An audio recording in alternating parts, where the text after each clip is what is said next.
Hello. Hi, everyone. Happy Friday. Hey, Prince Petty. Hey, what's up? Nothing much. How are you? Oh, wait, what? Girl, how are you? I'm well. What's up? Nada. Hey, Sober Bobo. Hey, everyone in the chat. Are you coming on camera? Of course. This is, we have serious business to get into. I can't play with you today. The Oh, childish games are over. so you didn't ask what's up with me. So What is up with you? you said, what's up? What did you say? Wait, do you miss those text messages? Wait, who is this?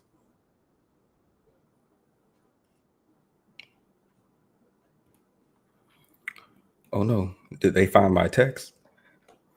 I don't know.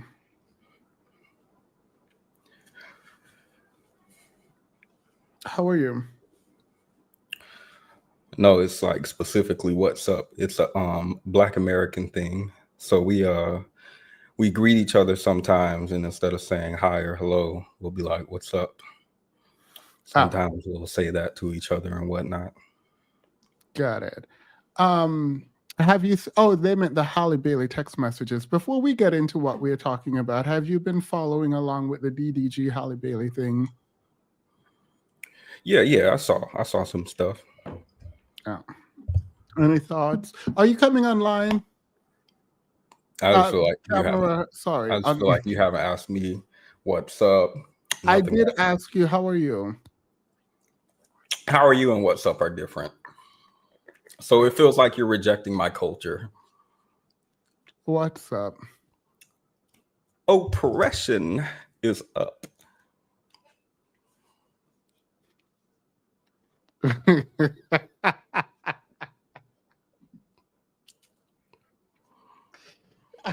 Are you gonna wear that? Are you gonna?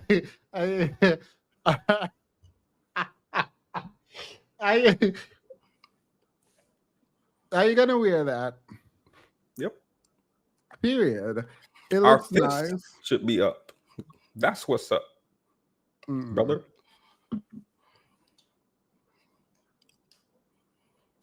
Um, have you been watching the DDG and Halle Bailey thing? Yeah. Salami, eggs, and bacon. Any thoughts before we Um, start? no new thoughts. Hoping that they have a good trip to Italy. I heard she was going to shoot some Tomorrow. movies and stuff and make a lot of money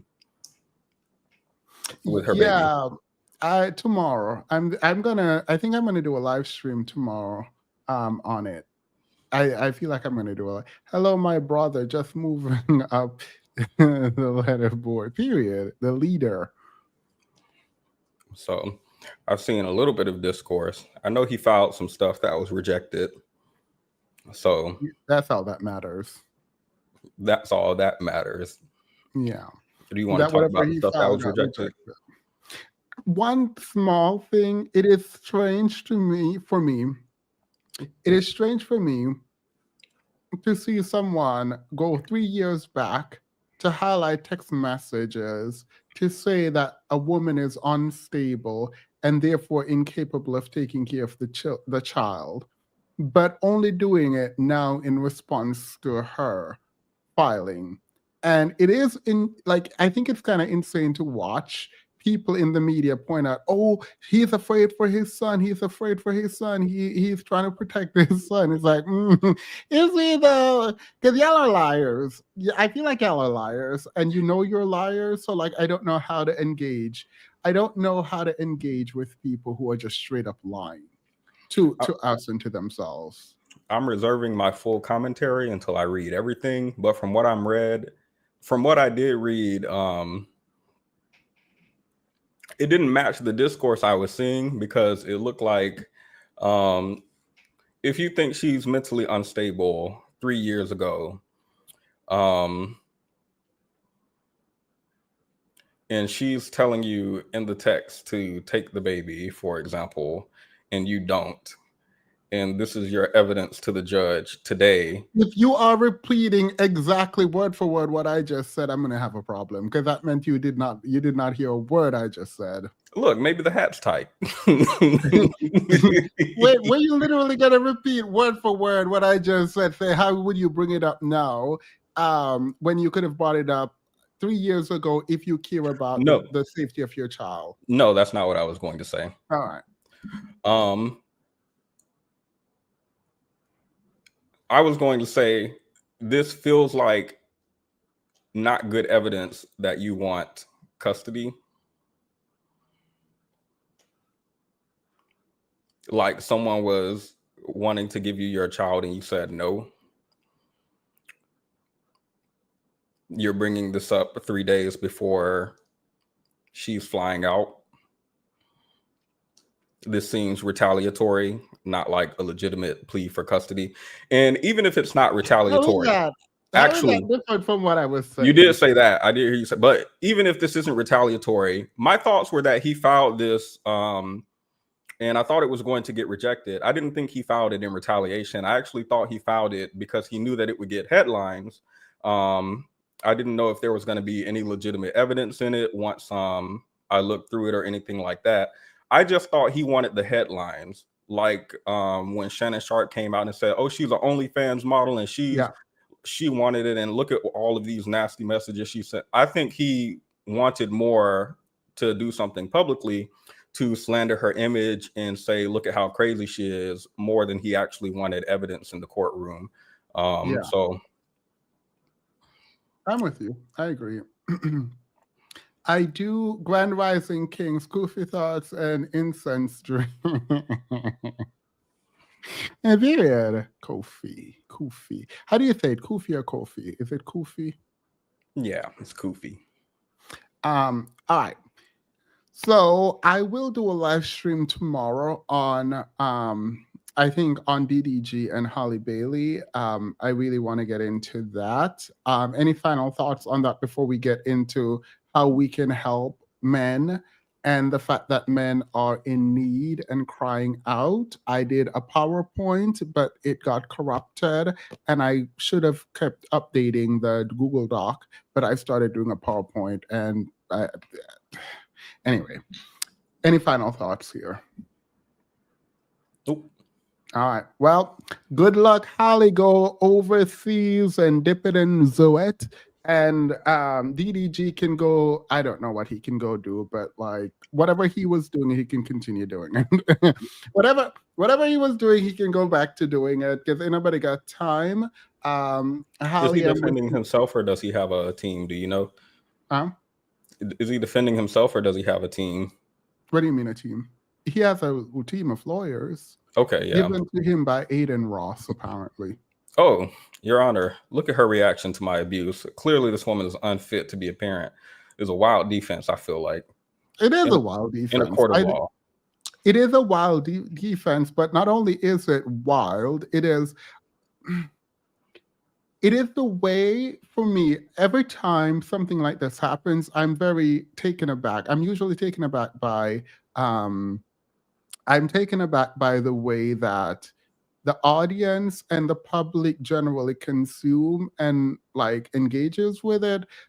I'm always saddened by the fact that like every time I think we are better than that, something like the Megan Thee Stallion story pops back up, and then I'm outside of my bubble engaging with people in the broader society, and I'm like, oh wait, I am in a bubble. Like I'm reminded every single time that I'm in a bubble where people have sense.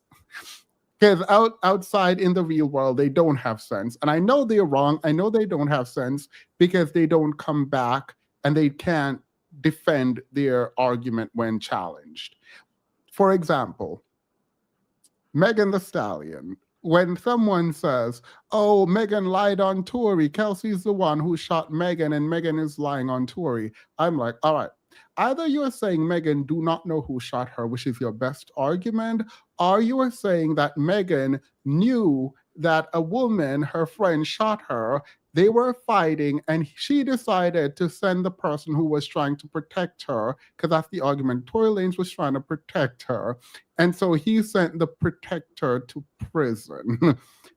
She lied, and the person who shot her is now in the general public, not facing any consequence, and she just lied on an innocent man, while the woman who shot her is just free, and she just decided not to. Like, that doesn't make sense. That is an argument, does not make sense. Side note, the protector thing has to be studied, because the way this article about DDG alleging abuse came out, and immediately I saw in the comments, he was trying to protect her image. That is an insane proposition. All these years, he was playing checkers. He didn't want to slander her image. Mind you, this man arguing with an AI, calling her all types of curse word in his music, but he's trying to protect her image. Sorry, you can go back to Tory and them. No. I mean, we're jumping all over the place. It feels like people are like bending backwards to like provide, like, fight for these men.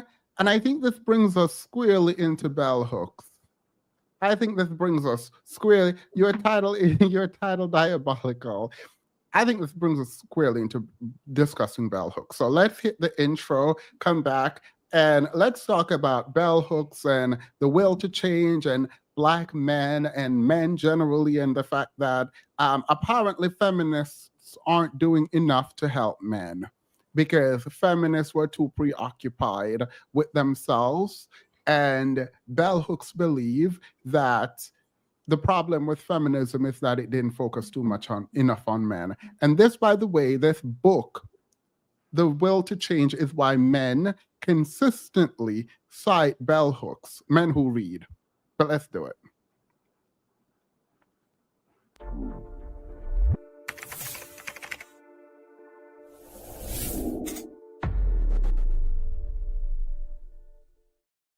Do they read it though? If I ask, what did you think about the marble story? Do you think they would be like, wow, it was such a traumatic event? Or do you think they'd be like, oh, I don't remember it, even though it seemed like a pivotal moment? Okay. I think the PhD people read it. I think the general populace of men did not read bell hooks. I think they keep citing to it the way they cite to the Moynihan report. The difference is they are correct in their assessment of bell hooks, where they weren't in the assessment of the Moynihan report. You don't think they read it? Oh, the academics? Yeah, the PhD people who there was a point where I was reading it. I can't remember exactly which part. And I just realized today there are two different versions of the book or more. But in chapter 3-ish, maybe, of my book, there's a part where maybe I wrote it in my notes. I was like, this FD. That wannabe that got roasted by Holly A. period. All right. Like verbatim. I was like, nah, he read this line off. I remember him saying this. Okay. I think to be a bell hooksian, that's my term now, to be a bell hooksian type scholar, you have to be a liar. I think you have to fundamentally lie about womanhood. You have to fundamentally lie about manhood. You have to engage in a kind of self-defeatist lie. Go ahead. Lie. Mm-hmm. You want me to tell you one of the lies? Go ahead. Well, go ahead doing what? No, I'm listening before I respond. I think you have to fundamentally lie. I think you have to lie about the state of manhood, the state of womanhood, the psychological and physical pain that men and women go through. I don't think it is a misunderstanding. I don't think it is a wanting to connect. I think it is a straight up lie. And I come to this conclusion because Bell Hooks divides two types of feminism in this book that we will get into. And she discusses one of them as male hating and the other one is male centered. I know she doesn't say it's male centered, but her type of feminism is male centered. Go ahead. I want to believe Belle is not lying. It feels like she steps. Lying, I feel like, is intentional. This feels like delusion. All right, pause. Question. Do you remember the story of Bell Hooks? Hopefully, I didn't dream this. In the book, she said that her partner was beating her and abusing her. And when she, trigger warning for everyone, I need to put this up front, trigger warning. She said her partner was beating her, abusing her, whatever. And when she went to her mom and everyone told her to stay. Everyone was telling her to stay in the relationship. Do you remember this? I could find citations to this. I couldn't find it in my version, even though the citations I found said that it was in my version, as well as every version of this book. All right, so it is in there, right? Yeah. At the end of the book, she says, time and time again, when I struggled to do the work of love with a male partner who was not changing, I was told to give up on him, to kick him to the curb. I was told I was wasting my time. This is a lie. This is No, it's delusion. No, it's not a lie. It's delusion. That is a lie. No, people weren't telling you to leave him. People were telling you to stay with him. It's delusion. It's not a lie. How is that not a lie? A lie to me implies maliciousness. This is malicious. I believe she's just in limerence. So you are telling me in the front of the book, you said, everyone told me to stay in these toxic relationships. Wait, and in the back of the book, you say, everyone told me to leave. I wrote, well, you don't even have to go from the front to the back of the book. I wrote like a really detailed of the first couple pages. She's contradicting herself. It feels like in every paragraph that I read. In every chapter, in every paragraph, you can just turn the page to see the contradiction everywhere. I believe you can't be doing this intentionally. I don't believe you can write like this intentionally. I believe no, the intention that I don't think she's contradicting herself intentionally. I think she's lying to protect male ego intentionally. If you sit there and you go ahead. Go ahead. No, you were in the middle. If you sit there and you say, everyone told me to leave when a man is broken, and no, people literally didn't tell you to leave, they were telling you to stay, that's a lie. Let me tell you the difference between a lie and delusion. Delusion is, you remember the CDC study on involved fathers? Mm-hmm. That's delusion. That is wanting to believe in something that is, we proved all the rumors wrong. We wanted to believe this so desperately, and here it is. We were grasping for anything. We desperately wanted to prove this wrong. We're going to do a follow-up study and we will get back to you. The follow-up study that never happened, that was a lie. All right. At that point, they knew what they were doing. If, however, you said... and wanted to cover it up. All right. Even if I concede that your distinction between delusion and lie is correct. Colloquially, I don't know the actual definition. No, it's fine. I am saying that that's not the case here. What would be an analogous situation is if you're like, well, it's not a lie because they went out, they did the research and found that they weren't the most involved fathers, and then wrote that they are the most involved father because they only focused on the people that were involved fathers. That's a lie. Or at least intellectual dishonesty.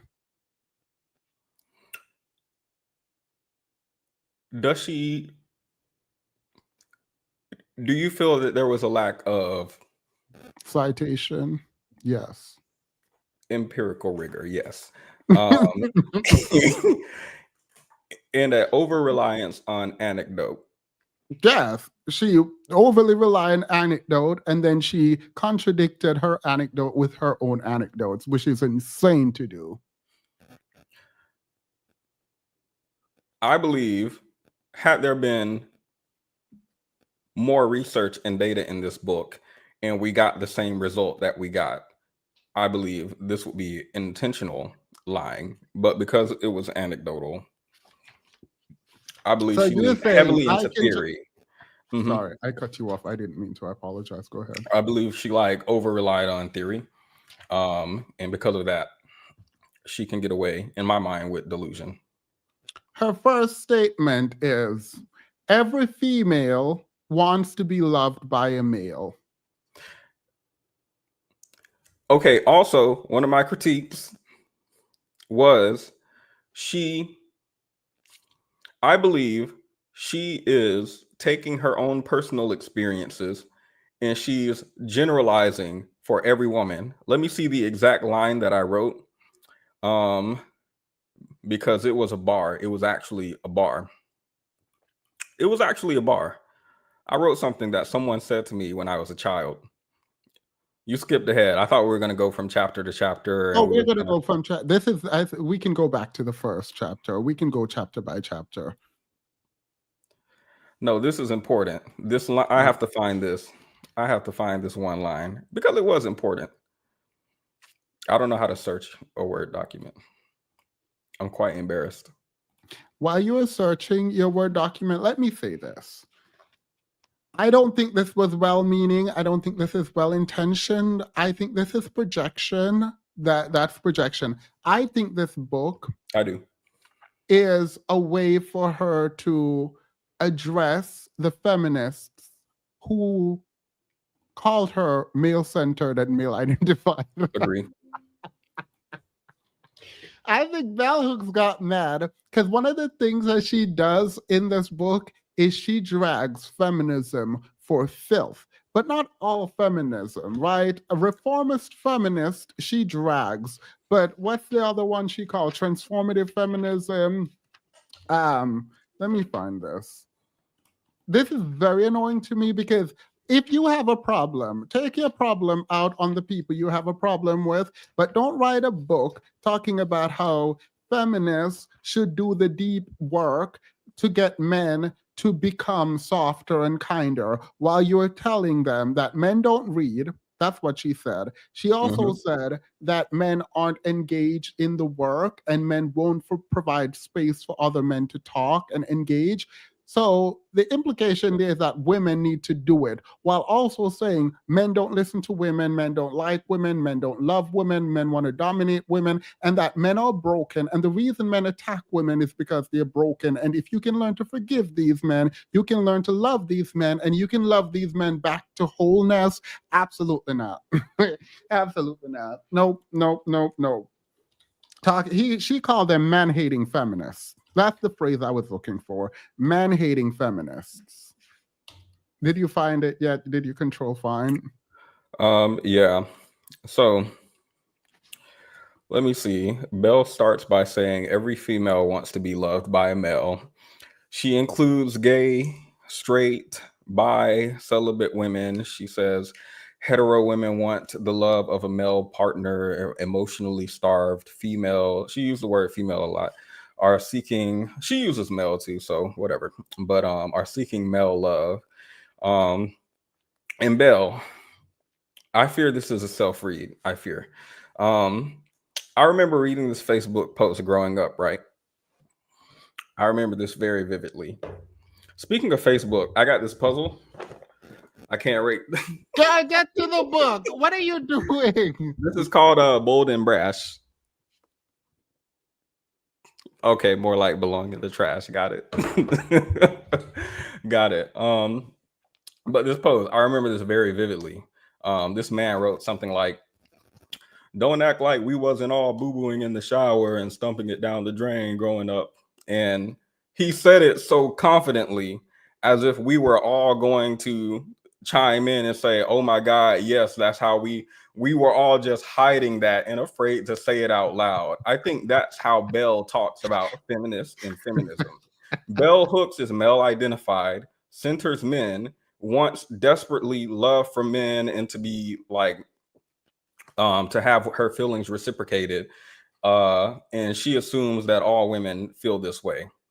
Yeah, she says to speak our hunger. This is a quote. This is a quote. Our. To speak our hunger for male love would demand that we name the intensity of our lack and our loss.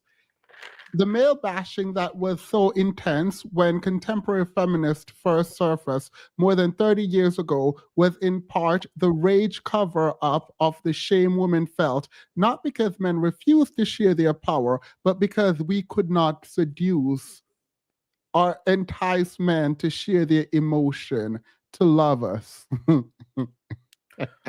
So she said, y'all were mad because y'all were mad because y'all couldn't get these men to love you. Y'all were mad because you want love and couldn't get it. Mind you, there's nothing wrong with that, right? There's nothing wrong with wanting a specific thing and not getting it.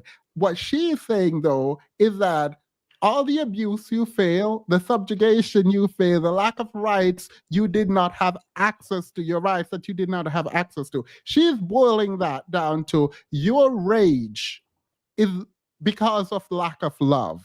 Not your rage is because you don't have the rights that were supposed to be granted to you as a human being because you weren't treated as a fully agentic being. It is because you wanted him to love you. And it had nothing to do with the fact that your rights were being stripped away from you and you were being subjugated. Girl, get out of my face. Get out of get out of the way out of my face. So I think she takes her experience, her feelings, she generalizes it unto all women with her language. The idea that other women don't center men never occurred to her. The idea that other women who may have previously centered men in their life and were unable to unlearn at least some patriarchal programming and begin centering themselves or maybe centering women collectively never occurred to her.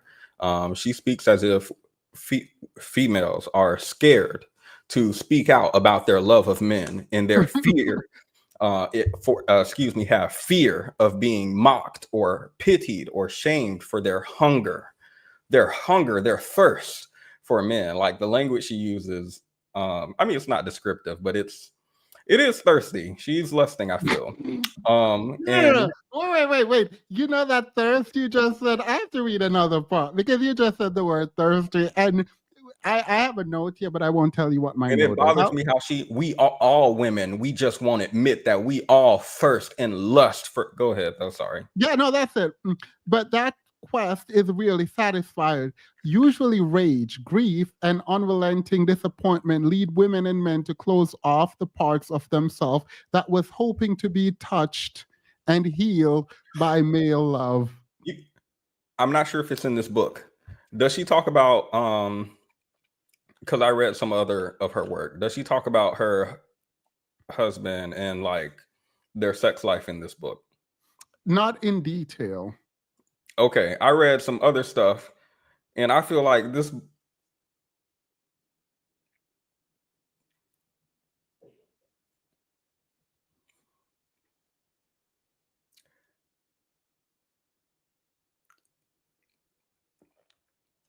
never mind. So we're at chapter 1. That's where. Sorry. No, Well, you're yeah, fine. maybe we'll get there. She says, go ahead. No, she says what? Reformist feminists focus on male power, reinforced the notion that somehow males were powerful and had it all. Feminist writing did not tell us about the deep inner misery of man. It did. So Sorry. Wait. According to that, it did not tell us the terrible terror that gnaws at the soul when one cannot love. Women who envied men, their hard-headedness was not about to tell us the depth of male suffering. Now, here's the thing. She's sitting there and she is upset that feminists weren't writing and thinking deeply about the pain that men experience by having to abuse them.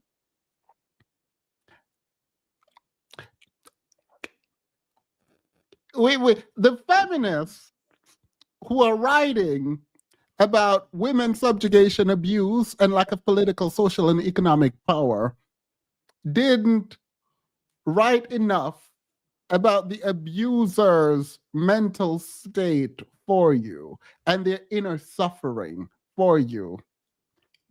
And she Yeah, no, refers I'm good. Yeah, I'm good. to their feminism as male bashing and male hating. And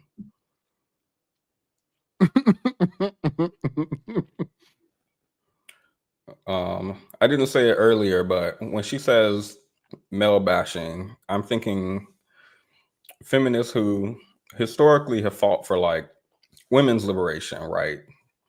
Voting and freeing yourself from your oppressor and owning property, bank account, maybe like not being considered your husband's property so that if he R's you, you can go to court, have recourse.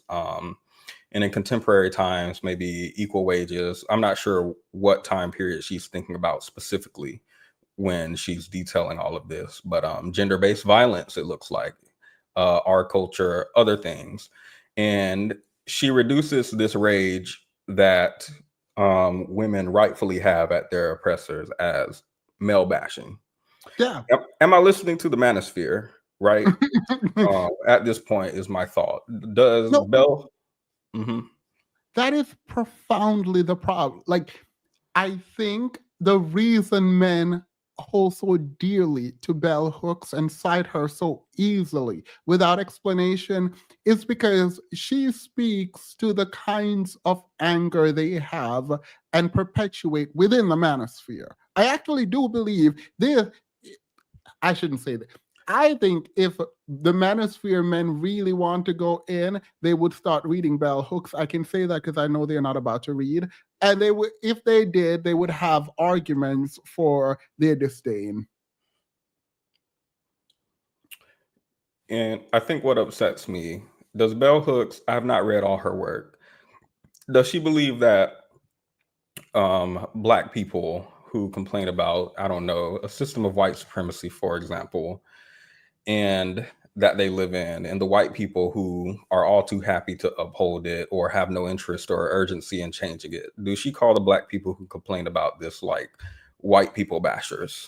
White hating people. No.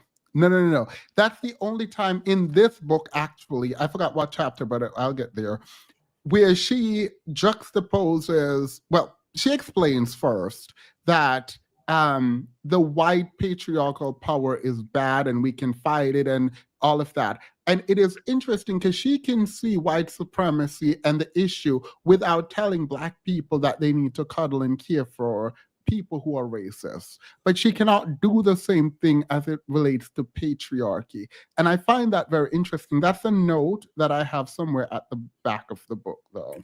So this language and this rhetoric is something she reserves purely for women. Yeah, yeah, because I think she believes you can do the emotional labor and that men won't. So good luck out there. Secondly, I think when you say women are bashing men because they want men to quote unquote share power, the language again feels unusual because I'm thinking about it as liberation. So Yeah. sharing power, you're thinking about women who want men to what? Stop using physical and sexual violence against me. Stop discriminating against me based on my gender. So why use the term share power here? Seems unusual to me. And maybe this is a semantic argument, but it feels intentional on her part. So hopefully I'm not like over scrutinizing. It felt like one of those videos you watch on YouTube where you pause and take notes like every single 2 seconds. So are people fighting for a share in power, or are they simply do not want that power weaponized against them in like a equal fair shot in the system, right? Thirdly, it seems like alternative to that is women are bashing men to hide, seducing men into loving them, and failed at that. To which my response is, girl, what? The analysis of feminism seems elementary to me. Yeah, And wait, but pause though. It's elementary because she is trashing a very specific kind of feminism. She's but talking it's about she call it reformist versus visionary feminists. okay, you can trash it, but this is I feel that I could talk to my 6-year-old niece could write this, I feel. And I have expectations if you're critiquing as a Black feminist theorist, right? Like if I talk to a 6-year-old, oh, the girls are picking on you because that means they secretly like you. That's your analysis of Yeah. that was her full analysis, it feel like. At this point. She says, let me read you this. The reality is that men are hurting. sorry, sorry. All right. Go ahead. I'm reminded of Angela Davis and James Baldwin interview where she's asking him, we're both Black, and we both go out into the world where white supremacy puts his foot down on our neck every day. So why, when we come back into the Black community, do you continue to beat down on me when you know what it feels like? And his response is, well, we're hurt. What else are we supposed to do? Yeah. And while she expresses like disdain at this, ultimately the community continues to fight. Black women just continue to have the foot on their neck. Yeah. Bell Hooks, like many Black women feminists of her time, hoped men would change behavior over time. As she deepened in Buddhist practice, she pivoted. She never pivoted. She passed it. Thank you, by the way. She passed it 69, I think it is. But she was dragging women all the way until she passed. I do like her, by the way. I like her a lot generally, but she never pivoted. She dragged women until, at least she dragged Beyonce until, you know what. The reality is that men are hurting, and that the whole culture responds to them by saying, please do not tell us what you feel. I have always been a fan, blah, blah, blah, cartoon.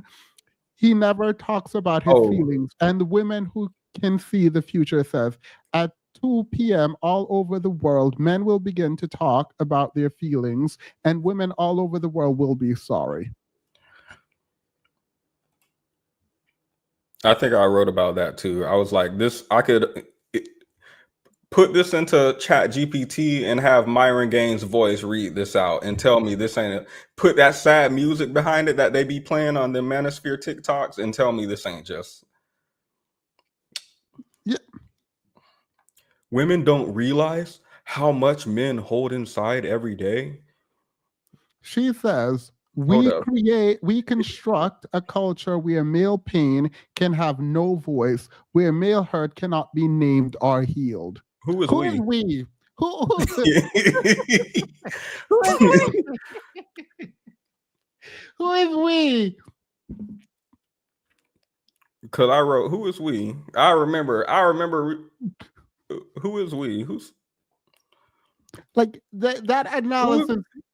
Go ahead. Who was in your house? I read later in the book about her household growing up, and I'm wondering who's constructing a household where you can't express something.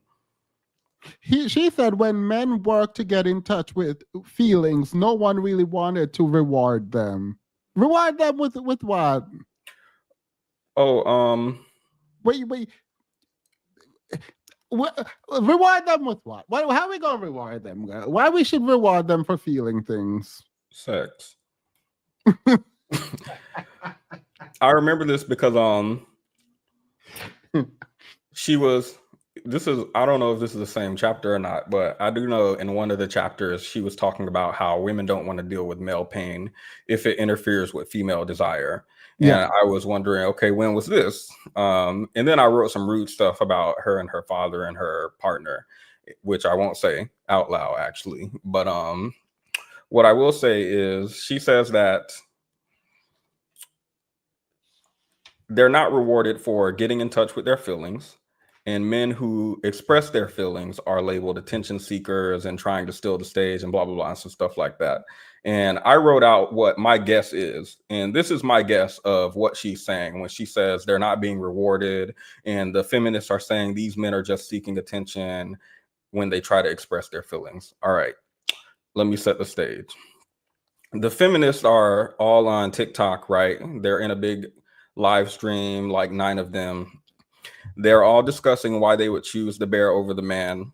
And so the male feminist comes on. So now there's 10 people.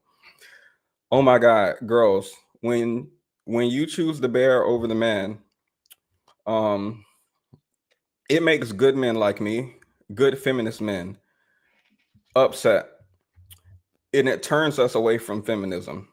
Now, where's my reward for sharing my feelings? I opened up to you guys, and I think I deserve to be rewarded for it because I shared emotion or something.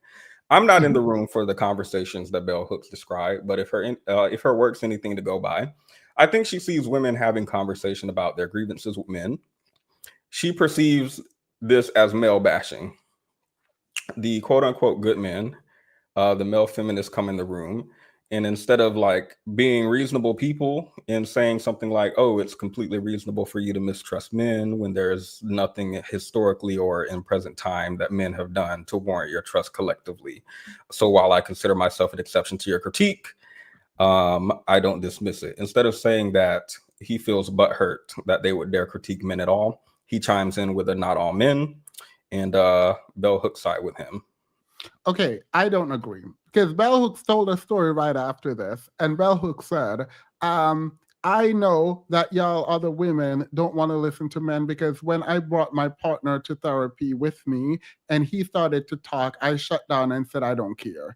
And Nope. because she don't care about men's feelings, she think other women don't care about men's feelings. Nope. I reject her own story based on some other stuff she wrote. Let me see if I can find it. Okay, so she goes to therapy with her partner of 10 years. Mm-hmm. And she would ask him to talk about his feelings. And when he would, she would freak out. Yeah. And no, he said, okay, he said, the abuser. Yeah, based on the timeline. The abuser said, the person who was putting hands on her, in couples therapy, he said she would ask him to talk about his feelings. And when he would, she would freak out. Mm-hmm. Immediately after, she says he was right. She gives no additional details. I don't feel like, not a lot. No, she does not. She does not explain anything. She gives no information, no examples of this. But she says she didn't want to hear about his feelings. She didn't want the image of the strong man challenged by learning about his weaknesses or vulnerabilities. So I must ask Bell if they were splitting bills based on that line. Like, she didn't want the image of the strong man challenge. Were y'all splitting bills? Because I read other of her work and she was writing about, oh, other people get married for stuff like financial stability, but that stuff doesn't matter to me. Wait, pause. That's an undertone of her work. It feels like she thinks men should be able to rest at home and women should be able to provide. And Not just that. All right, Go ahead though. Yeah, No. I feel like I wasn't gonna say pick me. I was gonna say I'm not like other girls. No, yeah, I have that noted. She literally says I'm not like them other girls. But so Belle writes about how stuff like that doesn't matter in a partner. She wants to break institutional norms, and yeah, she doesn't mind that they're not financial equals. She doesn't mind that they're not intellectual equals. She doesn't mind that there's sexual connection wasn't there. I'm trying to say this like PG. So for some reason, she doesn't believe any of this potentially affected her view of his image as a strong man or the abuse. All of this, mind you, was before they got married, and was even a part of the reason that she married him as a way to stick it to the system. But she suggests it was him talking about his feelings that this diminished him as a man. I don't buy that, but it's not for me to define her experience. Yeah. It just seems unusual for me. Recounting her experience, like, oh my God, I thought he was weak and useless because he wanted to talk about his feelings. Are you sure that's why? Maybe we should investigate further. Yeah, when Belle talk about men, I don't trust her. That's just the truth. She said he was abusive to me verbally and occasionally abusive physically. Why is the word occasionally in there? He was abusive physically. He was abusive both emotionally and physically. Why would you say occasion? Is any human being just constantly physically abusive? Is any human being just constantly just beating you every second of the day? That's like a high. That is highly unlikely. The fact that you drop the word occasionally means you want to soften the blow around physical abuse, and that is wild. No, he was physically abusive to you and emotionally abusive, because I'm sure he wasn't always emotionally abusive either. But you didn't drop the word occasionally in front of emotional abuse. Yeah, I don't trust her. Nah, I don't. When she talks about men, I don't trust her. That's that on that. She goes, fear keeps us away from love, and yet women really talk to men about how much we fear them. Fear keeps us from being close to the men in our lives. It keeps us from love. Or it keeps y'all safe. Or it keeps y'all safe. I don't know. I don't know, girl. How is she saying fear keeps us from discussing? Wait, can you read that again? I'm at the last part of the whole thing. The whole thing. Fear keeps us from. Fear keeps us away from love, and yet women really talk to men about how much we fear them. Oh, okay. Then it says, fear keeps us from being close to the men in our lives. It keeps us from love. I'm pretty sure fear is not the fear that keeps you away from these men isn't keeping you from love. The man probably wanting to beat you and abuse you, which is why you're afraid, is probably what's keeping you away from love, not your fear of his abuse. The fear isn't the thing keeping you from love. Fear is keeping you safe. Him being abusive is keeping you from love. Like, what are you talking about? I don't like this. Mind you, we're only at chapter 1 still.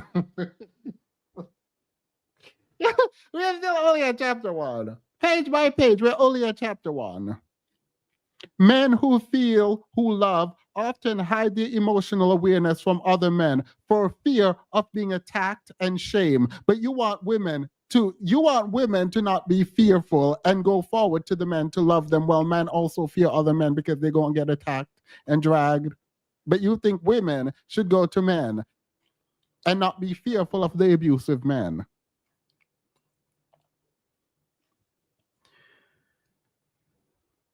We cannot love what we fear. That is why so many religious traditions teach us that there is no fear in love. Well, Christianity teaches us to fear God and love God. So I don't know which religious tradition you're talking about, but I know you can fear and love in Christianity. I agree that you can fear and love, but in Christianity, we're supposed to both fear and love God. So there is that.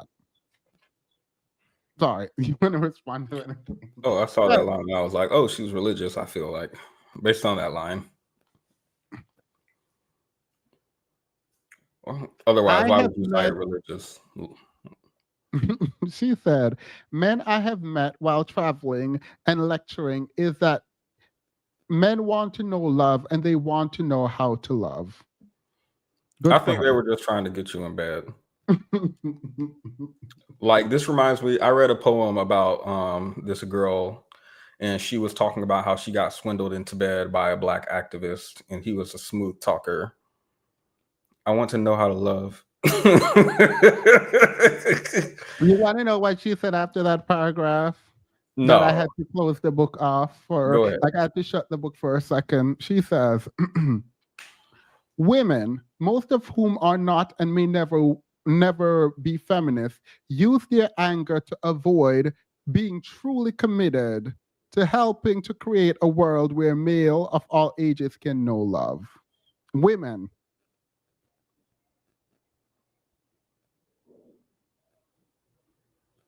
Feminist thinkers who feel strongly that they have given all they want to give to men, they are concerned solely with improving the collective welfare of women. And she's critiquing that.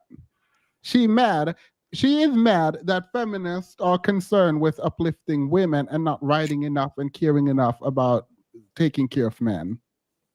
Why does she think the feminist movement exists? I really upset at how Harriet Tubman never addressed the impoverished white people of the South.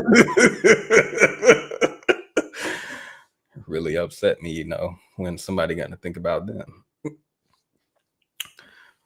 Maybe Harriet had priorities. I don't know. Feel like it's grossly inappropriate. Not even feminist women. Like, women are not creating spaces for men, she says. Like, I feel like if you want to argue about feminists, I feel like, okay. But for women broadly, it feels unusual. Let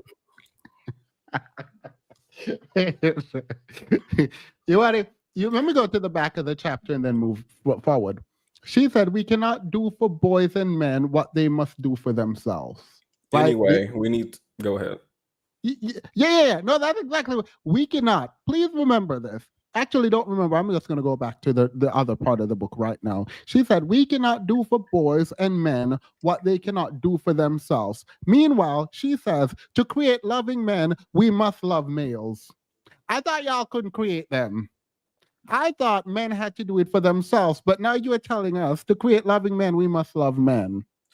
I thought you were going to say how she talks about women, and more specifically feminists, giving up on changing men and investing in men, and she wants to sort of reincite that vigor, and she wants to convince feminists that men do have the will to change. The title. But and then like almost immediately after, I'm pretty sure she's like, they just don't have the blueprint. Women, you need to give them the blueprint. You need to hold their hand. You need to walk them through it. You need to baby them. They don't know what to do, how to do it. You need to do it for them, possibly carry them. Remember when Jesus was walking with the man and then he looked back and it was only one step. That's how much they want to change so desperately that you have to do all the work for them. That's how badly they want to change women. Mm-hmm. That's what I thought you were going to say. She says caring about men because of what they do for us is not the same as loving males for simply being. Being what? Abusive? No. I'm trying to see what you...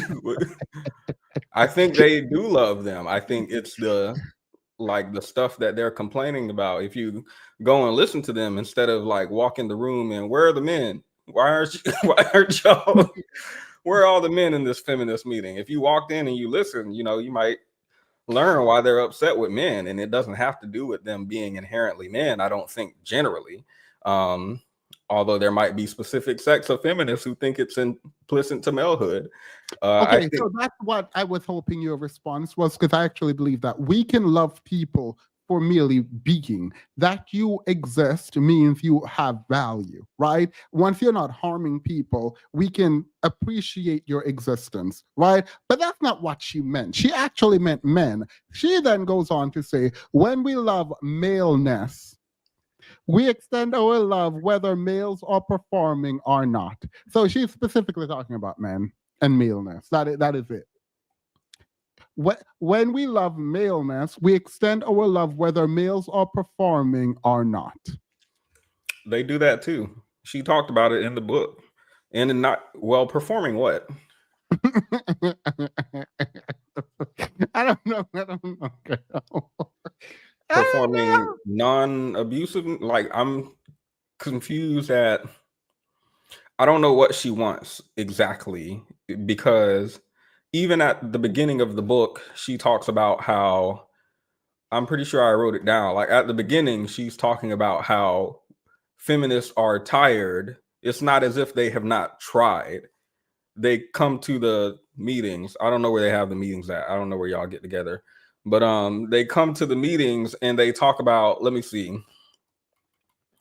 They talk about how much they've tried, how much they've tried to convert their brothers and their husbands or their fathers or whatever have you. I'm taking some liberties here. Obviously, she didn't use this exact language verbatim. And the men don't want to convert, it seems like, and the feminists have thrown their hands up, which is why she ends the chapter with, they still have the will to change, don't give up, blah, blah, blah, blah, blah. So it's not like the women are just one-dimensional male haters that just wake up every day and read the newspaper to see how many men died because that makes them happy.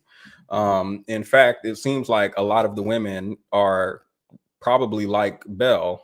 They probably have given men more than enough chances, probably too many, and do want love and appreciation from their family and friends and romantic partners who are men, and they can't get it because the men don't want to give it. Yeah. Sadly, that's a point in the book, Help Man. Yeah, but So there's some. Go ahead. I'm just saying they're putting up with.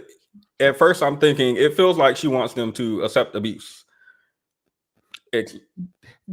So I don't want to explicitly say that, because that's not like, yes, I agree, but she never I wouldn't even say she implies it. It's there somewhere in the reading, because it's Heavily not implied. explicitly rejected. The book starts off, the women are tired of us, not explicitly. The women are tired of accepting abuse. They've given up on men. Bell hooks. Don't give up on men. But you can be tired of it. You can still be By the tired of it. way, these men are like abusing me and stuff, but I haven't given up on them. And I think y'all just want men to be a certain way, but they can't. You have to show them and endure and like, it's not explicit. Yeah, no, I feel you. I'm with you. I mean, again, here's another lie, right? Here's another lie. My brother and I were I witnessed the difference in the way my brother and I were treated. The standard used to judge his behavior were much harsher. Now, Oh, sorry. no, this is the marble thing. You can now talk about the marble thing, because she does not give any example of how it was harsher for her brother. But what I do know is that your daddy broke down the door, took a piece of plywood from that door and beat you, and then sent you to the corner, like beat you sick, to the point where your family just kept repeating it to you about how you were beaten. And she frames I don't know if that was the part. I feel like she reframes female abuse as male trauma. Yes. Oh yeah, we're gonna get to that. I don't know if it's the structure, but yes, we're gonna get to that. I feel like that was an example, because what do you mean your brother was treated more harshly than you? This was his punishment. Well, I don't know if this is like a punishment she's thinking of, but the issue here is Belle's father thinks she's essentially too masculine and he's too feminine. He's too soft and she's too harsh, and they're fighting over marbles. So her dad, for no reason, decides marbles is now a game that only boys can play. No, because she was beating him in the Yeah. album. So Belle says, "Nah, I'm not trying to hear that." And for this, never mind. By I'm the not going to way, use the language I was going to use. don't. But also, it seems like she hates her mom. Like, as I was reading this, she chastises her mom a lot. Yeah. And she's like, oh, my dad's just broken. He didn't get the kind of love and whatever he needed to be a full, whole human being who cares for his soul. But mama just stayed there and let it happen to me. So the bar was very low for men throughout, even for bell hooks. The bar was low for men. And then she went on to drag marriages. So there was that. That was fine. Her abuse, though, was also apparently traumatic for her brother, right? This was his punishment for being soft, was that she got beat upside the head with a piece of wood. I don't know if it was upside the head. That's just like lingo that we use. But it reminds me of, have you ever heard those stories where a woman's pregnant, the family comes to visit her, check on her, everyone's trying to see how are the migraines, your water, is everything okay? You're in a lot of pain. Everyone leaves, and her husband's just, no one asked me how I was dealing with the pregnancy. Yeah. How it's affecting me. And Bell Hooks unironically feels like this. But she feels like they're equal, and possibly his feelings are worse than the pregnant woman's. But every now and then, Bell Hooks kind of slips about sort of what she thinks of men. right? So let's go to chapter 2 now. She says, and I quote, this has nothing to do with what I'm doing, but it's petty, so I'm going to read it. She says, quote, many men in our nation would not be able to spell the word or pronounce it correctly. The word is patriarchy. Amen. Is this the Isn't part where it? she wrote about how she was saying patriarchy and none of the intelligent feminist men knew what she was talking about? Or no? Wait, repeat your question. Is this the part where she said, were these like intelligent feminist men, or am I misremembering? No. She was saying generally. No, she wasn't talking Okay. about I thought feminist she men. said that she was saying patriarchy to intelligent academic men and they didn't know what she was talking about. Mm-mm. Okay. But yeah, Patriarchy I do is recall. Patriarchy is a political social system that insists that males are inherently dominating, superior to everything and everyone, deemed weak, especially females. And then she goes on to explain how this is a terror and causes psychological harm for men. Yeah, but they're actually causing physical harm to women, though. Like, it's. And like terror and psychological harm. Yeah, well, yeah. Yes. By the way, let me tell you what the name of this chapter is. She calls this chapter 2 Understanding Patriarchy. By the way, we're going chapter by chapter as you requested.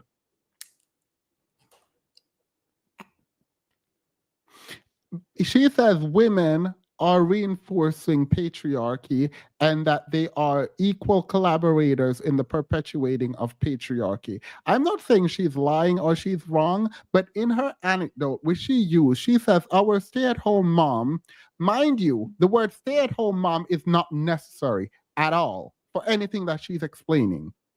There is a disdain that she has, I believe, for her mother in the way she describes her. Because ain't no reason for you to say our stay-at-home mom to explain anything at all in here, unless you are going to talk about the gender dynamics explicitly right here in this chapter. It was not necessary. Anyway, she says our stay-at-home mom was quite content to see us playing marbles together. So your dusty daddy was the only one who did not want you to play marbles. Now she goes to her mom and she points out that after she was beaten by her dad and sent to a corner, sent to her room, the mom came up to like comfort her while saying, oh, you know how dad is, you know how dad is. And that for her was the mom reinforcing patriarchy, not the mom trying to live. not the mom trying to survive patriarchy or survive in patriarchy. I'm not saying the mom doesn't have accountability here, but the mom was okay with you playing. The mom was okay with you winning. The mom was fine, but you were mad at her for not doing what? No. So you're not gonna mad at your dad. You're not mad at your dad because patriarchy is the reason he beat you. But you go mad at your mom for coming up there to soothe your pain. Got it. Cool. Makes sense to me. It's also a subtle reminder that the book feels more like a disdain for women than it does a legitimate. Like, remember, some of her critique is like women don't allow a space for men to feel or express their emotion. Her mom did. And she did. Everyone in the house did. And the emotion that he decided to express is what? Then this is a lot of households. Yeah. These are her formative years. And I feel like this would have a great impact on your thoughts when writing a book like this. She said, a patriarchal thinker need not be a male. Most folks continue to see men as the problem of patriarchy. This is simply not the case. Women can be as wedded to patriarchal thinking and action as men. And I don't believe this. Oh, I'm reading one. I think, regardless of how patriarchal thinking a woman might be, they cannot be as equally tied to it as they cannot exert the kind of force as a general matter, and they do not as men. So it is wild to say they are just as culpable as men. That's wild to do. Oh, they can write a book for them to weaponize. As a broad statement, Not can they weaponize it? I don't believe. No. Like as a one-to-one in any given scenario, no, I don't believe so. But can Bell Hooks weaponize it more than any man I see to my left and right? I believe she has. I actually believe she has. Actually, I don't know if enough people read the book. Like, I don't think so. Here's the problem, though. Here's the problem. Thank you, Kim, for being a member Culpable, for though. 38 months. That is wow. Thank you so much. I appreciate that. She says, most of us learn patriarchal attitudes in our family of origin, and they were usually taught to us by our mother. You know what I want right now? Citation. I want a citation for this. I want it because throughout this book, she points out that even if the mother is trying to make the child not patriarchal, when they go out into the world, they acquiesce to the patriarchal culture because her feminist friends would actually try to make boys not patriarchal and not misogynistic, and they would go out into the world and other boys would make them patriarchal. So for you to sit up here and said most of us learn patriarchal attitudes in our family of origins, and they were usually taught to us by our mothers, is absolutely diabolical. When your mother wasn't the one who taught you patriarchal values, it was your dad. That is insane. I don't think she cited research for her comment on the boys going out, did she? No. But do you think she learned that from research, or do you think she was just theorizing like most of the other stuff? I think she's theorizing, but theorizing just doesn't happen in thin air. You don't just make stuff up and say, oh, I'm just theorizing. She goes, yet many female-headed households endorse and promote patriarchal thinking with far greater passion than two-parent household. So the single mothers, Bell's dragging single mothers. Yeah, Bell's dragging single mothers now. By the way, she doesn't provide citation for this. She just said it, because period. Her citation is because here's another thing that without citation. Here's another thing. Women in such households are far more likely to idealize the patriarchal male role and patriarchal men than are women who live with patriarchal men every day. So she says single mothers are just the worst of the worst when it comes to patriarchy. Patriarchal culture, so that we will recognize patriarchy as a system women and men support equally. So she says women and men support patriarchy equally. I don't believe that. All right, someone is looking for attention. Let me read what you said. I will say, as a gay boy in an all boys school who experienced homophobia, I had to love those boys.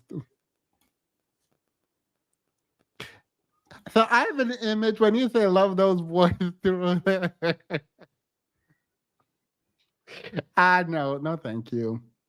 Before they changed and did see they were wrong, you can't always fight fire with fire. I mean, I agree. You can't always fight fire with fire, and I'm glad that worked for you. Honest to God, I'm glad that worked for you. That's good. I promise you, a woman who's an educational director and doesn't like a gay boy because of patriarchy and homophobia can ruin his life just like any male cop could or would. What? Wait. See, here's the thing, because Bell Hooks is under the assumption that gay men. Never mind. Never mind. Let me just say this: gay men hate women too. I'm just going to go ahead. I will go ahead and tell you this: gay men also, because a man is gay, don't mean he loves women. And if you're under the assumption that because a man is gay, he will not exert patriarchal power, you are mistaken. You're absolutely mistaken. To compare the kinds of harm that men enact on gay people and feminine presenting men generally to create an equivalency between how women treat gay men and how men unalive gay men is absolutely diabolical and wild to me. That is insane to do. That is an insane proposition. No, women, by and large, do not enact the same kind of violence on gay men as straight, quote unquote, men. It doesn't happen. Drop a citation. Drop the citation, because I'm a drop who unaliving whom. Yeah, if I were to guess physical or sexual violence, it wouldn't be from women. Even if we were to drop that and just look at like acceptance, I would be guessing it would be coming from straight men more than it would be from women. Yeah. So Bell goes on and says, by placing the blame for the perpetuation of sexism solely on men, these women could maintain their own allegiance to patriarchy, their own lust for power. So she views feminism as a lust for power and pointing to men who enact violence and abuse under patriarchy, pointing to them as violent somehow means that you are trying to hide your own power grab and wanting of power.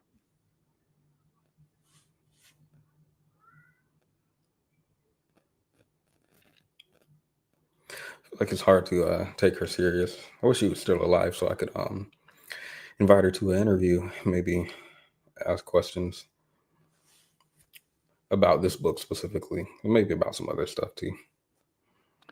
Yo, I didn't even see this quote and I didn't highlight it, but I'm going to highlight it now. Like many visionary radical feminists, I challenge the misguided notion put forward by women who are simply fed up with male exploitation and oppression that men were the enemy. Get it? Who the patriarchy the enemy, girl, not men. Feminist activists should acknowledge that hurt and work to change it for men. Bell Hooks discovered in the 20th century that it's actually patriarchy that's the problem, not men. Revolutionary idea from Bell Hooks. She dared to challenge the feminist. All right. Like, what am I supposed to say to this? Actually, that's the question that I had noted at the top of the page. Well, how do I respond to this? Like, you're wrong. That's my for a lot of things. I'm like, this feels like a false. I think there was a specific part. I think it was about the men's liberation movement, but I made a note that that's separate from men's rights. I remember they're distinctly two groups. By the way, she's talking about how difficult it is for men to divorce themselves from patriarchal ideas, while she's saying they just choose to do it. Like throughout the book, even with her own relationship, she dated a professor, and the professor was anti-feminist until he realized leaning out of feminism and into patriarchy would be good for his career, and then he did it. And she's like, "Oh, patriarchy just swallowed him up." Like, no, like Kevin Samuels did the same thing. Kevin Samuels literally was like, "Oh, I'm telling men how to do this, how to do that. Oh, wait, if I just drag women, then I can go big. Let me just do that. That's easier." That's what men have been doing.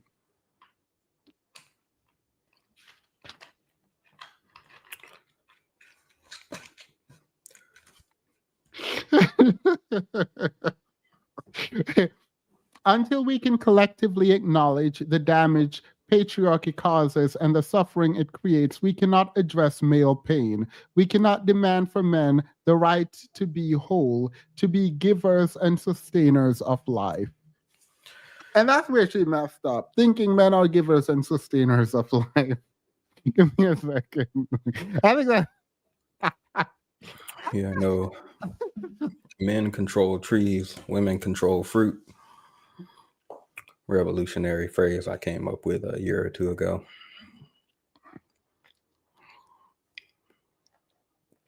Givers of life.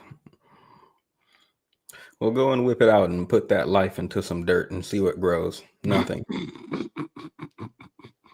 Go and try it and report back to me.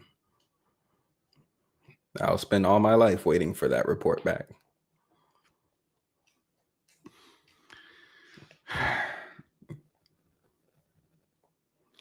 Sexism has always decreed that boy children have more status than girls.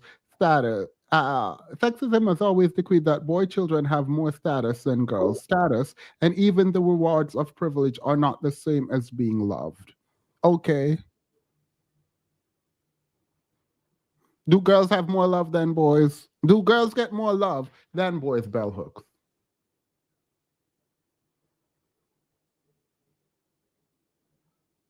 Literally, we're talking about a society that literally demeans women. Like, I think there was even a line, am I mistaken, about how mothers get more love than fathers do or something like that? yeah, I think it was early in the book. And I was like, do they though? Because she was talking about absent fathers, but then even fathers present in the home are emotionally distant and stuff like that. And I like distinctly remember growing up and even today, like go and talk to some men who grew up with fathers and ask them how they feel about their fathers. I feel like they have more disdain towards their mothers than they do towards their dad. I definitely feel like they have a really positive image of their dad. And they feel very negatively about their mother, even though she's the one who stayed and raised them. Or broadly as a society, since Bell Hooks is a feminist, it might not deal in anecdote, I would say, before I read this book. Broadly as a society, I feel like your critique would be that society critiques mothers more than they do father, even though I don't remember what the line was exactly. I can't remember, but I feel like she was saying that mothers get more love, and I feel like that's not the case. yeah. Well, but the problem is when it comes to the boy, like if they're an equivalent to junior, when you name your child your same name, but the junior, is there an equivalent for women?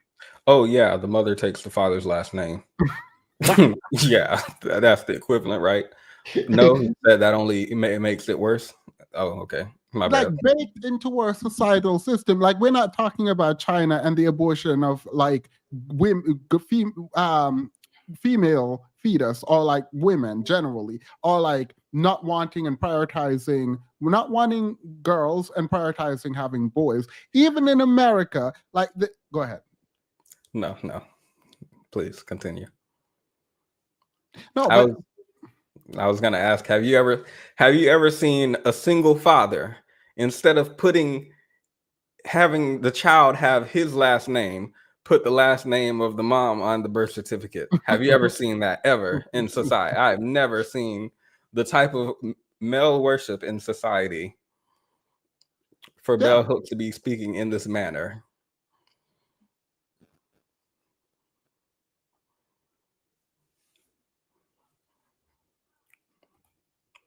Tiana frankly, Taylor's daughter is Junior. I mean, even if you say junior, junior is One, still for the man. Like Christian. even when women try to adopt that, there is not an analogous thing for the women. The junior is for the boy. If you're adopting it as a woman, that's great, but it's for men. Like there's not an equivalent.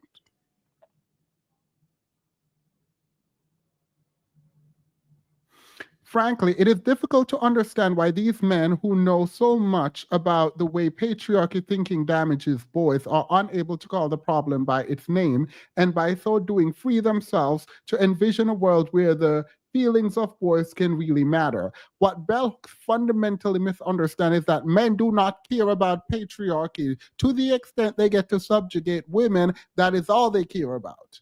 When they cannot subjugate women, then they might rethink patriarchy. But as long as they can subjugate women, they don't care. I would extend, it doesn't matter if they can't subjugate women. Well, it does, but even if they can't subjugate women, I think they would go so far as to eliminate the parts of patriarchy that don't benefit them. Even if it's something as simple as going 50-50 on the date. Yes. Oh no, she points this out. When feminists allowed women to be in the work. They hated women being in work and being able to work, but they loved the idea of going 50-50, for women being able to provide. She says this in this book. Like, men are picking and choosing the parts of patriarchy that best benefits them. And you are trying to sit up there like, all we need to do is tell men what to do so that they can do it, because they just don't understand. They understand enough to pick and choose what is in their benefit. They understand it. They don't care.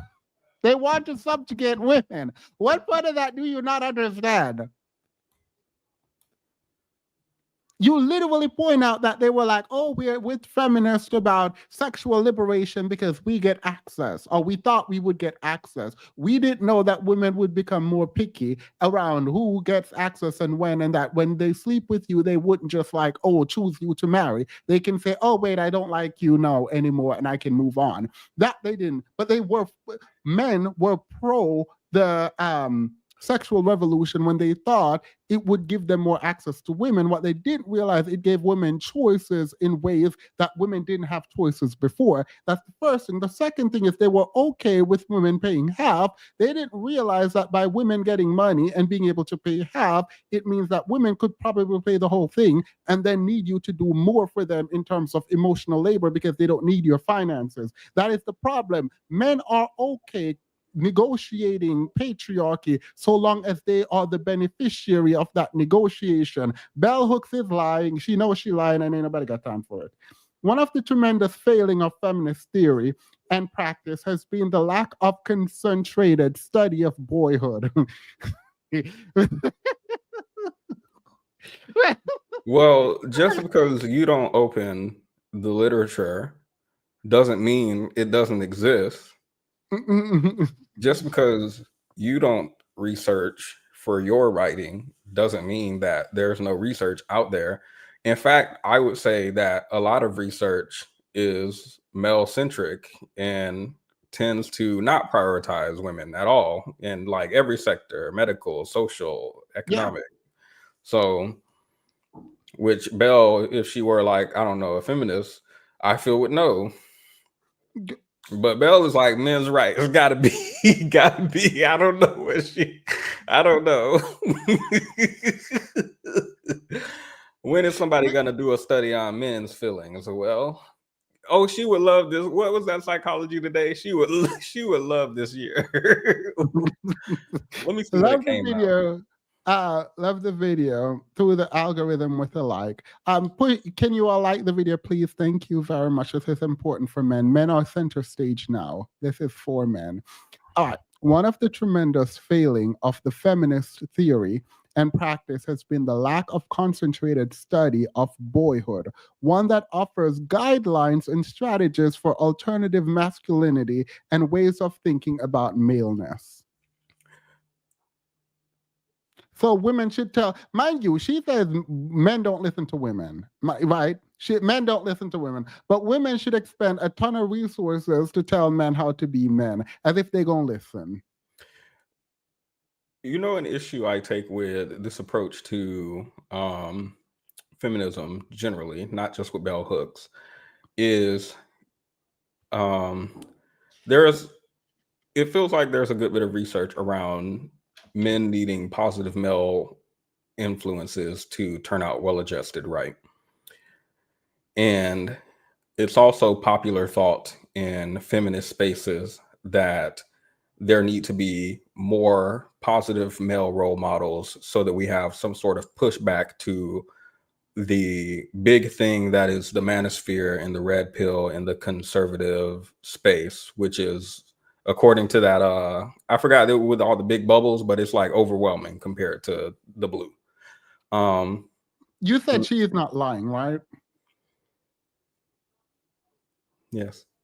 What did I just say about studies? She said, what about studies?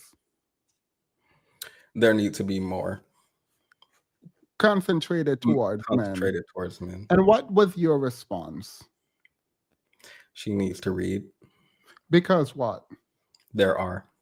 And if she was a feminist, a couple pages later, she said, recent studies indicate that it is actually emotionally damages to young males to be isolated and without emotional care or nurturance. Who? You can still be in delusion. I was gonna say, oh well, sometimes people seek out only stuff to confirm certain views that they have, and she might not be aware that studies exist for this specific topic. So she could be looking for studies around other stuff, but not know that it exists. And then you said the last part, and I was like, oh, okay. Oh, she looked for that specifically. Got it. Yeah. So when you want to talk about studies specific to men, and you want to reaffirm the idea that men should not be lonely, and women need to sacrifice themselves so men aren't lonely. Mind you, this is happening now. When was this book published? I don't know. I don't care. 2004. I don't know. You just saying things. Well, mine was 2004, but I since found out there are multiple versions, and I think mine's later, maybe. Let me check. Yeah, I could have just Googled all that. Yeah, mine is 2004. So this been going on. Oh, bell hooks need to. Oh well, she's not here anymore. But the guy from Pew Research is pretending he's the one who discovered about male loneliness and put it out there. Anyway, it doesn't matter. It don't matter. It don't matter. What I do think matters is the fact that she's saying there's not enough studies on men, but she can randomly find studies on men when she wants. Also, please note, whenever she says boy, she's just trying to soften the blow for men, period. Because she knows it's more digestible to tell women that they need to care for boys than it is to care for grown men. But she mean both. She She said this weapon of psychological terrorism is daily deployed in our nation against teen boys. So she just worried about men, girl. All right. All boys are being raised to be killers, even if they learn to hide the killer within and act as benevolent young patriarchs. So you need to go sacrifice yourself to these boys who are being raised to be killers. Because that makes sense to Belle. This is something I agree with. Commenting that many people still believe that mothers compromise their sons' masculinity. She writes, most women, like most men, feel that a mother influence will ultimately be harmful to male child, that it will weaken him, and that only the example of a man can lead son into manhood. Single mothers in particular are haunted by the dread of producing a sissy. Homophobia underlines the fear that allowing boys to feel will turn them gay. This fear is often most intense in single parent homes. All right, okay, but no. The part I agree with is that there's a deep sense of homophobia. The part I disagree with is that the woman worries more about turning a boy into a quote sissy than men. I don't. Citation needed. Study needed. Something is needed for you to validate that. You got to validate that. No, I'm not going to just take, I believe that, so it's true. That women, single mothers, are the most concerned with turning boys into sissy, quote unquote sissy.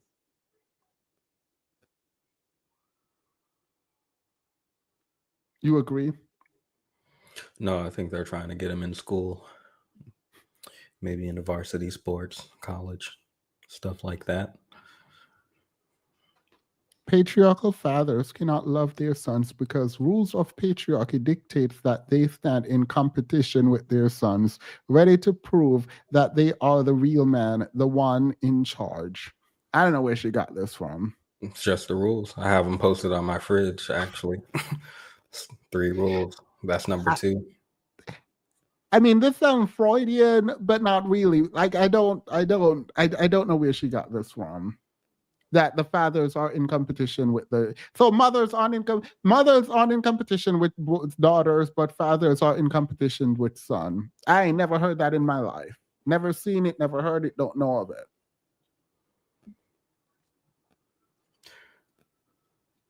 I've heard of a father trying to live through their son. Me too. Putting them in sports and stuff. Again and again, the same assumption appears, which suggests that there exists a masculine ideal that young males are not sure how to attain, and that undermines their self-esteem. This, by the way, is the red pill. This is the birth of the manosphere. There is no emotional outlet for the grief of the disappointed teenage boy. Feels like she just wants women to be punching bags, like metaphorically. I don't think it's metaphorical. Emotional punching bags, like. Someone said something that I was waiting to respond to. Here it is. Compare Mother's Day to Father's Day. He's saying mothers get more love than fathers. It's very hard to celebrate something men don't want to celebrate. This is the thing. You remember when you did that live stream when you were looking up men's International Women's Day versus International Men's Day, and the most Googled. Yeah, I was gonna go ahead. Point out how often do you see men advocate for something like male victims of SA? Now, how often do you see something like men advocating for male victims of SA on a post where women are advocating for female victims of SA? Men don't actually care about that sort of thing. What they do care about is coming into women's spaces and invalidating it. Yeah. They don't care about Father's Day. They care about coming on Mother's Day, coming out. If it was Father's Day, nobody would be doing anything. Fathers never get any credit. That's all. So chapter 4 is saying stopping male violence. Let me read you a sentence from Bell Hooks. And this is like, no. Women are engaged in acts of violence similar to those of their male counterparts. Oh, so just lying, I guess. Yeah, no. You can't just. I say she's lying. You said she's not lying. This is a straight up lie. This is a lie. As women have gained the right to be patriarchal men in drag, women are engaged in acts of violence similar to those of their male counterparts. Girl, what?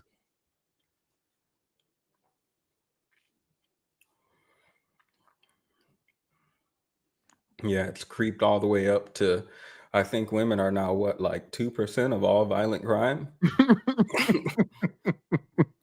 When is someone going to think about men? Slippery slope.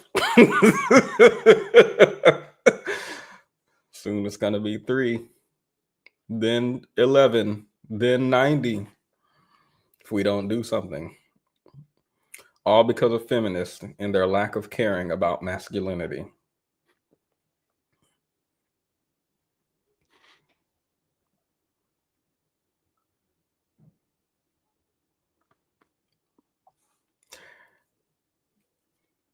I don't want to read this, but I'm going to. One of them was physical violence on a few. Oh, here's the thing. This is the quote, by the way. This is the quote by Bell Hooks about her man beating her. Wait, let me fix my face. Why? Because I didn't know you was about to read that. I was smiling. We can move on. I don't. No. Please. It's a very serious matter. No. All right, I'm good. You want me to read it? Mm-hmm. I don't have it. It's not in my book at all. One of them was physically violent on a few occasions, a fact he always felt did not matter, and emotionally unkind quite consistently. My second long-term partner I chose in part because he was a major advocate for stopping violence against women, but as our bond progressed, he began to be emotionally abusive now and then. It was as though he felt that I was too powerful, and that perception empowered him to challenge that power, to wound and hurt. I was stunned that the past was being reenacted in the present. Men who may have seeds of negativity and domination within them, along with positive traits, may find the negative bargaining at times of crisis in their life. Observing them through time, I found that both of them had been rebellious and anti patriarchal in their 20s and early 30s. But as they moved more into the working world, they began to assume more of the patriarchal manners that identify one as powerful and successful. They chose to be violent. Oh, that's my note. I don't know why I just read my note as if it's whatever. So they're choosing to be, in her recollection of interaction with men, they chose when to be violent when they grew up into their 40s, I guess.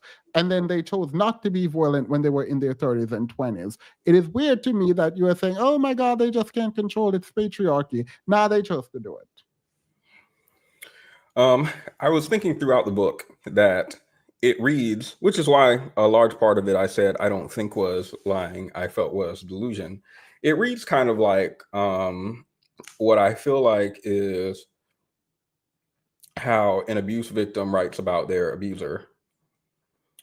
This is how I believe she writes about men, as if like every act of physical or sexual violence is, it has to be,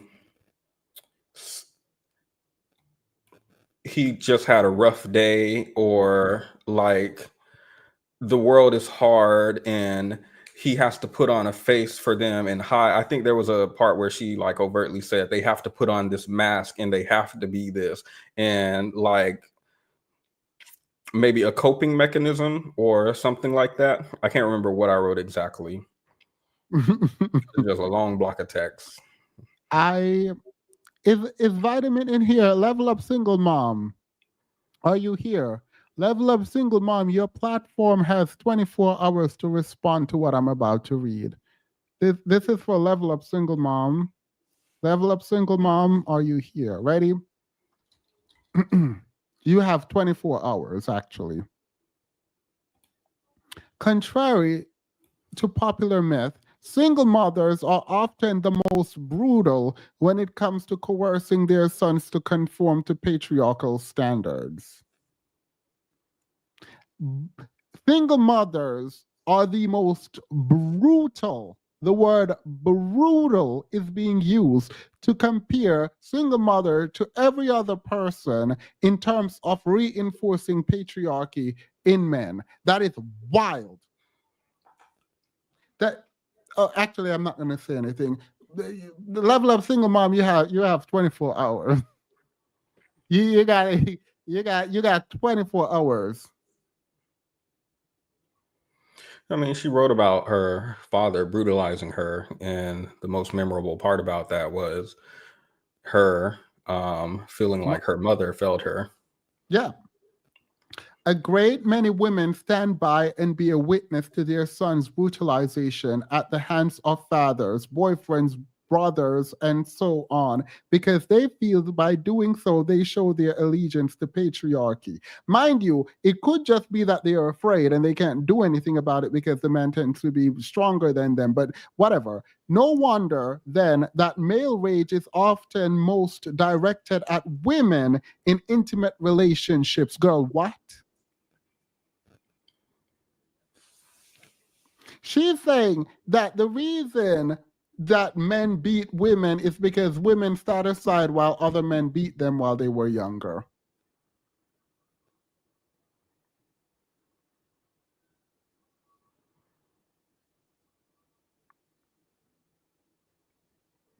Single mom, level up single mom. It's on page 61. Please go to page 61 and I'm gonna need you to respond. You have 24 hours.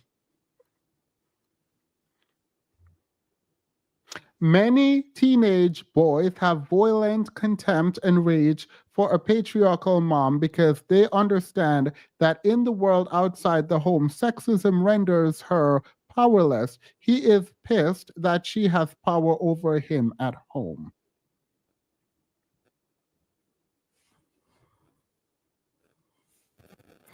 I was gonna say somehow this doesn't cause, girls watching their moms Bell Hooks was one of the girls watching their mom let the father beat the girls. This does not cause women to start beating on people, but I guess I'll drop that because Bell Hooks does not believe that. I mean, she believes that men and women are doing equal violence, I guess. And She for don't believe that, but no, I'm with you. For anyone who is in the chat, like, oh my God, you're misunderstanding bell hooks. You're misunderstanding bell hooks. Let me read this. The fact should lead everyone to question any theory of gender differences that suggests that women are less violent than men. She said we should question any theory of gender differences that suggest that women are less violent than men. She doesn't say sex theory, so this is not about biology. And I don't know if that was a mistake on her part, but in fact, when she talks about gender and socialization, she is saying that any theory of gender differences that suggest that women are less violent than men, we should not accept. We should question that theory. in the same book where she describes how men are rewarded for violence and encouraged to do violence and women are. In that same book. In patriarchal culture, women are as violent as men towards the groups that they have power over and can dominate freely. That is an insane statement to make. That is an insane statement. In patriarchal culture, women are as violent as men towards the groups that they have power over and can dominate freely. Women are as violent to children as men are to children and women.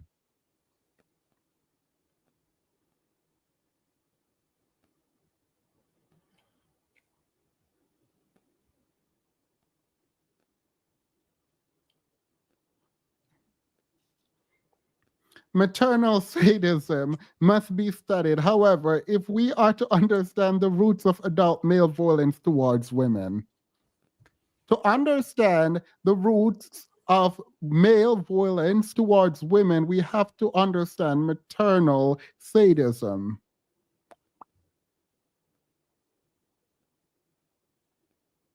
I repeat, maternal sadism must be studied. However, if we are to understand the roots of adults' male violence towards women, my note here is WTF. That is my note. I don't know if you can see it. My note is WTF. That's the only note I have at that sentence. The only note I have there is like, how do you respond to that?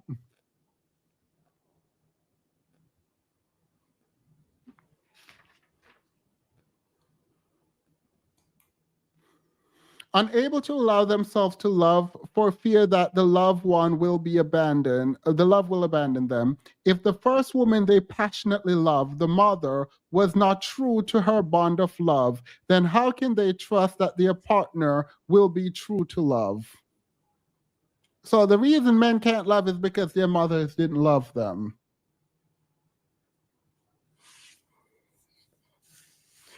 Where does the violence come in, Bell? Gotta make some more points here to connect these two. In between, I feel like not enough explanation here. I feel like there are a lot of leaps and bounds with some jump.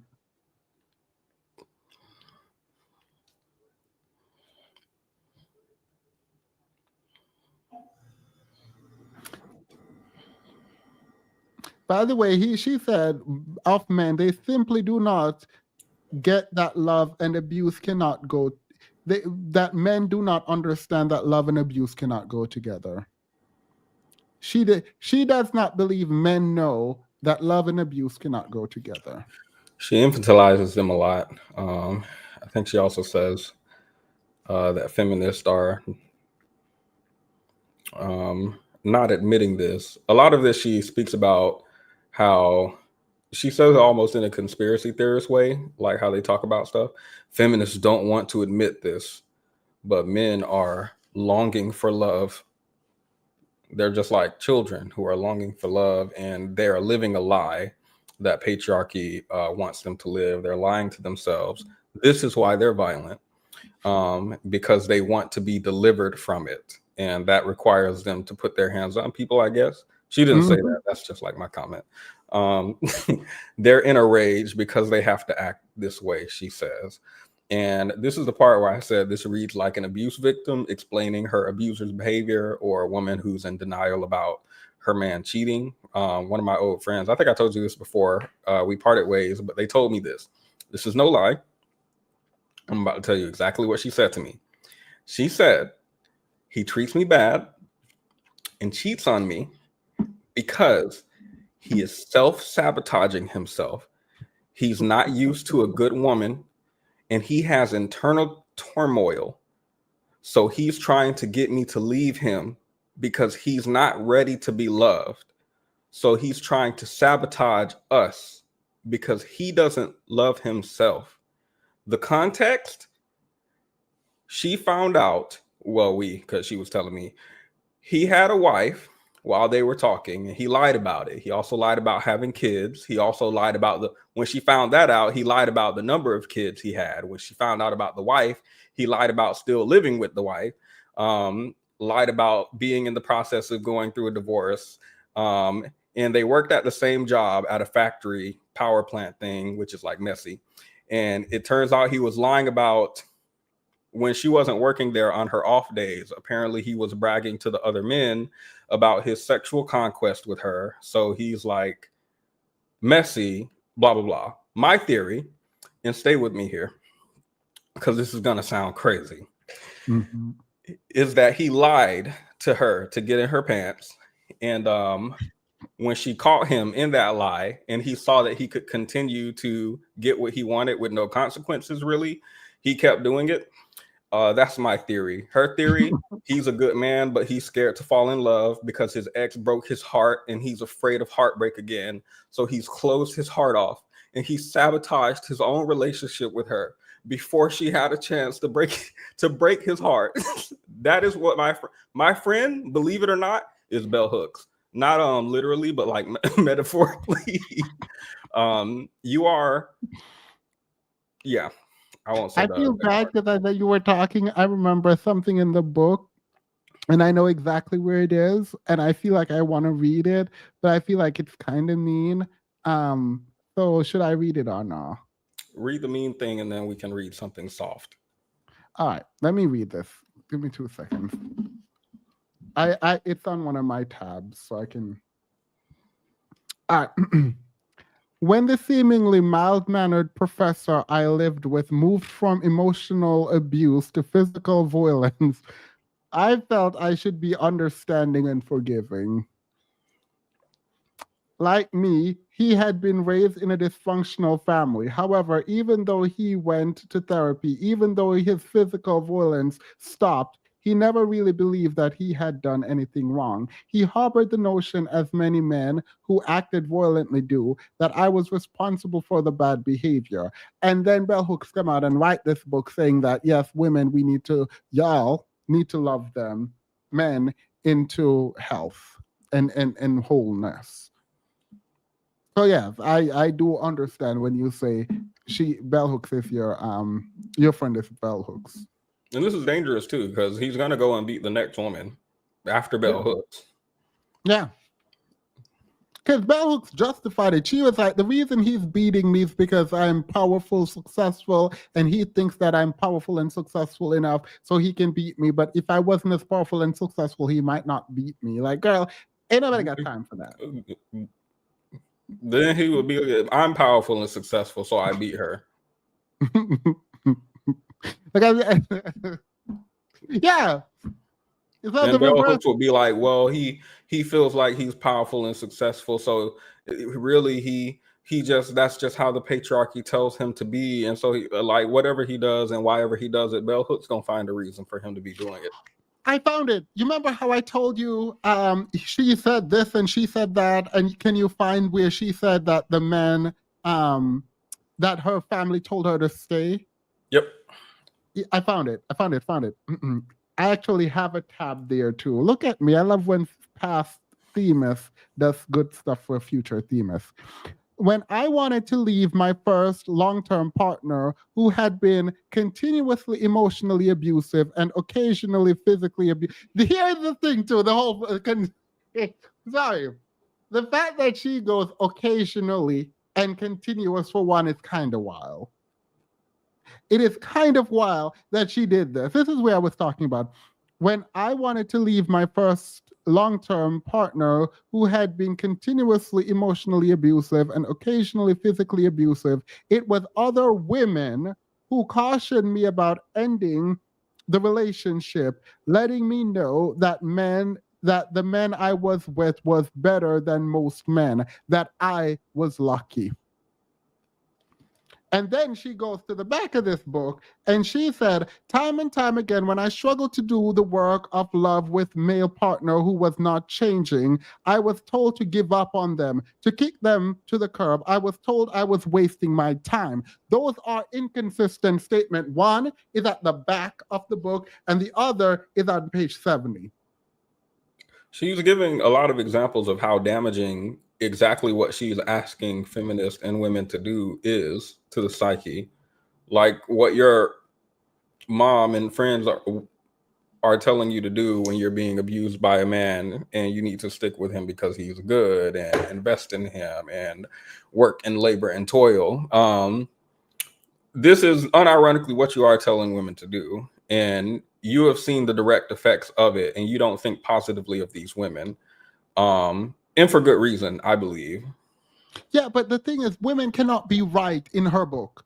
Like in her mind, women are, because she's mad at the women who told her to stay, and she's always also mad at the women who told her to go. Mind you, she's treating these women as if they're the only women that exist at these points. So she's like, all these women were the ones telling me to leave, and then she's like, these women were telling me to stay, and it's very interesting because it feels like whenever she wants, she isolated in her mind's interactions where she's like, women do this, and then she goes, women do that. But these are two very separate actions. So women are behaving inconsistently. And she doesn't articulate that they're different groups of women. She doesn't explain that they're different groups of women. And so her perception of womanhood as a blanket or her engagement with other women as a blanket isn't real. It isn't true. It isn't honest. And that's my problem with this book. It doesn't feel honest. It feels like she's straight up lying. You said she has other work critiquing women, and she does this a lot. Bell Hooks is mad. Ever since feminists told Bell Hooks to leave them alone because she's male-centered, she's had it out for feminists. I think what happened, let me tell you what happened. I don't know this as a fact, but let me tell you what I think happened. I think there were some lesbian feminists, and Bell Hooks met those lesbian feminists who hate men, and they dragged her for filth. And I think she just projected that this is a group of feminists that is larger than it seems, and she gonna drag them back. And I don't think they were wrong. I think their assessment of her was right. She, in this book, in this very book, she pointed out that feminists have been calling her male-centered, and they just don't understand that she's not male-centered, but she just have a deep love for men and want to center men. So they just don't understand that.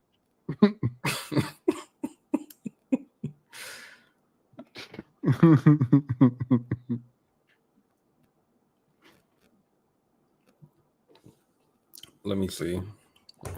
Here's another example of foolishness from Bell Hooks that I wanted to point out. She's like, patriarchy is so powerful and it has men in a chokehold. And then she goes to the Vietnam War and the fact that men were opting out of violence because they didn't want to die. So men can opt out of patriarchy. Men can opt out of patriarchy when they feel like it. When they feel the thing is important enough. When it's their life at stake, they can opt out of patriarchy.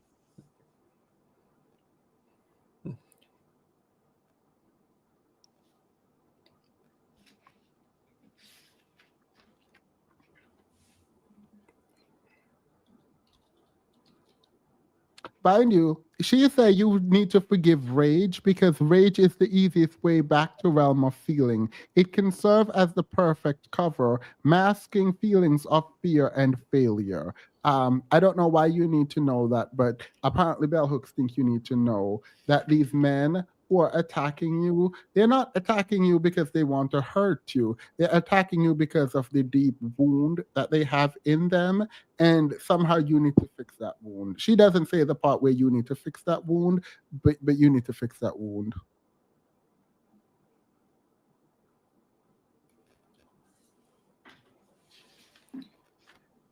Most men and women are not having satisfying, fulfilling sex. Just FYI. That's how she opened chapter. What chapter is it? Chapter 5. That's how she opened her marriage, and apparently in some other of her work. She said she wanted to break the mold. She's tired of women who want to get married for financial stability and their intellectual and financial equal. She married a man who was broke, dumb, and not sexually gifted. Mm-hmm. She thinks that sexual repression fuels the lust of boys and men. I don't know what you're supposed to do about the fact that men want sex. I honest to God don't know what women are supposed to do about the fact that men want sex but aren't having it.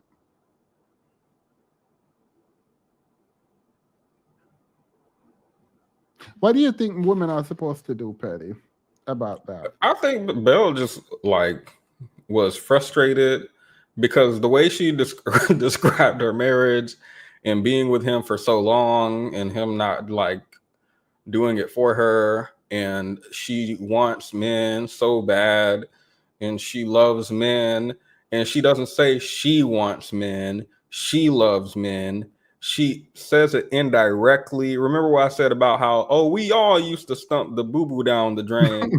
That's how she does it. She don't say she stumped it down the drain. She says, us women, we all want and crave male attention. We want it so bad. We all wish a man would come up to our door and say, I'm going to take you away from this man. He don't satisfy you. I'm here for you.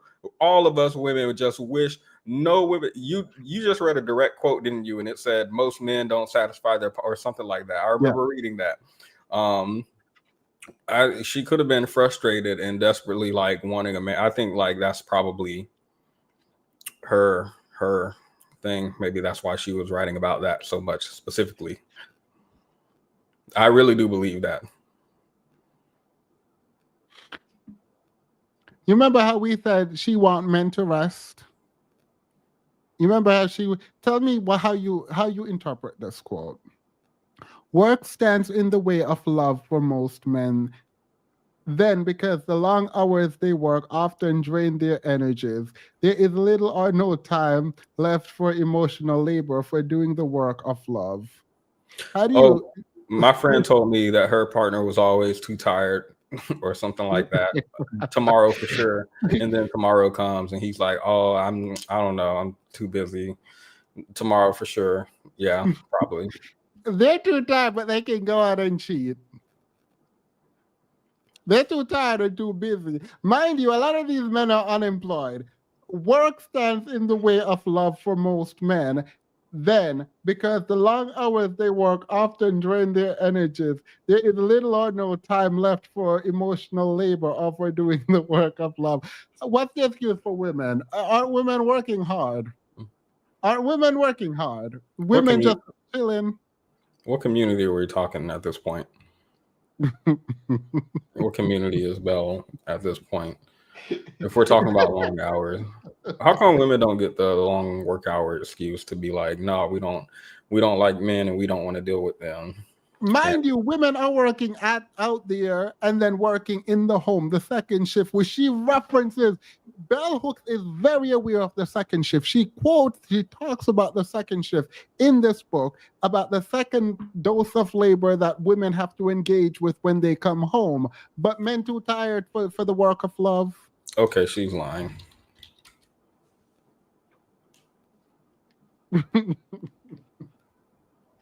Yeah.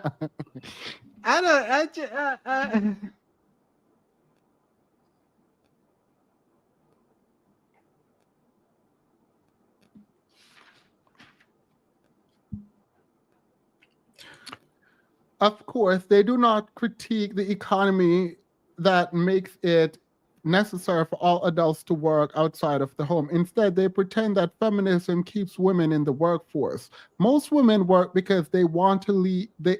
Most women work because they want to leave the house and because their families need the income to survive, not because they are feminists who believe that their working is a sign of liberation. When individual men stay home to do the work of homemaking and child rearing, the arrangement is still viewed as unnatural by most observers. Rather than being viewed as doing what they should do as people in relationships, homemaking men are seen as especially chivalrous and sacrificing the power and privilege they could have as privileged male workers outside the home in order to do women's work inside the home. She just sat there and critiqued the system for making men work too hard because men can't do the thing that men need to do, which is love. Work is keeping men from love. And then she's saying, oh, stop critiquing men for staying home and having the woman go out and work. So can women go out and work and then come do the love situation? Women can do it, men can't. She wants men to be at home resting. That is what Bell Hooks wanted. She wanted you to go to work and come home because men can't go to work and come home and love. So for men to love, they need to be at home. They need to rest. You don't. Built by men, for men, to oppress women, too hard for men. The men have to stay at home and rest. You go work and then learn how to love, then come home and teach men. Also, those men who are staying at home are resting. They're not doing housework because like it's stigmatized. So we don't want them to be made fun of. You do that too. And have sex with them. Yeah. We were men in were more men in touch with their rational skills and their emotional life, they might choose work that would at least sometimes enhance their well-being.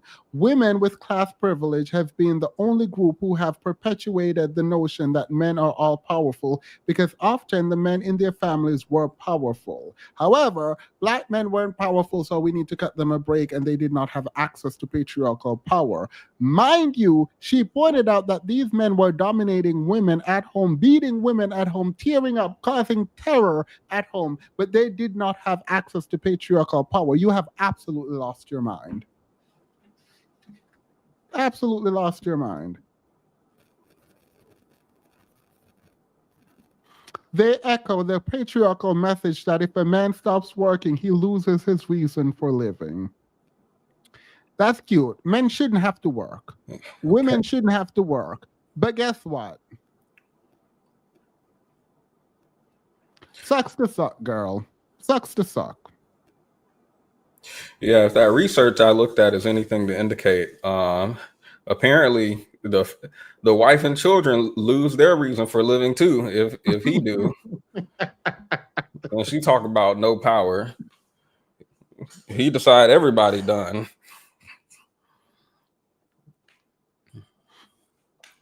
In actuality, individual men are engaged in the work of emotional recovery every day. But the work is not easy because they have no support system within patriarchal culture, especially if they are poor and working class. So y'all failing men. Y'all have failed men, and men are trying. And the reason y'all don't want to care is because you don't want to care, because men are trying. They're not trying either. Have you seen the calling my homeboy at bedtime trend? Mm-mm. Really? What is it about? It's men and they call their friend and they say, "Hey, I just called to say goodnight." Wait, what happened? The men get mad? Sometimes they get mad, they get confused, or they hang up, or I mean, it's to the be funny. fair, if you're calling my phone and randomly talking about I just called to say good night, I'm hanging up. I'll probably get annoyed by you. Oh, she did create a system, by the way, where she thinks men should be paid to learn. Remember how she said men don't know how to read and men don't blah blah blah. She thinks the government should pay men to work. She would have loved that barbershop conversation. You want me to read that or no? It's annoying. Go ahead. Despite changes in the nature of gender roles, ours is still a patriarchal culture where sexism ruled the day.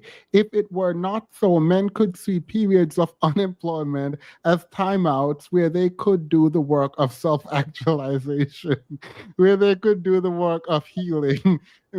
Many working men in our culture can barely read or write. Imagine if time away from work could be spent in exciting literacy programs for poor and working class men. Imagine a wage offered for this work of self development. I think they have like scholarships and stuff, don't they? For some stuff that women take advantage of. Like, and it's not gender based. There's stuff just for, impoverished people to take advantage. I'm pretty sure it was around back then. I think so. Wasn't it?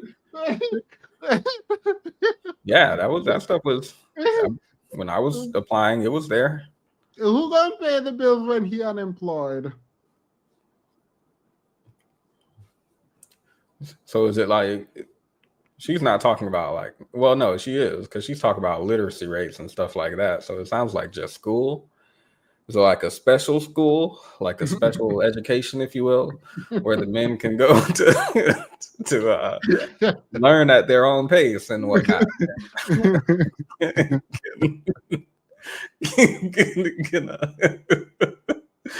Because she doesn't know it, but she's describing a sort of special education system where men who are unemployed and have low literacy rates can't find regular employment, have to go.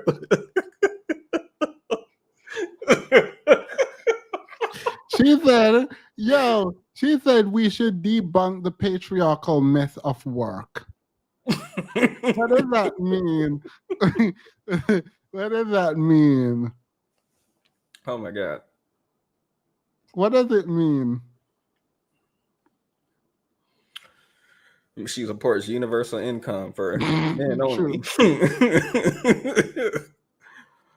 She doesn't consider what women do work, so they still go and do that stuff. But she said they are the elders who can speak to younger generation of men, debunking the patriarchal myth of work. These voices need to be heard. What is the patriarchal myth of work? Oh, I've seen it. I've seen the women come in the workplace and do stuff, and I've seen what the men do. And those men, they get promoted. And it is a myth. It's a myth what they're doing in there. It ain't work. But they come in there and they get promoted all the way to the top. Maybe that's what she means.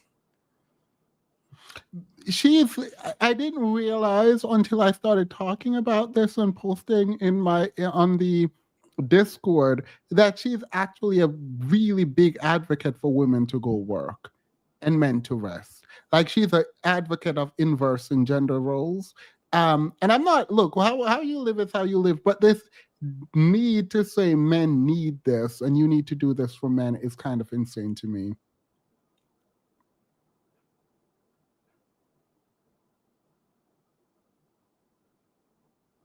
A man who is unabashedly and unequivocally committed to patriarchal masculinity will both fear and hate all that the culture deems feminine and womanly.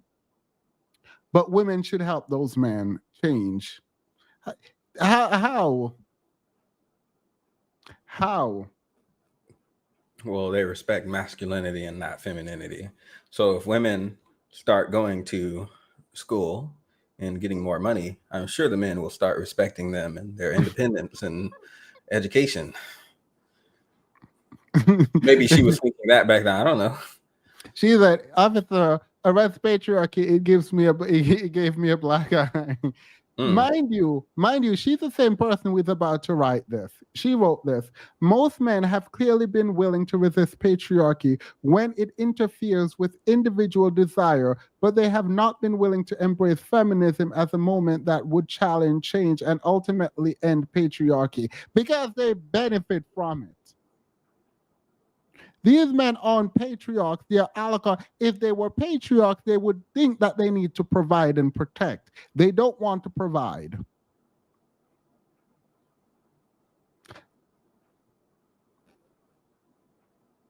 However, when it comes to the issue of gender, they were as sexist as their conservative cohorts. These are in reference to the feminist men. I would say nor protect, Riley. The reason I didn't say all protect is because I don't think patriarchy protects women. I don't think patriarchy tells men to protect women. I think that is just an add-on to feel good about what they're doing. I don't actually think they believe that, but I do. I didn't say protect because of that. Wait, do you want to read this through super chats, please? What's interesting, ironic, is although she's written such abusive language, abusive men will still dismiss her because she's a woman. Yeah. Oh, they do. Only the PhD level are almost the PhD people will cite her meaningfully. I sat in for a conversation with some quote unquote academics. There was not a single discussion about any of the mentioned abuse at all in the book. The only thing they discussed was women silencing them. These were not like comment section TikTok or anything like this. These were the men studying feminism in college. Wait, so you're saying when they were talking about bell hooks, they didn't talk about the abuse of women? The will to change specifically we were discussing. They didn't talk anything about the abuse. Nothing about it at all.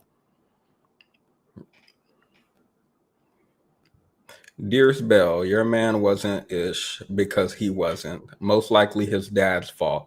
No need to write a book to guilt women about it. His NAB status. Mind you, she says feminists feel sorry for men because they see how patriarchy wounds them, and yet men remain wedded to patriarchal culture. I don't think feminists feel sorry for men. Even if they do, that doesn't matter. Feminists feel sorry for women who are being abused by men. Ain't nobody got time for bell hooks to be rewriting nothing.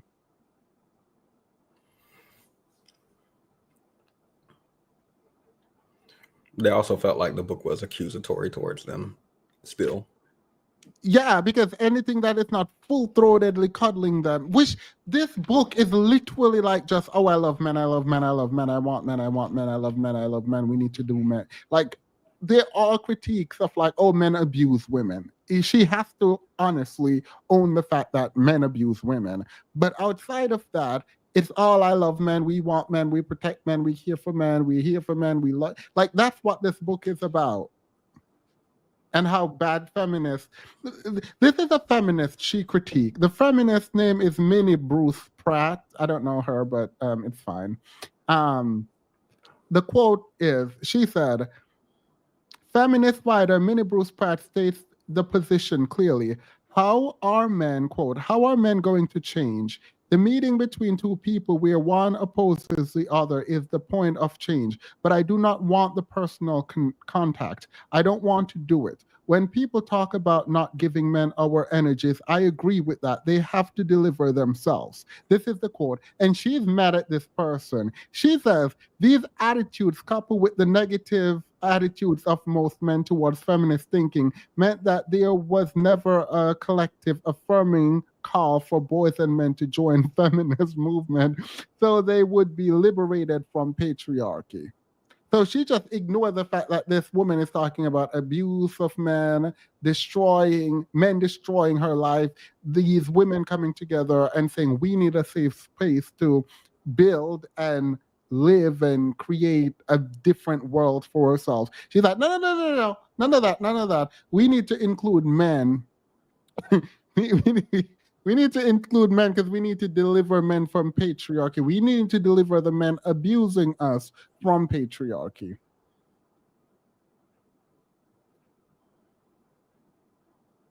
I don't understand how she thinks that was going to slide and that she wasn't going to get dragged from these feminists.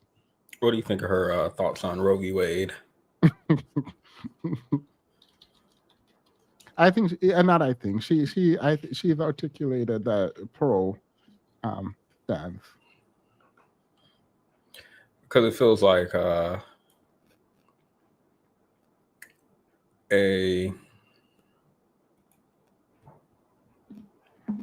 obviously you're not an individual in the case of feminism broadly, but it feels like forcing you to come to terms with your abuser, which I feel like would be the victim's choice and on the victim's time if they choose to do so, which some have.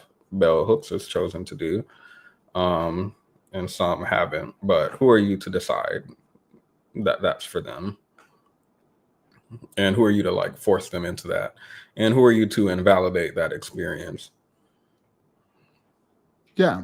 I mean, what's the book? Oh my God. I think it's like Feminism is for Everyone. Do you know that book?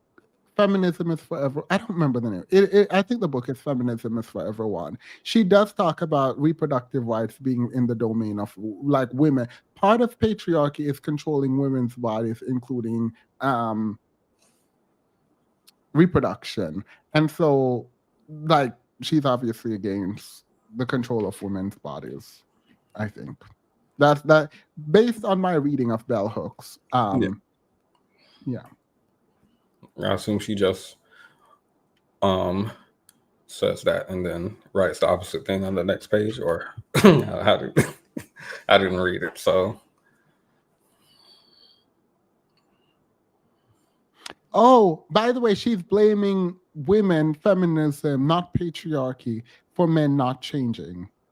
She said, no wonder then that men who cared, who were open to change, often gave up, falling back on the patriarchal masculinity they found so problematic. The individual men who did take on the mantle of feminist notion of male liberation did so only to find that few women respected their shift. So if women don't respect their shift, you go shift back. So this is not fundamentally about actually changing. It is about women respecting that you change for the better. Do you think she'd be like a Pearly Things or somebody if she was? It's funny, I don't think she would outwardly advocate against, well, I mean, I guess this is an wait, I don't, so I'm thinking. No, I don't think she's Pearly Things, no. There's a creator, I just can't quite remember her name, but she has like really, really strong critiques for Black women. But outside of that, she's a feminist in every way, shape, or form. But then when it comes time to talk about Black women, she like leans really heavy into conservatism, like real heavy. That's what this kind of gives to me. I think Bell Hooks was hurt. I think Bell Hooks was hurt because I think she loved men. And I don't think she felt there was space for her to love men. No, well, okay. Maybe she didn't feel that way. Yeah, sorry. She didn't feel like there was space for her to love men. No, she wanted too much. No, but I think sometimes women can feel because I've watched content creators that I have tremendous respect for drag other women because they're like, why you still want to deal with men? And I can see those women who want men being radicalized against the women telling them you should not want men, because I think it's fine to want men. I don't know that it's right to tell women don't deal with men. I don't know that that's right. For your protection, probably not, but don't. I don't know. I don't know what the right answer is. Do you think Belle is a critical thinker? Yes. I think she's smart. And that's why I think she's lying. Okay. Yeah, no, she's straight up lying in this book. Like, she's just straight up lying. You think this is entirely like revenge? I think the underpinning for this book, whether or not she would admit it or not, is the I hate pushback. those feminists. Yes. Mm-hmm.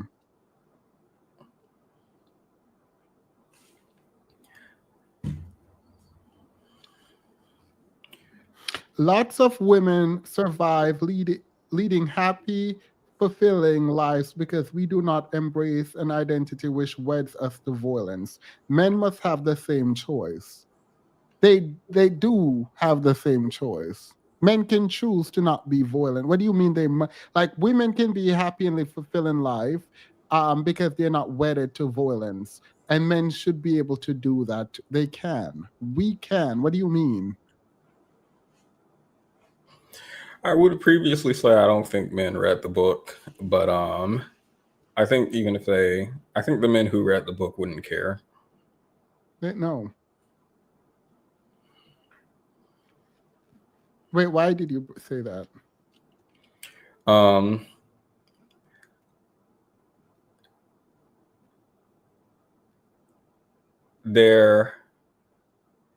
They would give the same critique as like TikTok comments who have not read it. Do you know? You want to understand bell hooks politics? Bell hooks. Go ahead. Visionary feminism is a wise and loving politics. It is rooted in the love of male and female being, refusing to privilege one over the other. Oh my God, hold up. No, wait. Please tell me I wrote exactly that. Oh my God.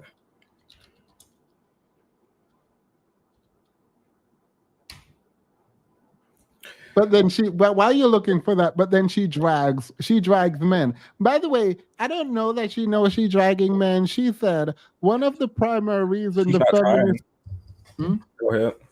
She ain't trying to, but yeah, she is. One of the primary reasons the feminists demand that we challenge and change patriarchy had so little impact on males was that the theory was primarily expressed in books. What do you think that means? If you want to hide something from...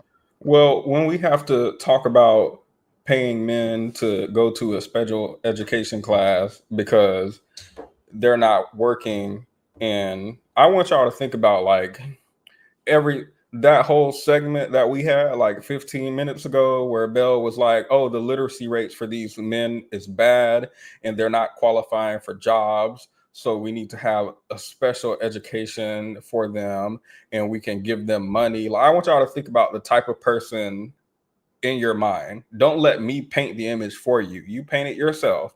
Went to special education, is being paid by the state, cannot hold a regular job or any job for that matter. What else did she say? Low literacy rate. Like, and she's talking about we're going to hide the truth from them in books. Mind you, never mind. I'm not going to critique her work. You know how I said she was out here talking about men were happy for women to pay.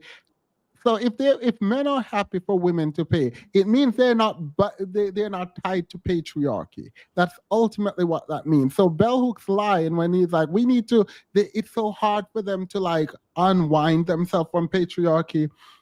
Men were happy, quote, men were happy with the idea that feminism was teaching women that they should pay their own way. So men were fine with that. They weren't patriarchs. Men's continued allegiance to a notion of masculinity that could no longer be fulfilled, realized on the old terms, led them to place greater emphasis on their ability to dominate and control by physical force and abusive psychological terrorism. The idea here is fundamentally, sorry, I just read that terribly, but the idea is these men don't mind if you're contributing once they get to subjugate you. Bell Hooks knows this. We know this. The fact that we are engaging in here, and Bell Hooks is like, you need to love them back to health is kind of strange to me. Oh, I didn't write a lot. I just wrote something like Bell Hooks seems like one of those. We need to realize as a society that men and women need each other. She seemed like one of those, we can't live without each other, and we complement each other, and we're not, one of us isn't better. You're the head and I'm the neck.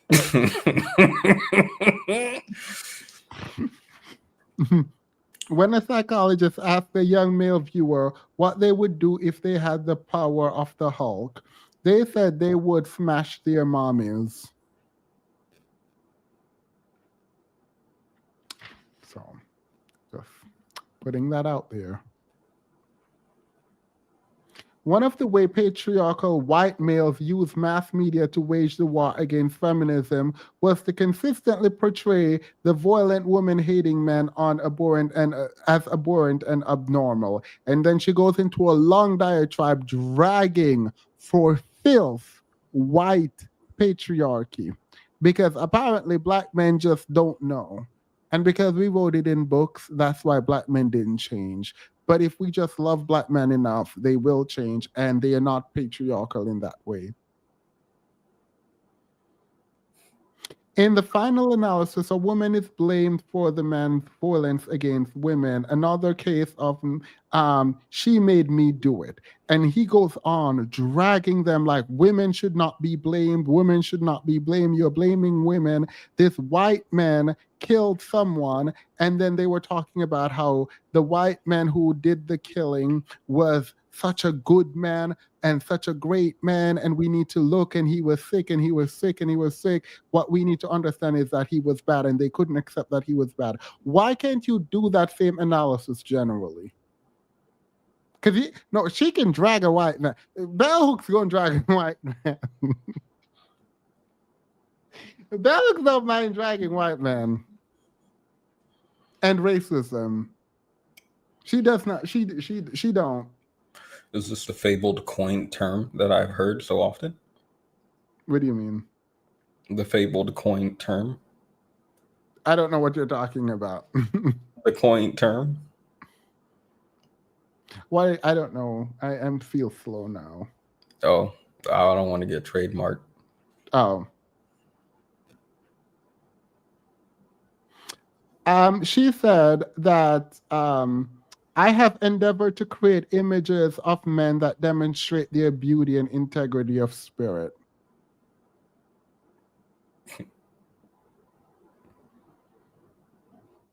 Much of girl, what is it? Nah, this is the worst show. No, what is it? She said, much of the anger men direct at mothers is a response to the maternal failure to protect the spirit of the boy from patriarchal harm. Let me repeat this again. Much of the anger men direct at mothers is a response to the maternal failure to protect the spirit of the boy from patriarchal harm. So, patriarchal harm is not the issue. It is the failure of the mother to protect the child from patriarchal harm that is the issue. So, the mother is the issue, not the patriarchal harm that causes the boy to harm.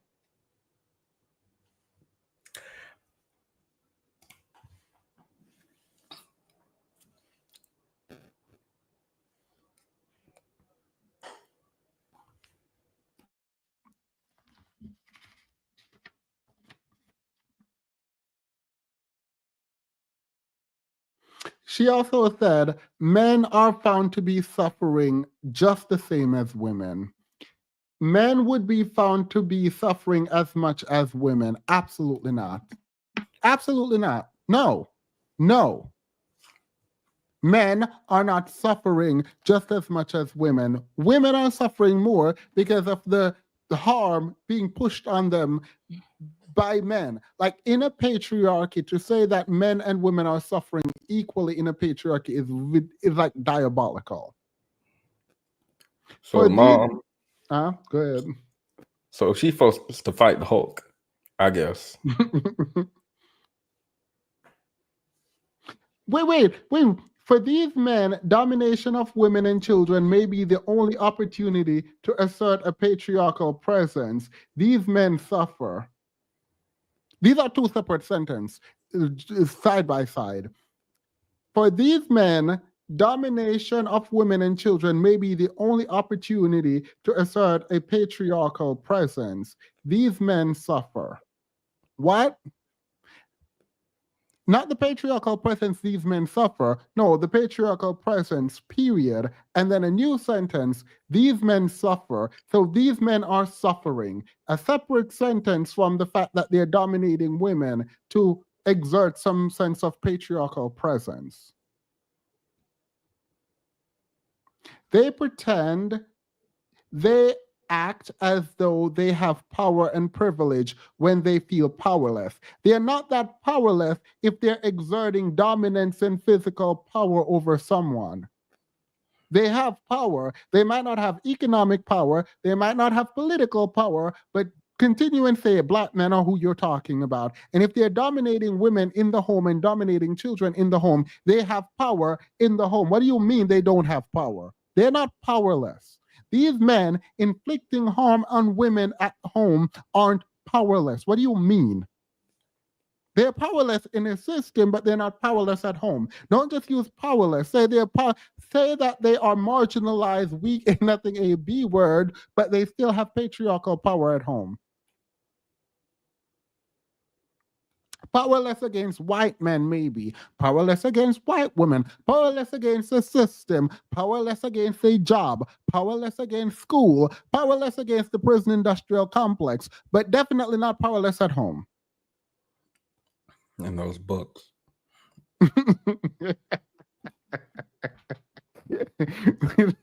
Powerless against the literacy rate.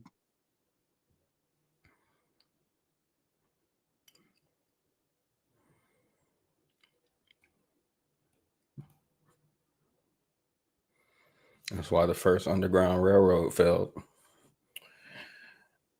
Had to put the second one on the map.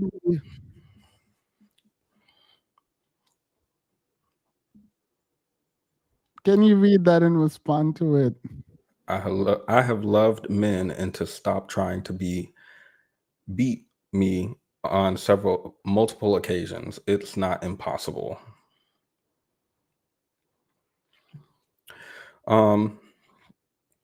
So anyone listening, please don't take this advice. That is quite silly. Actually, I want to respond gently.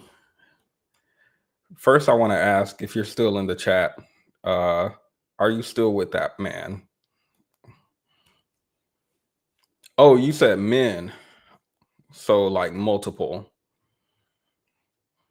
And you said trying. So I kind of want more details. Can we drop the link? I have like several questions. I actually don't have a comment yet. I have more questions.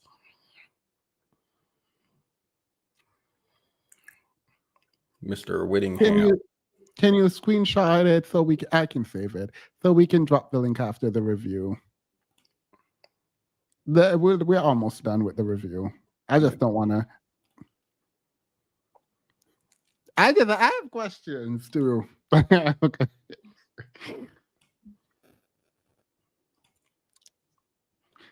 Not gonna hold you. I've never read this book, and the fact that this is a book everybody routinely promotes is insane. Yep. Well, that's why we're reading it now. Does he? Yeah, he be citing bell hooks. That man. I've never seen someone cite bell hooks more.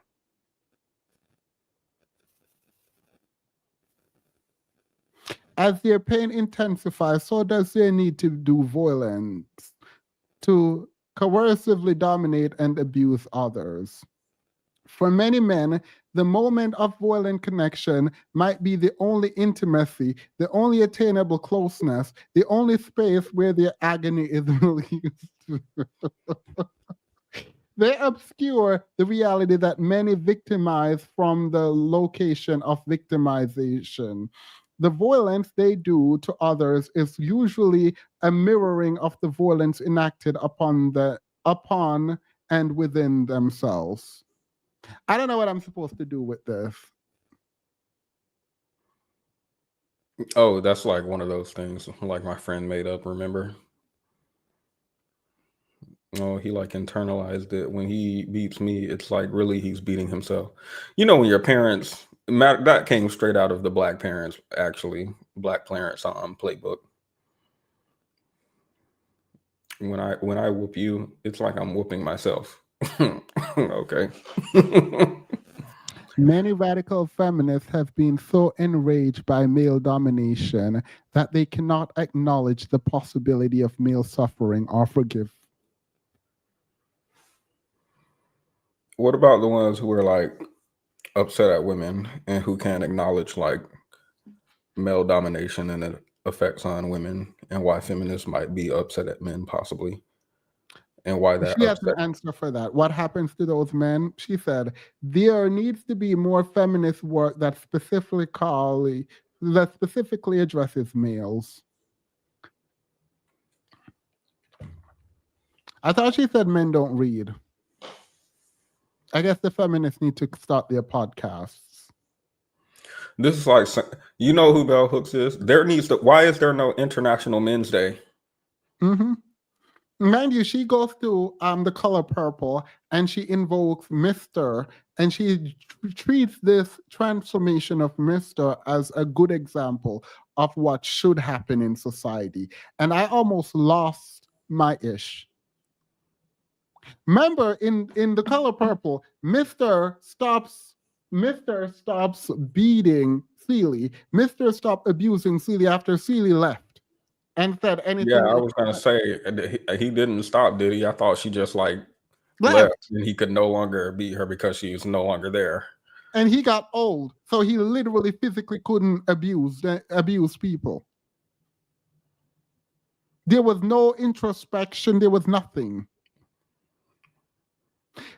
The fact that she used that as an example of how we can reacclimate and introduce violent men back into the fold is actually kind of insane to me. Her game plan, feminist, wait it out. Just 87 years of it. He'll get tired. Oh, mind you, men hate that. Men drag the color purple. Men do not agree with the color purple. Men actually say they're terrible and they treated him poorly and blah, blah, blah. And they are lying on men.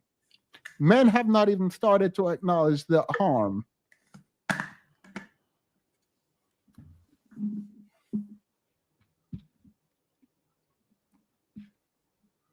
Can you read it, please? No? If there was a debate on the color purple, Bell Hooks would argue for Mr.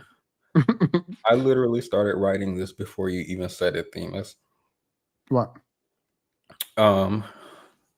She started this comment and then you said it in the middle of her writing it.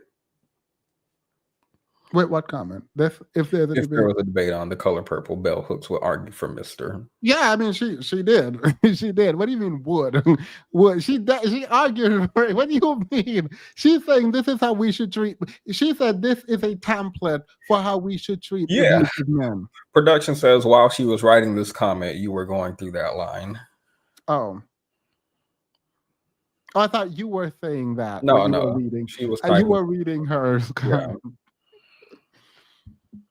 We must be willing to hear men speak their pain. Only when we courageously face male pain without turning away will we model for men the emotional awareness healing requires. If he was wounded, then how could he protect me? I could see men as comrades and fellow travelers on the journey of life and not existing merely to provide instrumental support.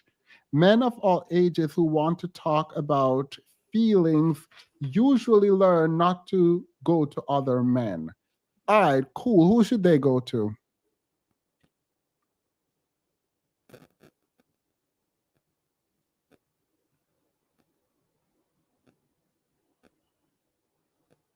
Who should they go to? Who should be doing the work? It's the whole thing you were like, oh, men and women should work together to help men. And in the end, you are saying, oh, men not going to listen to other men.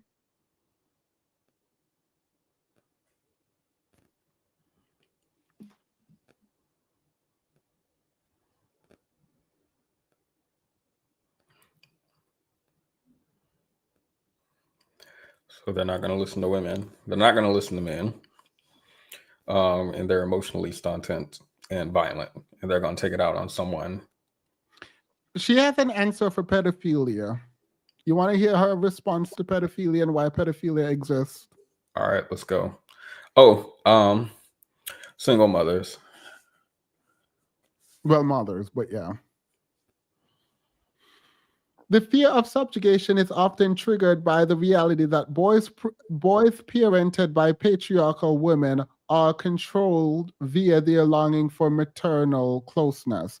In maternal sadism, the manipulative woman exploits the boy's emotional vulnerability to bend him to her will, to subjugate him. This early experience resides at the heart of many a man's fear of being intimate with a grown woman, and it may explain why so many men in patriarchal culture seek intimacy with girls or women young enough to be their daughters. Snuck a little plausible deniability in there. Maybe it might explain. I don't know. I'm just saying it might. I ain't saying that. You're right. She's saying I'm not saying it did, but it I'm might. just saying maybe something to think about. Oh, she don't like women. Like even if this book were not just a critique of feminists, I think even if you walk out of whatever room that you had and women were like, you're male identified, we don't want you in here, go away, lame, or whatever, you could not squeeze this book out of me in no way, shape, or form unless I already hated women. She forgot that she just told women to cuddle men and help men and love men through it. She forgot all of that. And this quote is not out of context because it's separated from the paragraphs. She said, often when a female gets close to male pain, penetrating male mass to see the emotional vulnerability beneath, she becomes a target of the rage. But you want women to do the work of helping men become whole, but you are saying when they penetrate the mask of male emotional vulnerability, they become the target of rage. You are fully aware that women become the target of rage when they try to help men, but they should. Why?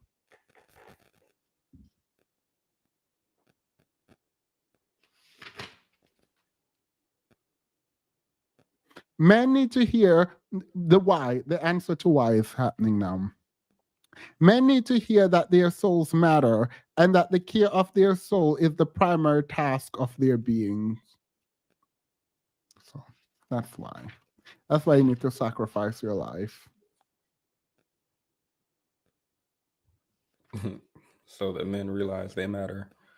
In this society, we need men to realize they haven't figured it out yet. That men matter. No one's told them. I mean, we're in the end of the book. So at this point, I'm just giving y'all a cherry on top of the dusty cake. Sexism roles restrict the identity formation of male and female children, but the process is far more dangerous and damaging to who? Who do you think? Who do you think, Bell Hooks, think the patriarchal role is far more damaging to? You know, I wouldn't even say boys. I would say grown men. Hurts them the worst. Fully developed adult men, I'd say. Sexist roles restrict the identity formation of male and female children, but the process is far more damaging to boys because not only are the roles required of them more rigid, the roles for men are more rigid and confining, but they are much more likely to receive severe punishment. Mind you, her dusty daddy broke down the door, used the door to beat her, and nothing about what the dad did to the brother when they deviate from the roles. You are telling me that women being beaten by men, being mistreated by men, in your mind, is not as bad as what men have to go through in patriarchy.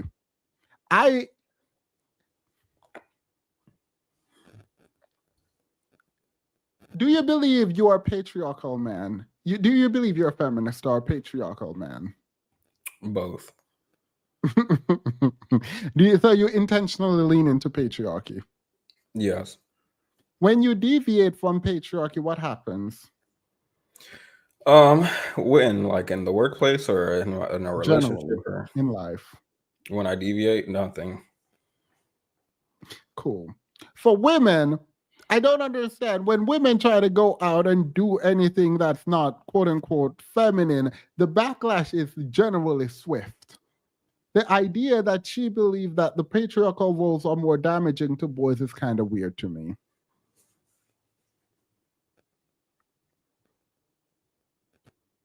Men deviating from providing is not harsher for them. I'm so sorry. Men deviating from providing is not harsher for them.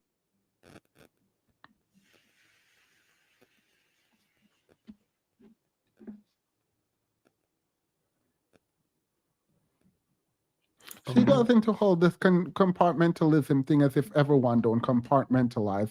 Workaholism is the most common addiction in men because it usually it is rewarded and not taken seriously as a detrimental part of emotional development. So she don't believe men should work, by the way. She think workaholism is bad for men.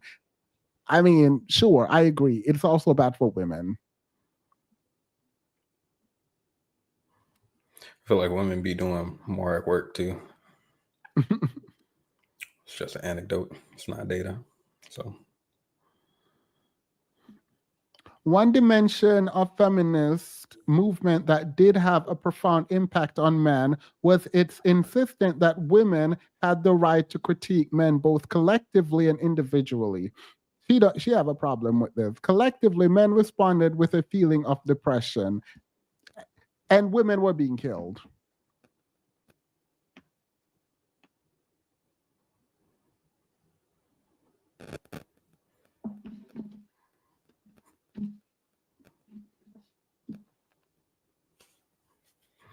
I'm guessing she doesn't do interviews. Mm-hmm. I'm guessing she doesn't do. She didn't do any interviews or stuff like that.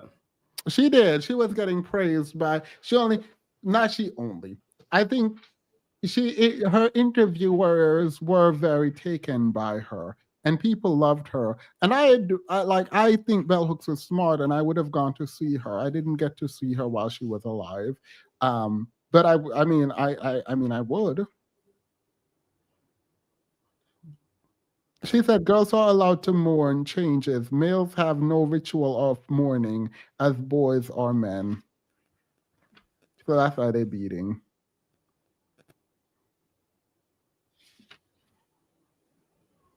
There's one more thing that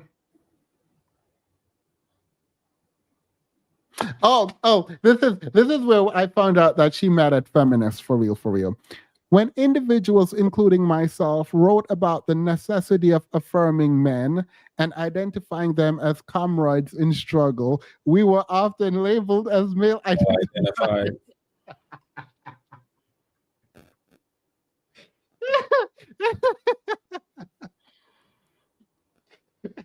Girl, she's big mad. She is big mad that the feminist movement was dragging her. And then her final chapter that we're not gonna read is entitled "Loving Men," and I ain't doing it. All right. So my final thoughts on Bell Hooks. We just read the whole book together. Final thoughts. Yeah, no, it's gonna be a no from me. I don't know what she thought she was doing, but what she did was sit there and cuddle man, lied for man, and then pretended that women are the problem for why men are the way that they are. And that feminists should endeavor to help men because men won't help themselves. Mind you, she highlighted that men don't care nothing about what women got to say because patriarchy, but you should still help them. And you can't write it, even though she wants you to do a lot of research. You can't write it because she don't think men can read. So you need to perform it somehow. Maybe put up a stage, jump on the stage and act it out. I don't know. Play charades. Final thoughts before I drop the link. I think these discussions, Belle's not here to hear this, but maybe her followers are. These discussions, I think, require men to be here in good faith. The feminists, as she detailed earlier in the book, throughout the book, attempt to get through to the men who rejected these conversations. You attempted to get through to the men, not you, but Belle. And they rejected these conversations. And she, by her own admission, are described as the male identified pick me. And if you can't get through to them, they reject even you, the one who is appeasing them, coddling them, and stroking their ego. They reject even you, right? And it's not a matter of speaking to them gently and coddling them. They are not rejecting feminism and working with women and coming together because women aren't talking to them gently. You just described in this book how all these women have been AR'd and beaten and abused and are still running back to men, trying to work with them. But she never seems to say the reason women won't work with men is because men don't talk to us gently and don't try to understand women and don't center us in their discussions and or whatever, right? No, the reason men aren't coming together with you is because they don't want to. And go and ask the other pick-me's. Go and ask the pastor's wife who cooks and clean and irons the clothes while he go out and cheat on her, and ask how that worked out. And did he stop? Did he stop and did things improve, or did the turmoil like continue and he did not improve throughout the marriage? It don't seem like it based on what we watched. And I think this is evidenced exactly by the way men weaponize this book that Bell Hooks wrote. Men do not read The Will to Change. They don't care about the substance, I don't think, of The Will to Change.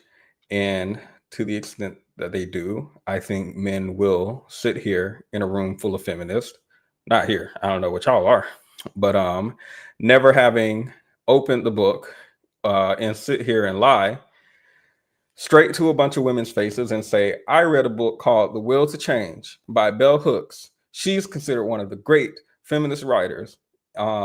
And I think all you women should read it. It talks about how evil women like you all refuse to let good, well-intentioned men like me prioritize myself in feminist discussion. These men have no interest in exploring masculinity. They have interest in silencing women. And that is all. I'm not reading this. I'm not reading this. Well, Benji, I love you dearly, love you down. Picture 8, but I ain't reading this. She popped her tittle out with that book. Not a single black man latched except FD. Can you both Level Up and princepetti, can you manage the stream? Give me 2 seconds. Someone is at my door and I need to figure out who. Level Up, you can speak and then you can get engaged. I'll be right back. I won't be hearing you though. Sorry, I have to check. Hello, Level Up. Welcome. Hello. How are you this fine evening? I'm well. How are you? I'm doing very well. Thank you very much. What say you? I'm glad you guys are talking about this. I've read this book a couple years ago. My flappers were gasted. I read it because I kept hearing her name come up in these different conversations. And I was like, oh, you know what? I need to familiarize myself with her because I heard so many wonderful things about her. And I'm not saying she's not a great person and she's not really smart and all that thing. Like flowers, flowers, accolades, accolades, love, love, love. But the book was not what I thought it was going to be. And I was very frustrated for the same reasons you guys seem to have been. So this feels vindicating for me to hear what you guys are saying. Wait, you don't think feminists are the male haters?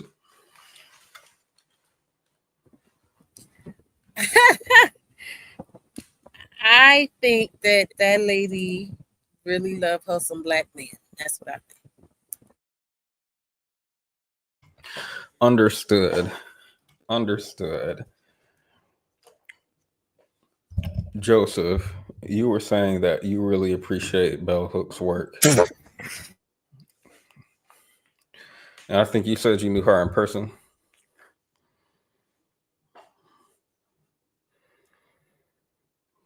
It's on mute, and I can't read your lips. Sorry. You said you were putting the cape on? No, I said I saw her in person once at the new school. You saw Bell Hooks once at the school? The new school. Is my audio okay?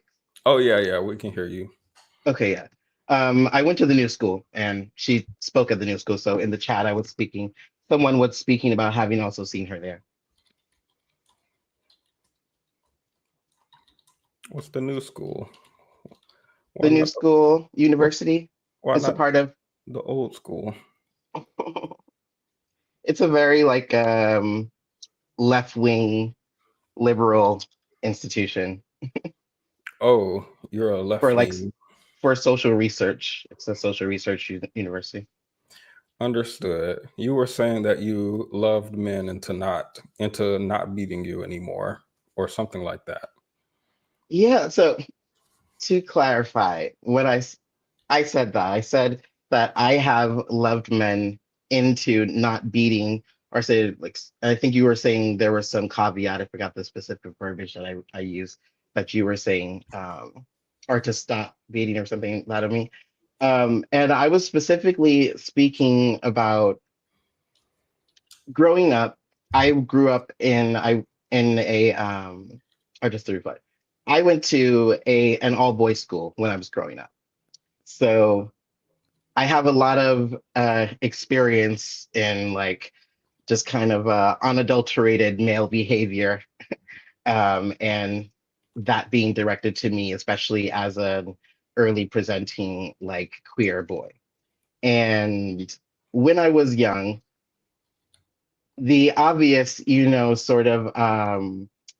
obvious sort of like reaction to violent boys or homophobic boys or boys who were essentially trying to inflict harm on me in any kind of way would be to just be like F them and fight them back or whatever, and just be like not engage with them or whatever, be like they're bad, I'm good, they don't like me, etc.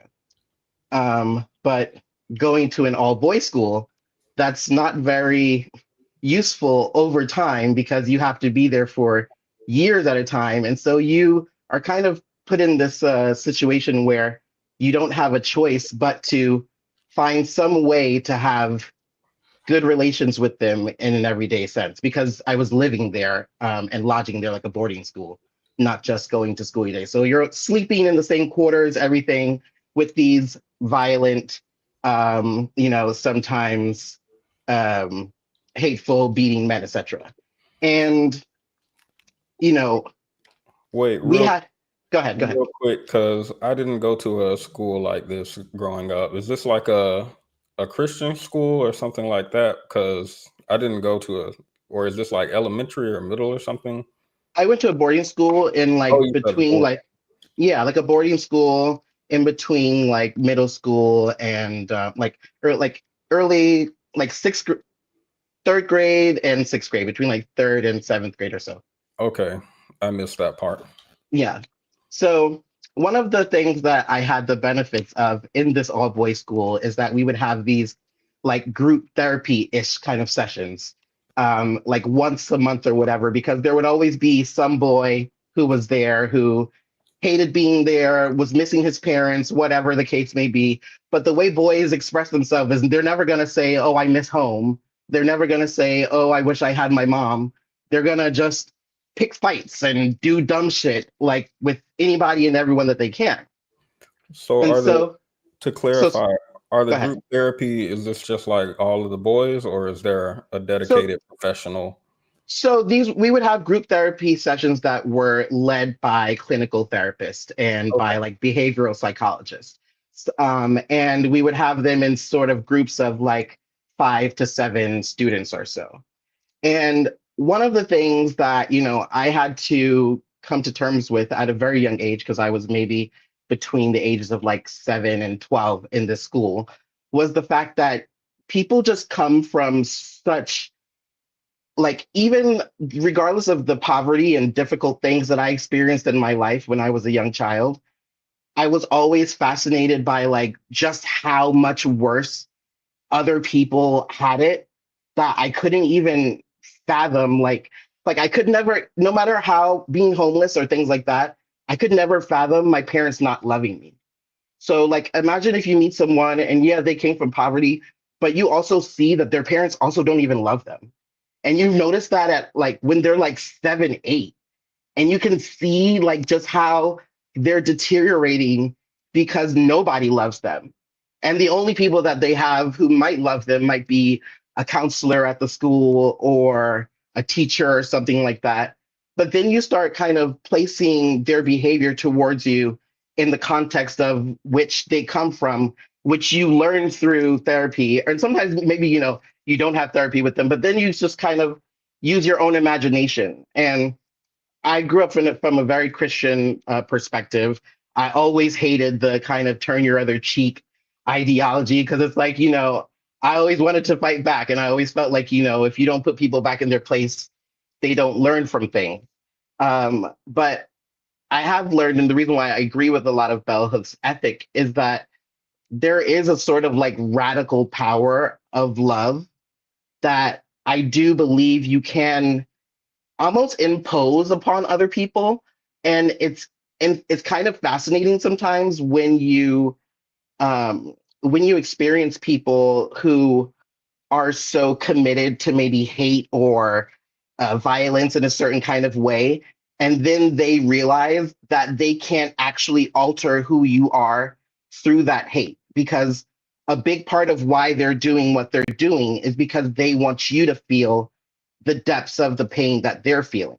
So, you know, a lot of pain and a lot of implementation of violence between people is just people trying to get other people to feel the same hurt that they're feeling, and trying to, it's like the same way hurt people, misery loves company. Misery loves company is just one of the most true things of life.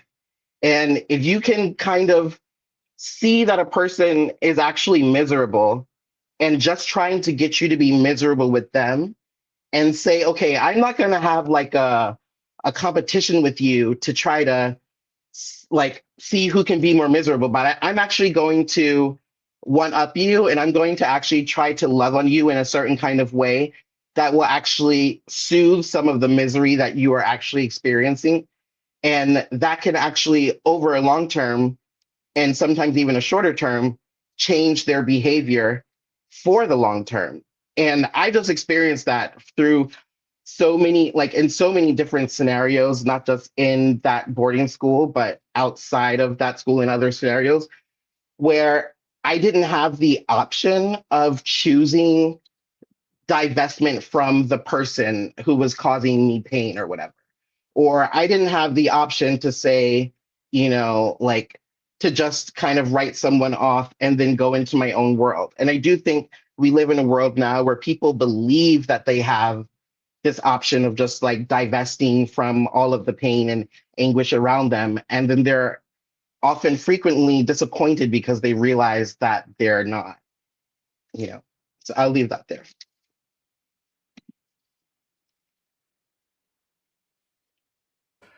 I'm curious, when you say you like loved abuse away. I'm trying to see how to best form my questions. Do you feel like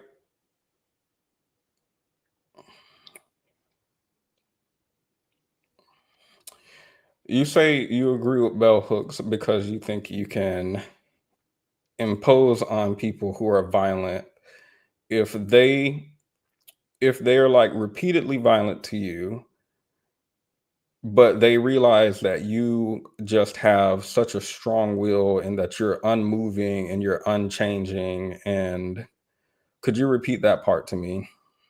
Okay, yeah. So I was saying that I do believe in the power of a loving ethic, which is the more clarifying verbiage I think that she speaks of. Bell Hooks's ethos is about the power of a loving ethic. So it's like the ethics of love and the ethics of how powerful love can be in actually sort of creating the world that we want to see, sort of over a more carceral perspective, I guess. And that's why I say that, I feel like Belle's perspective is very similar to. But I'm Go not ahead. I'm trying to visualize, like, I can't see in my mind because she goes through very like vivid examples of abuse. Like she Correct. describes being beaten by her dad several times or being in a 10-year relationship with a man experiencing intimate partner violence. And Hmm. I'm trying to more clearly paint a picture in my mind of what does it look like to show the power of love, because what she describes is not something that I think women are not already doing, and I don't think it works at all. I mean, I don't think that what she describes or prescribes, whether you think it's prescriptive or not, I don't think that it is by any means, like you said, it's not like a 1 + 1 = 2 kind of thing.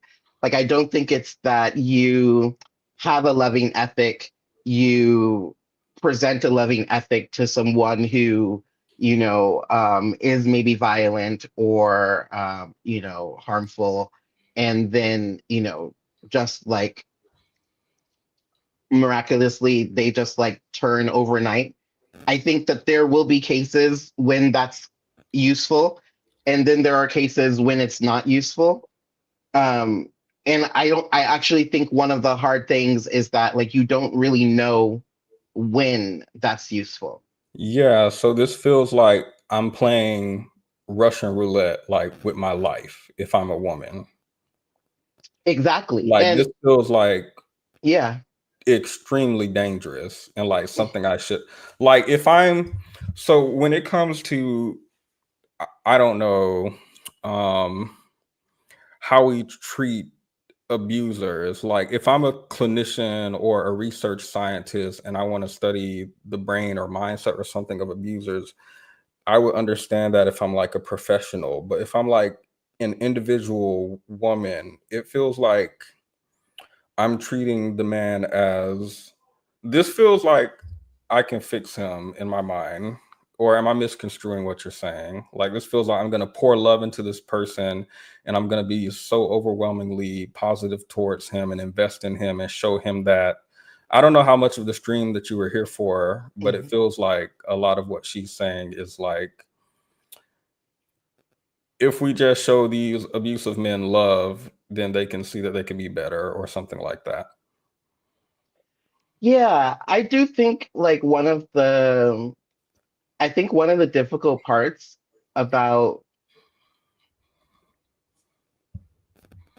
I don't want to like about sort of living by an ethic like that is sort of um the sort of like level of harm, not necessarily level of harm, like the level of fear that that can bring, and sort of like what you said, the kind of like tightrope that that is, a kind of like Russian roulette that is.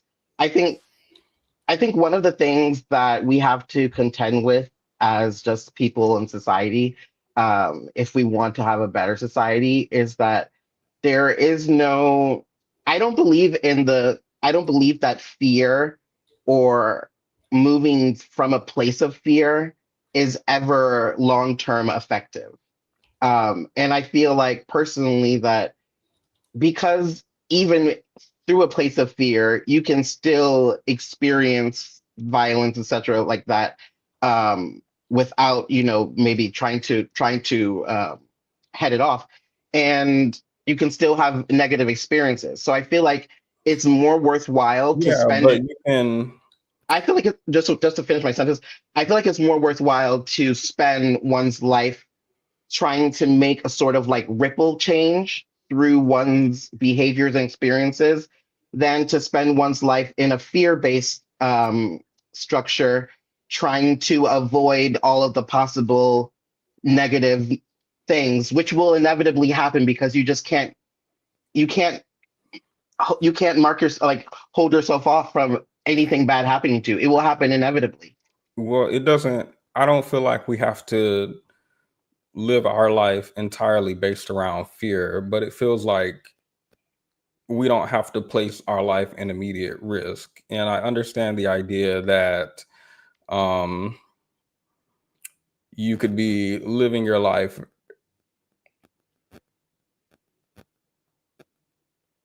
I think you said something like you could be living your life in fear of this and it could still happen, or something like that, right? Correct. You could be living your life in fear of any of the things that you were mentioning.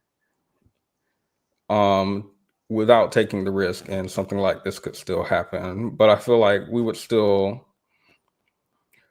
like, I would still tell my children not to play in the street or not to get in a white van if a man's offering candy. Like, it's not because I want to 100% eliminate all risk that anything can happen to them, but it's because it's just like well proven to severely reduce the risk. And we want to take the precaution that we can. Not because I think that you're going to be 100% safe, but because I think we should at least take some care to our safety. Can I I interject with a go ahead. question? Okay. I would just say, just in response to what you said, Petty, just that I do agree with that sentiment. I just don't know that in the case of like love and interpersonal relationships, that it is necessarily proven to be more so effective than another ethic. I don't know. I don't know if the sort of politics of avoidance maybe is as effective as people maybe necessarily think it is. If the what? I don't know if the politics of avoidance and approaching things from that perspective, I don't know if that is actually proven to be more safe. Because you were saying, for instance, we tell our children not to play in the street. I think that's a more proven thing than to say that, if a person does or does not have, um, Like leaving an abuser the first time they are violent versus staying with them for a longer period of time. correct. You don't know if that's well researched. No. I don't know that. Yeah, I don't know that a person who may have experienced abuse in any degree, if they leave that relationship, or should I say, if they leave those relationships automatically versus um a person like, because I guess you're saying like if they see that early on, right? Or is that what you're saying? Yeah. Or you're just saying like at any time, like, yeah, because I I I assumed you were saying when you said that you love someone and to stop trying to beat you. Sorry, by the way, earlier I thought you said you love someone out of beating you.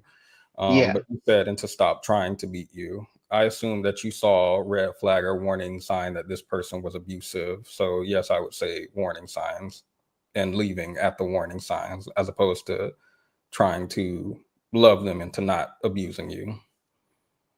Correct. I mean, I personally believe that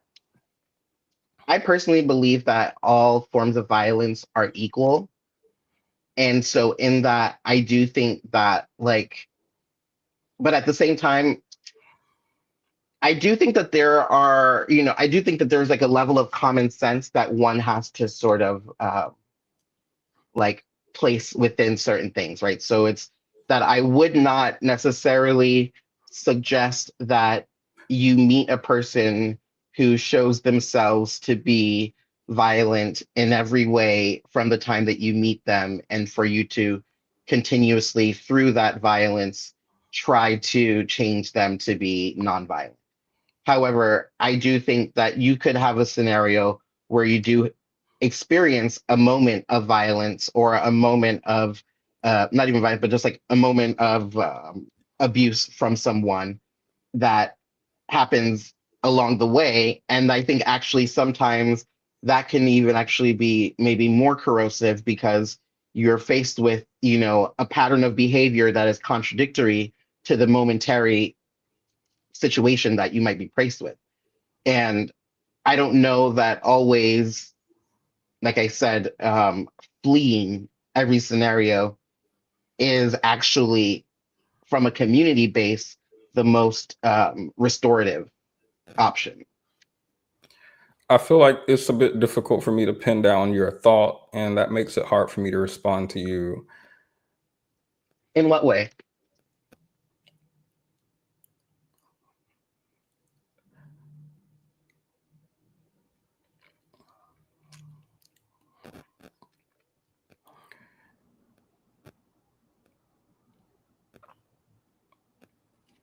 Can I interject with a question? Sure. Oh, but What Are is you the thinking? benefit to the person that is being harmed? Like when you think about risk, right? There's usually a reward that you're risking things for. I understand the benefit to the person who's harming, but how would you describe the benefit to the person who's being harmed? And furthermore, when we think about the relationships as a whole and our culture as a whole, knowing that what we know about men and men and violence, do you think it is inevitably are you okay with women being abused in relationships? Do you think that is inevitable because of the dynamic of men and women? I don't. Well, first off, I do think that there is not, I would say, an inevitability around abuse in the sense of the broad phrasing of abuse. I don't think it's inevitable that someone would put their hands on you particularly, but as a person, I personally place verbal and non-physical violence. I place that actually quite high along physical violence personally. So I do think that it is likely over the long term of a relationship that a person would likely have moments that they might consider to be abusive from a partner. But I do not think abuse is something that is like should be expected on like an average, and that you should say, oh, well, abuse happens to everybody, so I should deal with it. For your second part.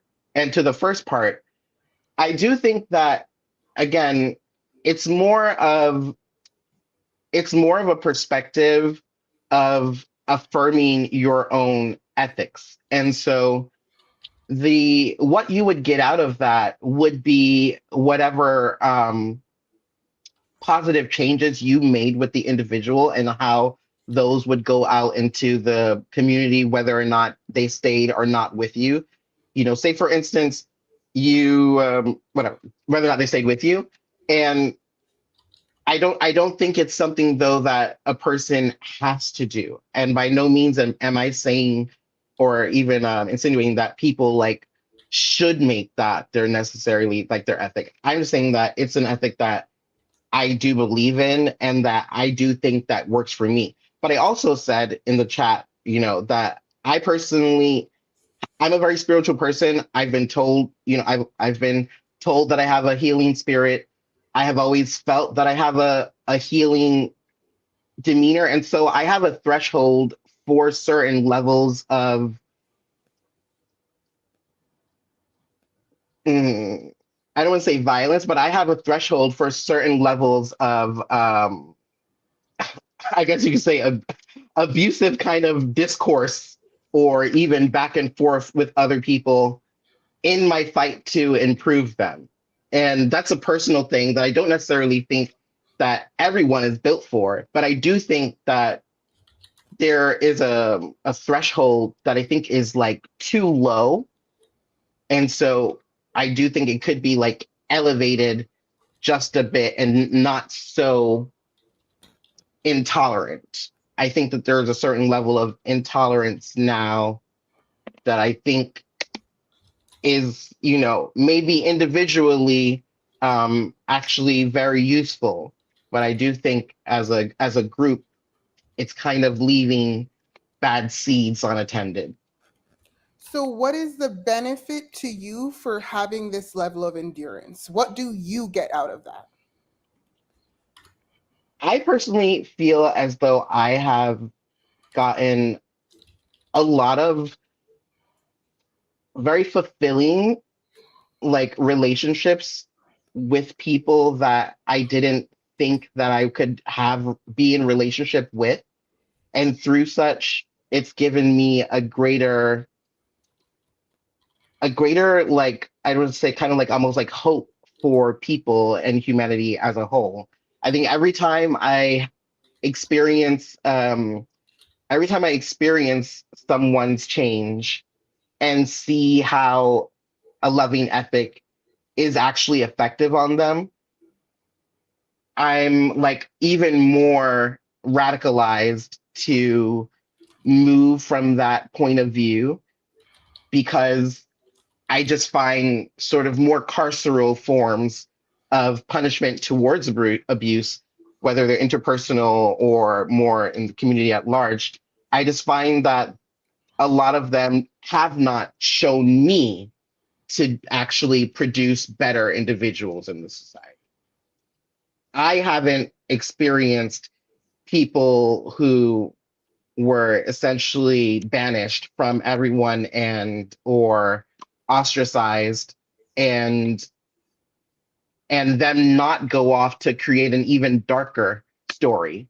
I've seen where, maybe you ostracize for a little bit and then you let people know this is why they've been ostracized and we're bringing you back into the fold to be different this time if there's a change of behavior. But I've never seen where the full ostracization allows for a person to go off and independently create a form of themselves that later on I would say would be anything that I would want to interact with. I think the desire for people to do that individually on their, do that homework by themselves kind of thing is one that I understand, but I just have not seen a lot of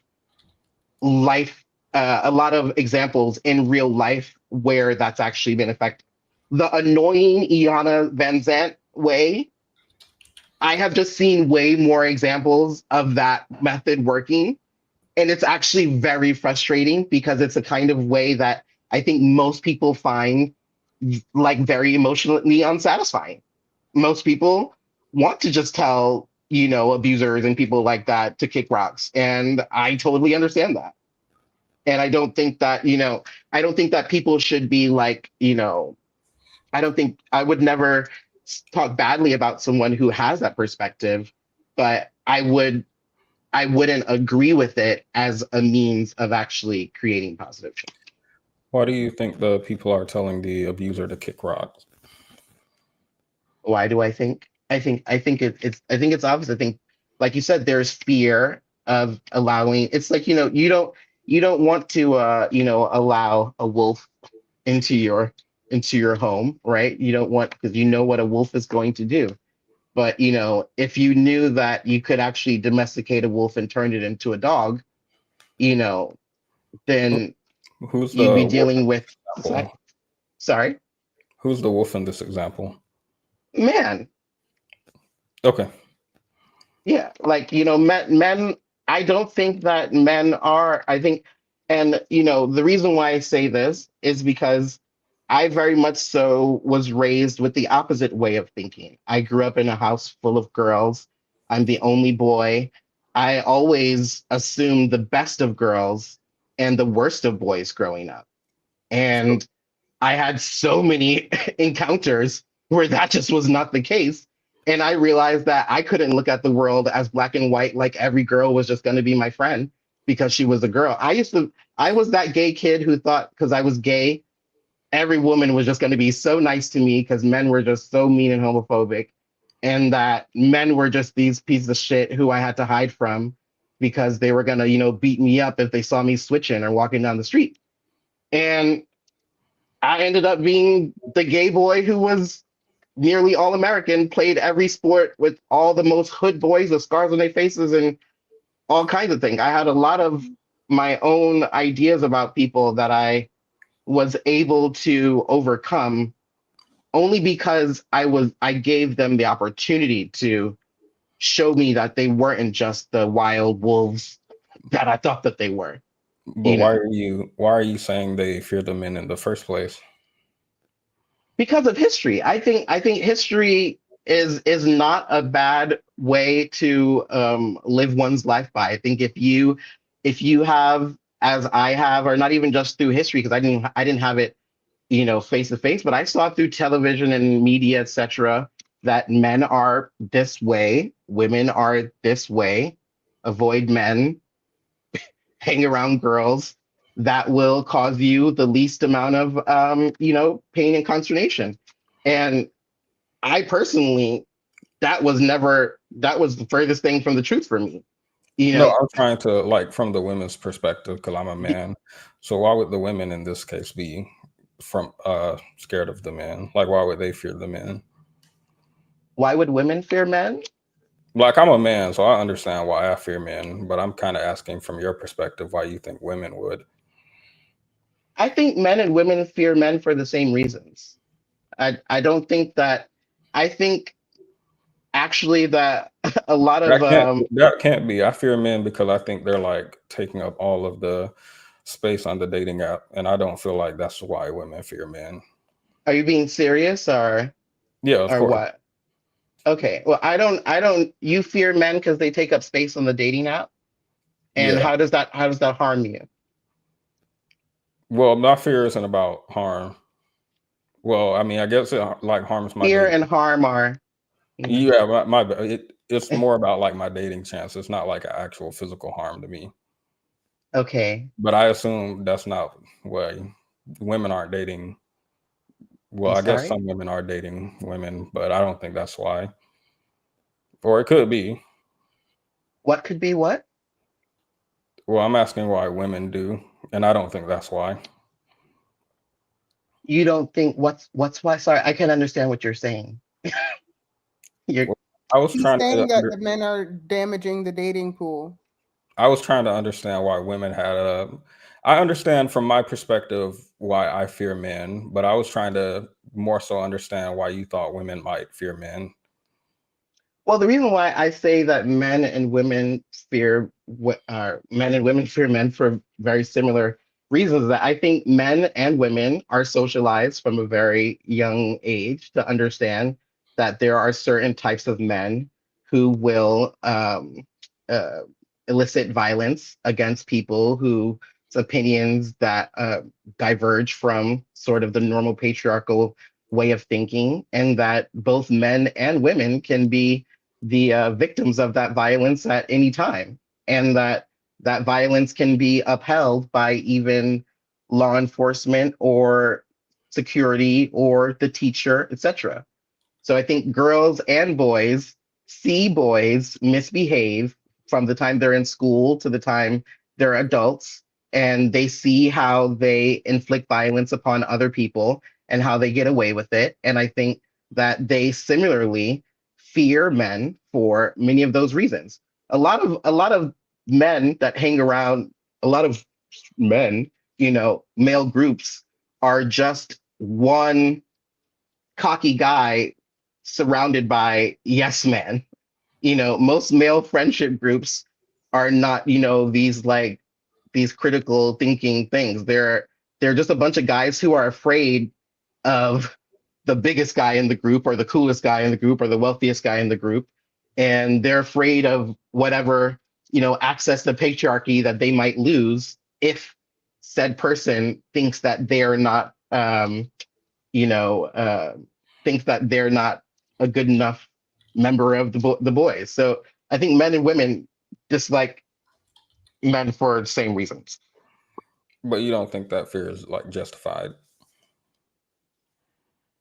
I don't think that it's justified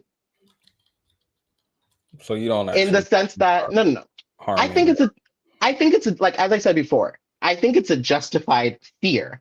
I just don't believe in one's behavior being activated or driven by fear.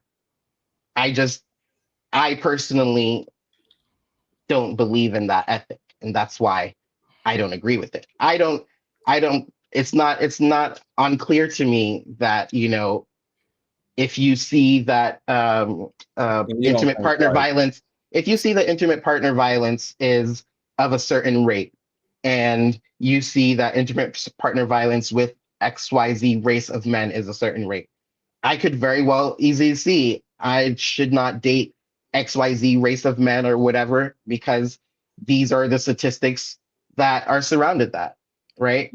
you're saying like divestment. Exactly. I could very well easily see why people divest from men because of statistical information that they have, or just anecdotal experiences that they have. I just don't agree with that being enough for there to actually be divestment. So even if they have data and the data corroborates their lived experience, you don't believe this justifies their fear of men, No. nor does it justify them to, like, the way you word it seems unusual. Like, I walk on the sidewalk and not in the street because I don't want to get hit by a car. I wouldn't call that I'm living based on fear. It feels like this is a normal way to live life, considering these things. Not living, like, if I stayed indoors all day, every day, and I never went out, like, we could talk about what a reasonable amount of fear is, sure. Correct. And maybe we disagree on that. But Exactly. And I think that's really maybe the crux of the disagreement, is the level of fear. And I think that's actually an important part of considering bell hooks at, like, love ethic, is that it's not for one who maybe has a very low threshold for fear, or for one who maybe feels as though they're in need of divesting from, is it, like, trying to educate people. If it's not is it for even you, is I it don't. even about fear though? Like, she describes the women in the book who, even the women she's critiquing in the book who we discussed, have been beaten, ard, essay, like all types of run through the ringer by men, and they're still working with men, talking to men, in Correct. relationships with men, attempting to open these men's mind to feminist thought, holding space for them to get in touch with Correct. their masculinity and trying to get in touch with their emotion. And Correct. this doesn't seem like women are like living in fear. This feels like the men just don't want to. The men just don't Or want to what? Sorry. like, this feels like this doesn't have to do with women living in fear of like they're with the men who are abusing them. Mm. So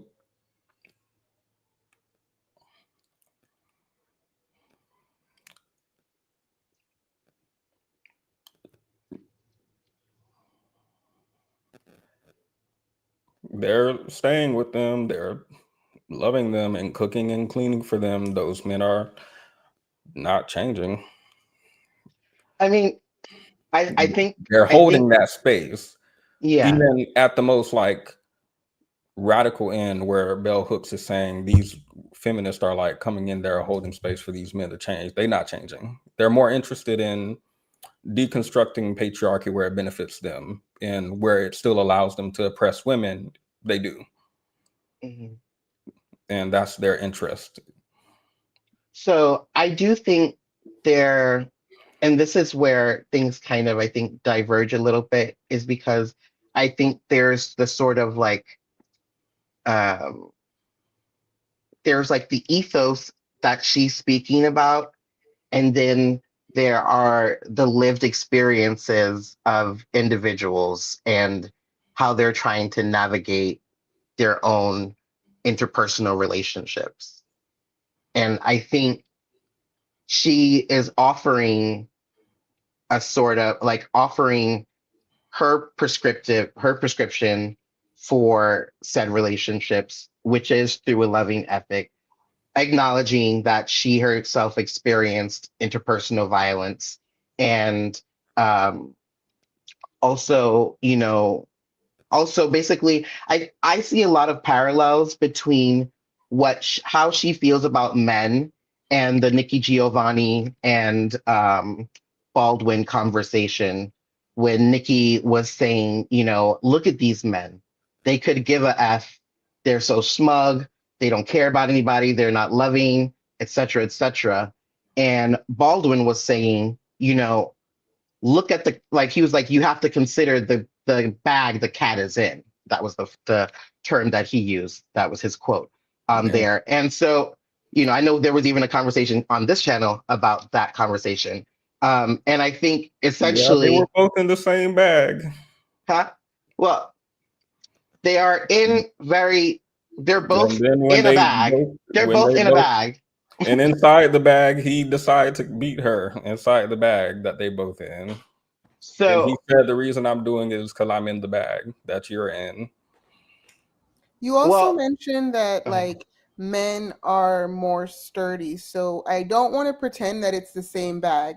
I think that the level of labor that women were put to during those times was more detrimental to the women's body and to their life than the men, because they were literally endangering themselves with people, like during pregnancy they would be out working themselves to the bone, all the above. Like I think that, with no disrespect to you, Petty, I don't think they were in the same bag. I think women had it decidedly worse during those times. Oh, I'm just going in with the analogy. Okay. Yeah, well, I was just making the connection between their trains of thought, because I do think Belle is a Baldwinite, and I think a lot of her theories around relationships, I think you can see there is a variance in intellectual thought between, it's kind of like a chicken and an egg conversation in the Black community, right? It's like, is the man or woman, depending on whatever part of the conversation you're having this from, is the man behaving this way because of the bag that he's in, or is he, or is that like not a legitimate conversation to have because the woman is also with him in that bag? That's that is a very common and popular difference of an opinion. And I personally don't believe that there is a right or wrong answer, because I just happen to be a very Libra person in that way. Right. I don't necessarily think my ethic or love ethic is actually the end all be all, perfect way of dealing with it, because I do think that, carcerality and like punishment has effects on people. To be clear, is the bag representing patriarchy, and is patriarchy an excuse for men to abuse women? I think the bag, this case, white supremacy and Black men. Yeah, the bag would be white supremacist patriarchal capitalism, as bell hooks call it, right? White supremacist patriarchal capitalism. Like I think that is the larger bag. And I do say, for instance, as a Black man, I consider myself non-binary, but I still consider myself a man. I personally do not I know that I grew up in a family that had two halves of the side. my mother is very much a bell hooksian kind of thinker, where she wants me to do the best that I can in life, but she very much is like, she was very much a hippie kind of thinker about capitalism and people's ability to survive in it and poverty. And that is a system that is designed for most people to never get out of.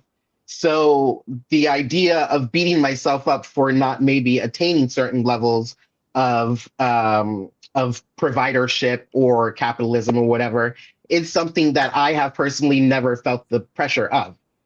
And that I have found success in spite of, not because of.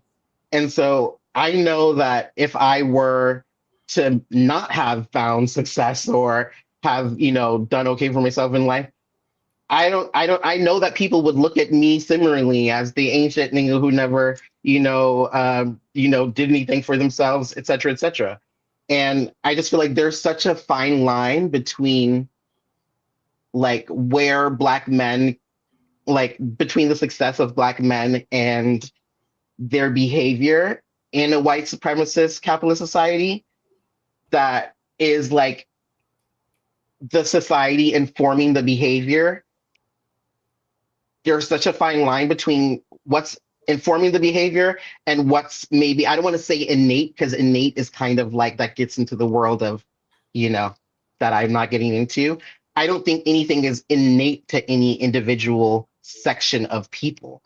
But I do think that there are certain kinds of environments that people grow up in from very small ages that make certain levels of violence and behavior seem very normalized to them, and that without intervention and psychology, they are not going to ever see differently, and that they're never going to do the work themselves and work through that.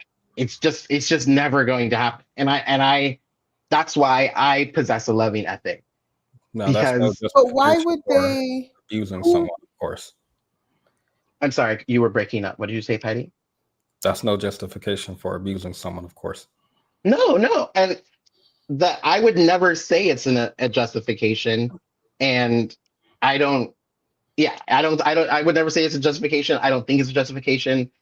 It's just the way that I see Now, the it feels like the pattern of behavior. It feels like there's a strong message of women sympathy towards men who put their hands on you because they had a rough childhood and the system is hard. I'll also go a step further, because I will note, Nika, you have not engaged meaningfully with anything that I've said. So cool. But also, do you acknowledge the experience that a woman would have in this bag being different than a man in said bag? Totally. I don't think that experience then, because of the realities that the women face being in this same society, that benefits all the people that are on the winning side of these schisms, right? Do you Can you be more specific in that? Can you be more specific in that? So benefits all the people? Okay. So white supremacy benefits white people more. Patriarchy benefits men more, etc. Right? Gotcha. Ableism, elevates able. So when we think about the people who are not a part of the in group, what do we expect that experience to be, and why would they need to be beholden to a system that has not prioritized their best interest? Why should women be beholden to a system that doesn't prioritize their best interest? And the first part. What was the first part? You repeat it for me. Okay. The first part? I use my low voice. I know a lot of times it's a lot easier for men to understand. I'm going to use the low voice. No, it's not the tone of your voice. It's that you said a lot of things, and I want to just make sure I address both points. So I just went. Fair enough. What was your first point? So in a system that benefits one side more than the other, why in that system where we're all in it, but having different experiences, why would the person that is not benefiting from the different isms be holden to that system? What benefit does the person who is not prioritized have it in investing in such a system? Okay. So I think one of the things that the way that I like to think about it is, and I think of this even in a lot of my own interpersonal relationships, because I personally do believe in quite like gender normative relationships. Like I don't personally believe in providing very much in a relationship. But um, in terms of how people, relate to one another, I think a lot of the benefit comes through.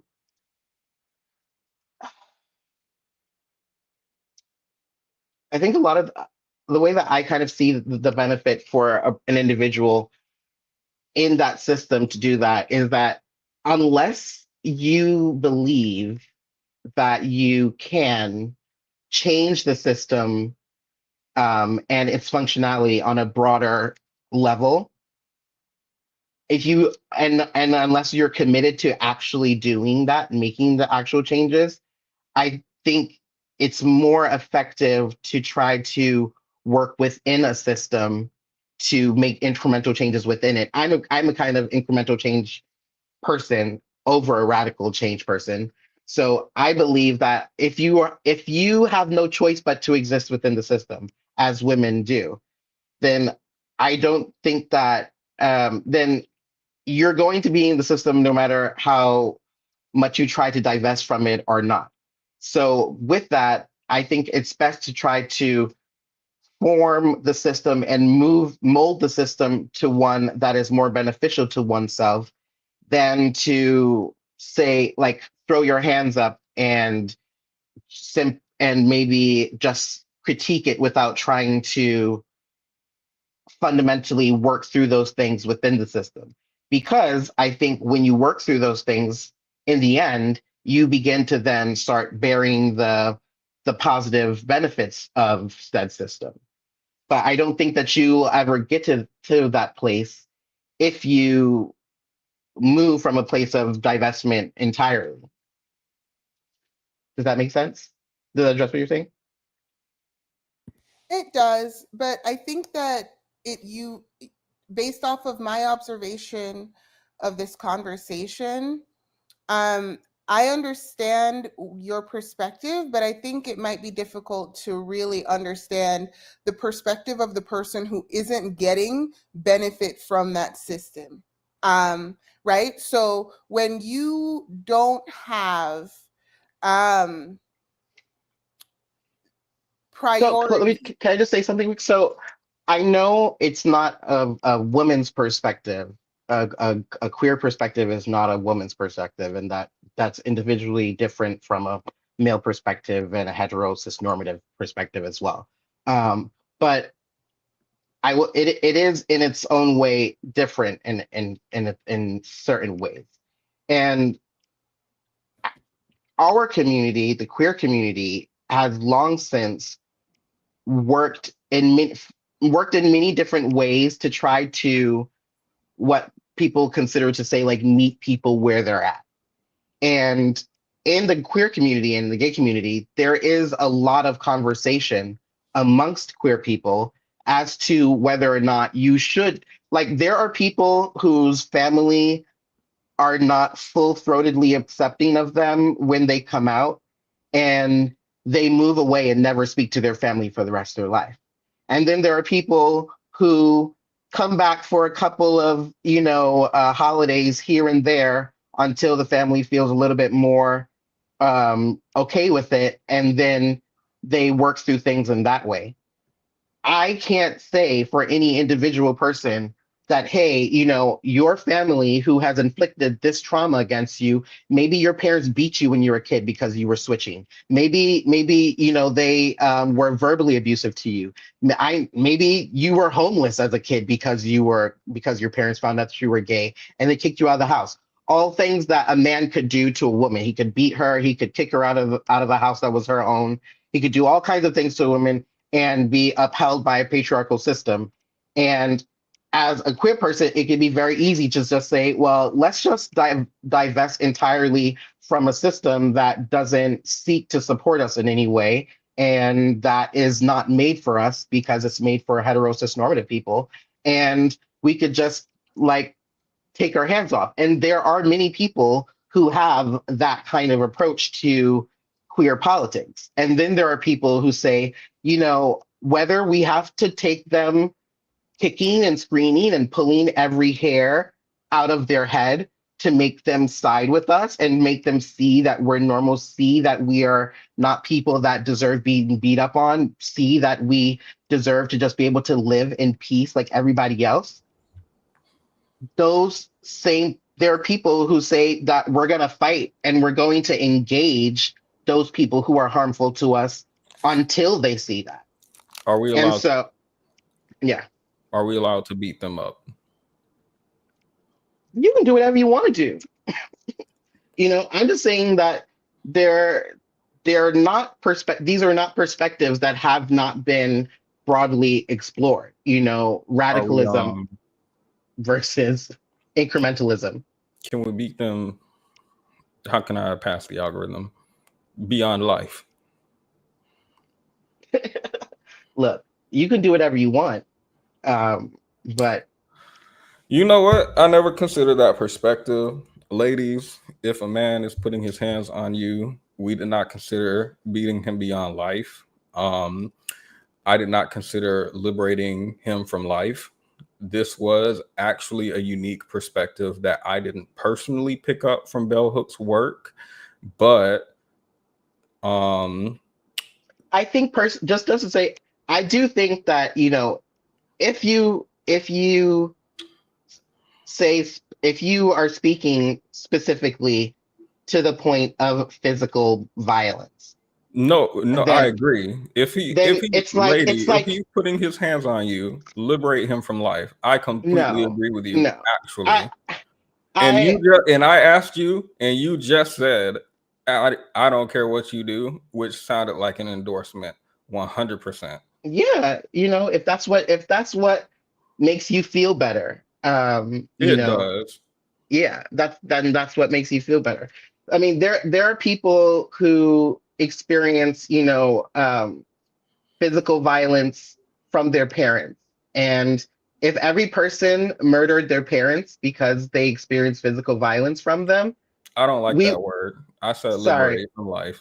Sorry, liberate from life. If everyone liberated themselves, their parents from life because of the abuse that they feel like they experienced from them, I don't think that we would feel like the world was better. I don't think we'd be like, oh yeah, you know, they're getting back, you know, they're clearing themselves from the trauma, you know. That's beyond the scope of my example. I was just mentioning women and the men who abuse them physically. But this is what I only say this because I've been in therapy, and it's like in a lot of, you know, had a lot of psychological debates with therapists over many years. No, wait. You know, I'm gonna ask about that.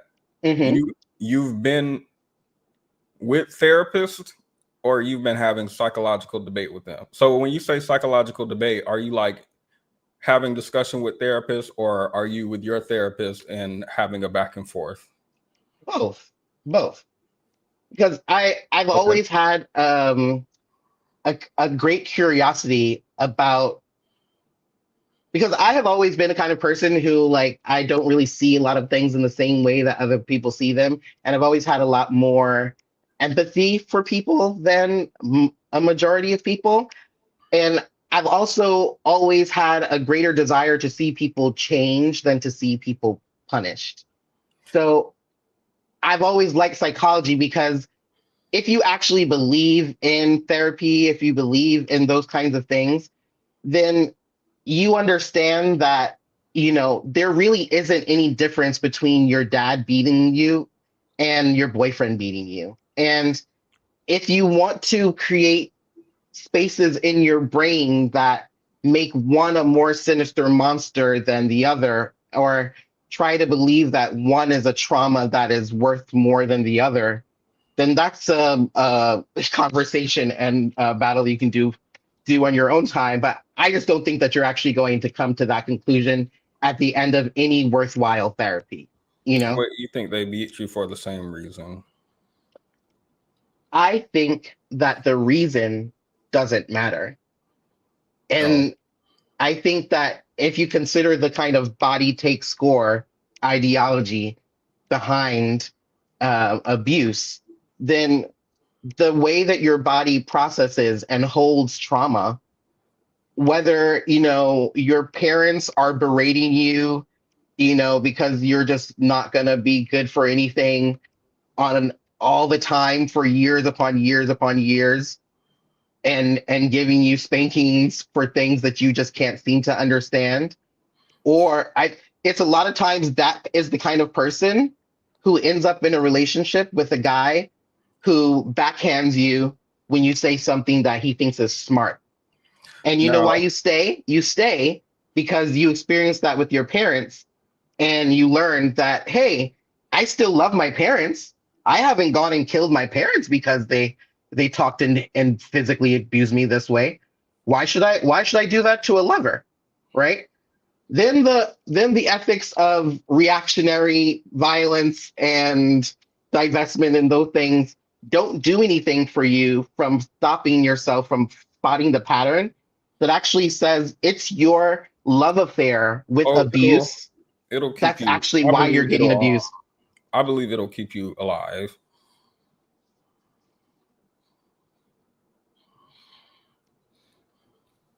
Good. I'm curious about what you mentioned about this empathy that you have. Mhm.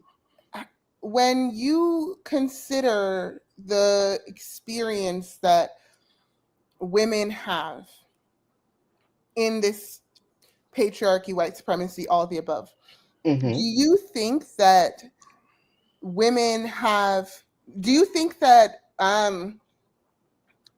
in mass, the interests of women who are cisgender and heterosexual are in conflict with the interests of queer men? Do you think that there's enmity between those two identity groups? Do I think their interests are in conflict? I And do you think think they're there's inherent like anonymity, not anonymity, like aggression words today between those two groups? Like, do you think that they have issues with each other? I think that they can have issues between each other. I think I generally, in my experience, I have found that the greater when I have had any kind of meaningful, like, you know, lack of, like, any kind of meaningful negative interaction with a woman, generally I have later found that that was predicated by some level of like patriarchy that they are like upholding that I didn't maybe see to begin with, you know? So like I don't necessarily feel that, like, I feel that women who are feminists, who are like genuine feminists and who believe in the liberation of oppressed people, don't generally have a lot of problems with queer people. But when I meet when I have problems with queer people, or when I see the most of the problems that I see between queer communities and cis heteronormative women, or cis normal gendered women, lie in these weird defenses of things that kind of exist under patriarchy that women sometimes feel a necessity to uphold, you know. But I don't personally believe, it's not my perspective, that there is anything inherently um like divisive about queer people and women and their relationship to one another. If anything, I think we have a lot more in common than separate, you know. Thank you. I'm Mhm. gonna hop down.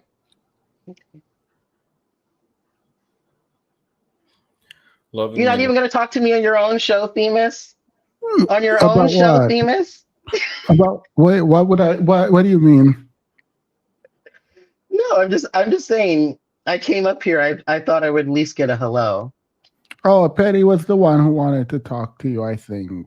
Okay. Right, Petty? I You didn't were know that was you you were either. I team just block him. huh? You were team block him. Block who you? Yeah.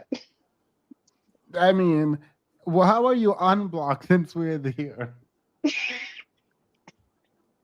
I don't know. Loving men is easy because they're beautiful.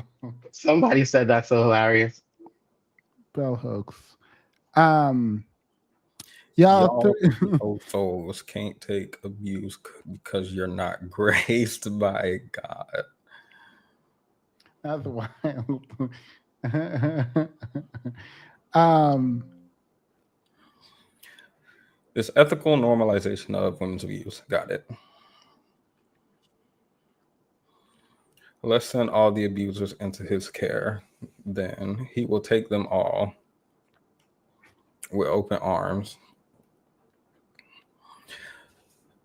The kids' pajamas. All I'm hearing is women are punching bags. And if a woman doesn't want to be one, then she isn't, quote, built for it. She's weak. He respects women. Would you like to? I love your channel. Hey, everybody. Hello. Be sure to leave a like, by the way, guys. It helps the algorithm. No, you don't possess a loving ethic. You possess a hatred for women. I would just love to know what I mean, because I wasn't reading the comments anyway, so it's fine. But I don't personally feel as though anything I said is in any way indicative of a hatred for women. I think I simply, and I quite specifically said that the ethic that I believe in is not one for everybody. And in more explicit terms, it's not for the faint of heart. I don't, it's like saying that everyone should be Buddhist. Everyone can't be Buddhist. Everyone, we all talk about Christianity and, turn the other cheek and stuff. There are far more forgiving religions than Christianity. And, I have a very spiritual way of seeing the world. I like to look at different religions and take the things that I feel like they do the strongest and implement them into my line of thinking. And what I don't like about Christianity is, how it pretends to, use like this like judgment and brimstone and fire and brimstone upon people as though that is some way of, deterring people from negative behavior. We just have way too much evidence that it's not. And so that's why I don't believe in utilizing it for said reasons. But I also, as I like just be very clear, I don't believe in people doing stupid things, So if you are in a relationship and your guy pushed you, you had an argument and something and you're in the kitchen and someone kind of just you're getting up in their face and they push you away, get away from me, I don't want to talk to you, and they physically put their hand on you and push you, you could say, I think that push is later on going to turn into a punch and later on will turn into more violence. And so this is not a kind of relationship that I might be in. And you could also say, you put your hands on me, you never put your hands on me again. Otherwise, you never see me again. And you can work from there. I just don't think that, and that's why I said like fighting, because I think it's too easy to say the obvious. Someone punches you in the face, you leave them. That's obvious, But when someone is really like running down your self-esteem because they're like verbally abusive and they maybe don't do it in a way that is like easy to say you're abusing me, but they just know how to nick you down little by little by little. like death by 1,000 cuts, and then you realize you're a different person. This person never hit you, but you feel like you've been like cut up like a bot and put into a body bag. You know, so not all kinds of abuse are as apparent, and so I think sometimes you have to really think about like how relationships, like how you want to build the kind of relationships that you have in order to, know what kind of relationship you want. I think that's all I want to say. And you fought the therapist on this. I have fought my therapist on many things. I love to fight a therapist. I find that funny. Not I fight my therapist too. I think fighting a therapist is like the most like is the most fun way for me to test whatever like ideas or ways I think I feel about the world or how I see the world, and to have someone who I know is smarter than me Oh, break I those meant down. like a fist fight. Nah, I Oh, was shut up, girl. talking No. about my dad left me. Why would you say that? Made me mad. Sorry, you can continue. I apologize. No, you're fine. Briefly, because it is getting late. I do apologize. No, I'm good. I said hopefully some things that help clarify what I meant by the statements that I made, and I wasn't trying to trigger anyone into like obviously if you are a victim of interpersonal violence or any kind of violence, Did you see you know. the comment asked you your thoughts on Diddy? They wanted to know your thoughts on Diddy. Oh my God. I mean, I think my thoughts on Diddy are the most obvious thoughts on Diddy. He belongs underneath a jail somewhere, but I think he belongs underneath a jail somewhere, but I do think as well that like there's just so much about that world and the kinds of things that happen in it that are disgusting that I think people are sadly, let's say this, as a gay person who grew up in New York, lived in New York my whole life I'm I've lived in New York throughout all the generations which Diddy has been in New York. And I was an early 2000s party girl. And I partied in the city at a lot of these same kind of clubs that were very popular in fashion circles, etc. Oh, I And thought you were my age. You no, can continue. and I'm old. And I'll just say that,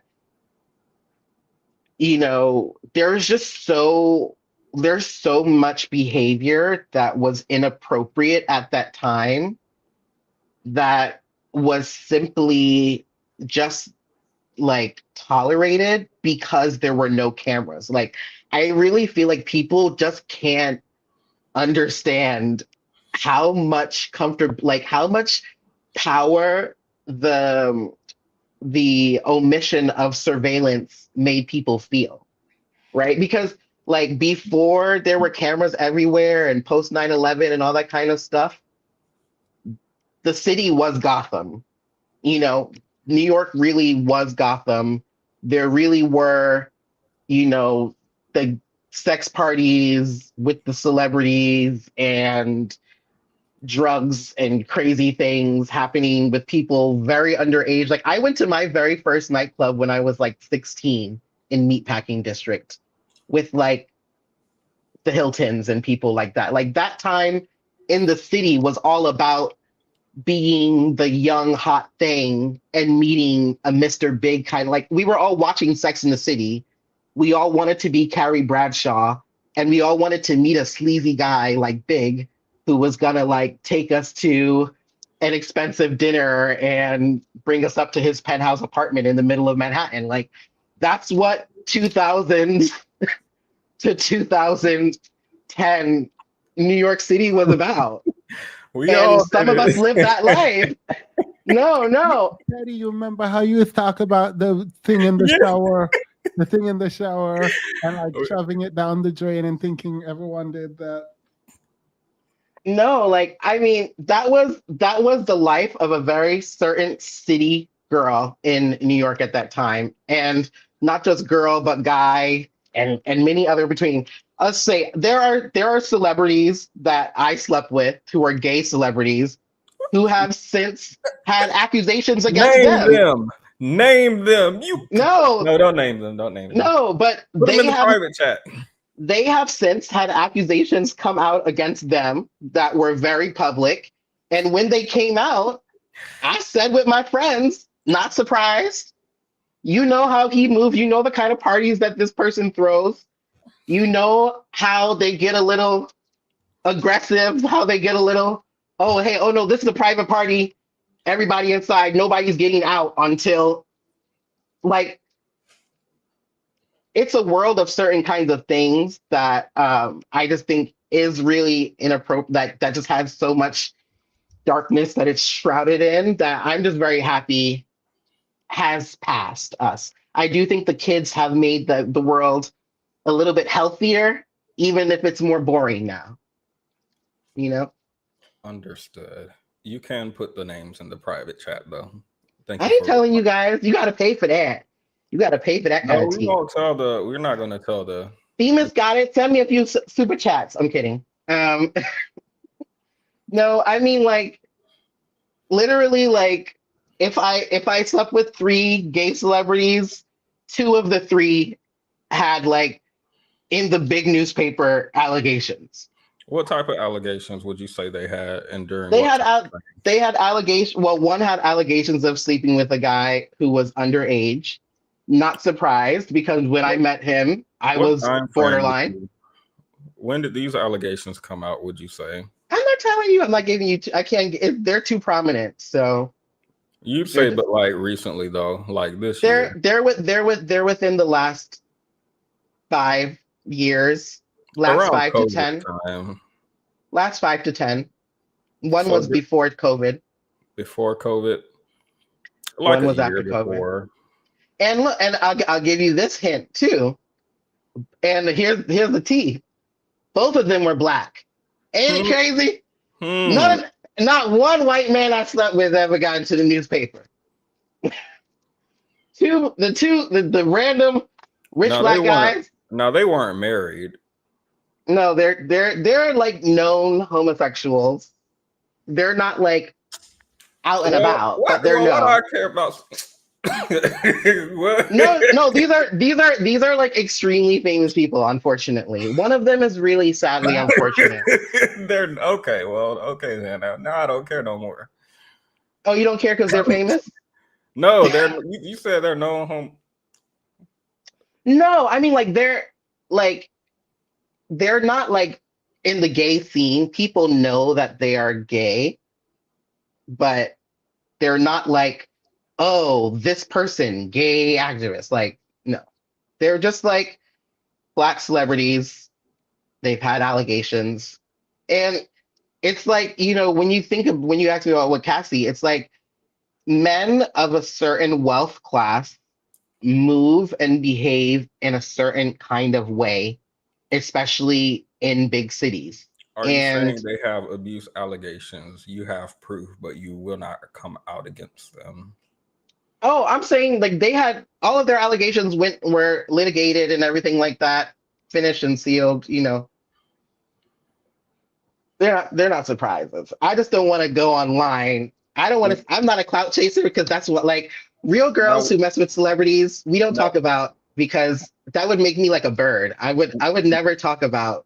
No, we're not talking about celebrities. Now, would you say one of them may have been with like a white girl, maybe teenager? No, these guys have never been with women. These guys don't get with women. No. Do they present like they get with women? They do. You would think that they were, but they're not. And they're both big creatives too, which is really sad, the creative industry, big hits, But one was basically a very similar to kind of, Cassie scenario, where it was like, oh, not like the video, but like he forced me to stay here beyond my will, and basically wouldn't let me leave his place until I, had sex with him. And when I heard that story come out, it was just so crazy because like I said, I have a very loving ethic. When I met this guy, he moved in a very similar way. He invited me to a party at his home. I didn't know he was a celebrity, so I arrived there and I thought it was just oh wow, this person really owns a lot of this very famous artist work. Who is it? And then everybody at the party knew who he was but me. So here I am, and so I stayed, and then he didn't want me to leave. Basically, he didn't want me to leave with everybody else who was there.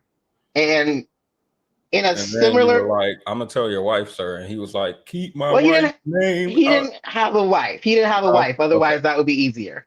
But Got no, it. but he basically kind of made me stay in his place as well, and didn't let me leave. And we did also end up having intimate relations together. But it wasn't he didn't make me say I didn't feel oh, this is so, he made me that I couldn't go. It was go back downstairs and I'll tell you when everybody is gone, you can come back upstairs kind of thing, because I don't want them thinking the party is still going. And could I have said, no, I'm leaving now? Yes, probably, but I didn't. So, it's I think of that person who sued him. I always think, well, that guy, I'm if I wanted to, I could have went to the police and said, hey, I was with this celebrity. I wanted to go home and he wouldn't let me. And then I had to stay and sleep with him. The way that you phrase things can sound crazy very easily, Yeah, it can sound crazy. It can sound like there's a victim, a perpetrator, an assault happening. Yes, it can. But also, like I'm saying, as an adult, if you and I are an adult, and you hanging out at my house, and I have a bunch of people at my house, it's a house party, and I want everyone to leave the house party and for us to just hang out. So I say, hey, I set up a hookah in the next room over there, and there's a whatever. If you want to hang out in here with the hookah while I get everybody out of here, just go hang out in the room while I get everybody out of here. Will you say that that's the person forcing you to stay in that room? I feel I feel uncomfortable, a little coerced. You have all this power, and I'm just me. Yeah. Everyone's talking about all this power you have, and you're some big star. But I mean, really, Petty, if that was you, would you feel that was enough to say that you were coerced to stay, just because the person was a celebrity? I'm not wooed by celebrities, so I didn't stay because he was a celebrity. I stayed because I kind of like dudes when they're a little bit because he's a Gemini. He gives very, forceful ways. You didn't say that. Geminis are forceful. Sorry. They would toss it out. The police would toss it right out. He had a very manly kind of assertive way about him. Some people don't like assertiveness. Some people like more passive behavior. Yeah. I personally respond to assertive behavior. So that's where I'm saying that there's just so much stuff that goes on. I think a lot of it's nasty. Celebrities are weird. Good. Well, we are over time. It is not for me to decide if you are a victim or not. Thank you for coming and giving your thoughts on bell hooks and some insight into kind of it's not empathy, it's lack of self-worth. Where's his empathy for abused women?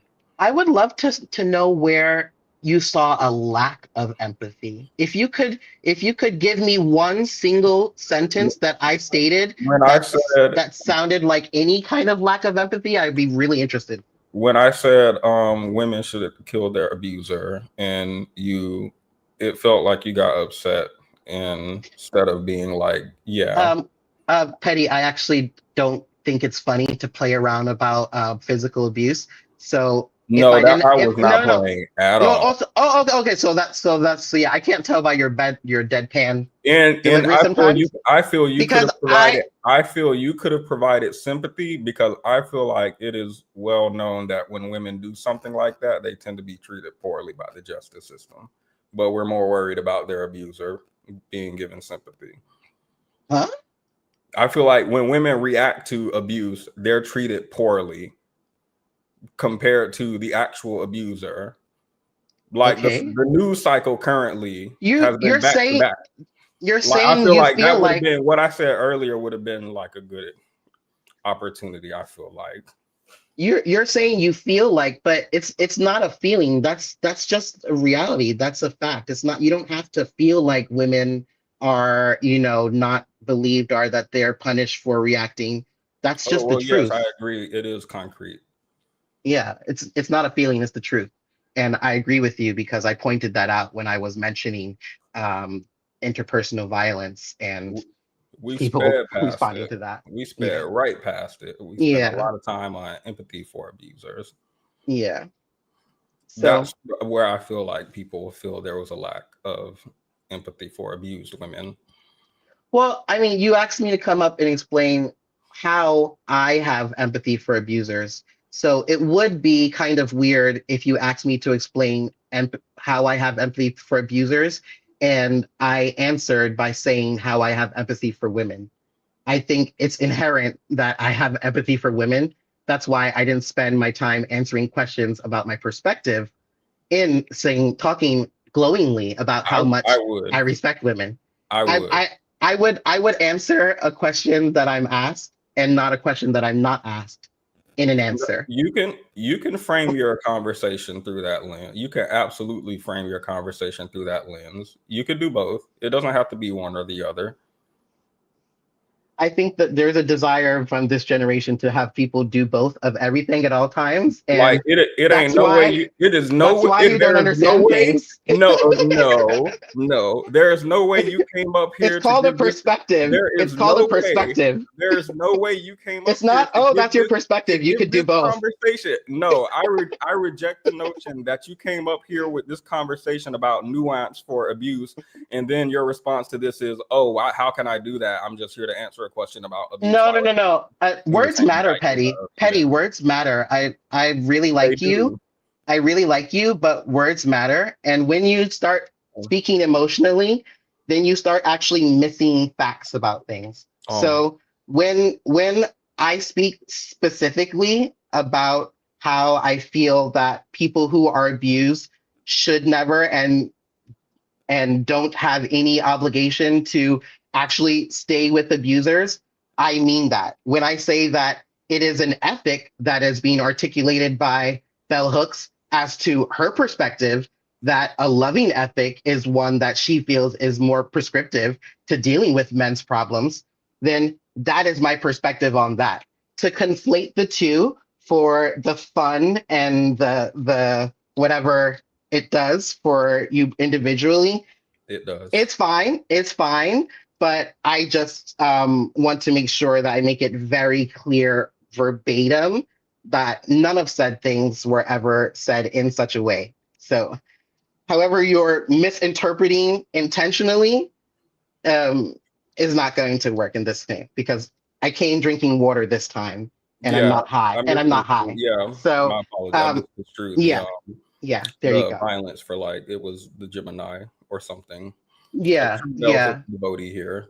yeah, true. I mean, I just think it's I think There it's you go. important that words mean Hello. things. Good evening. That's all. Hello, Majulia. Hello. How is everyone? I was enjoying the live and I was just wanted to ask um, a question to the guests. Hello. Well, Um, how do you talk so much? How do I talk so much? Yeah, it's like, do you have like, do you take a breath? Because you you just keep going on and on and on. Like, how does that work? So, Oh, you're so quiet now. That is crazy. would you like for me to respond take the high road or the low road? Either. Okay. Um, But preferably I would like for no road, because you just keep talking. well, why would you want someone to stop talking and then ask them a question? Good night. Don't play with me. You done?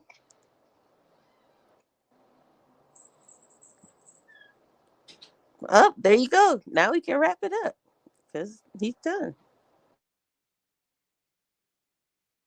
I love you too. How do the kids do it? Is it like, I don't know. I think that's bad. I don't know.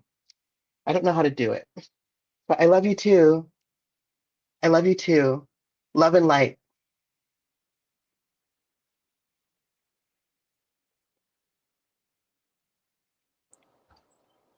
Fruitcake gang Wait, is gang. that my shirt?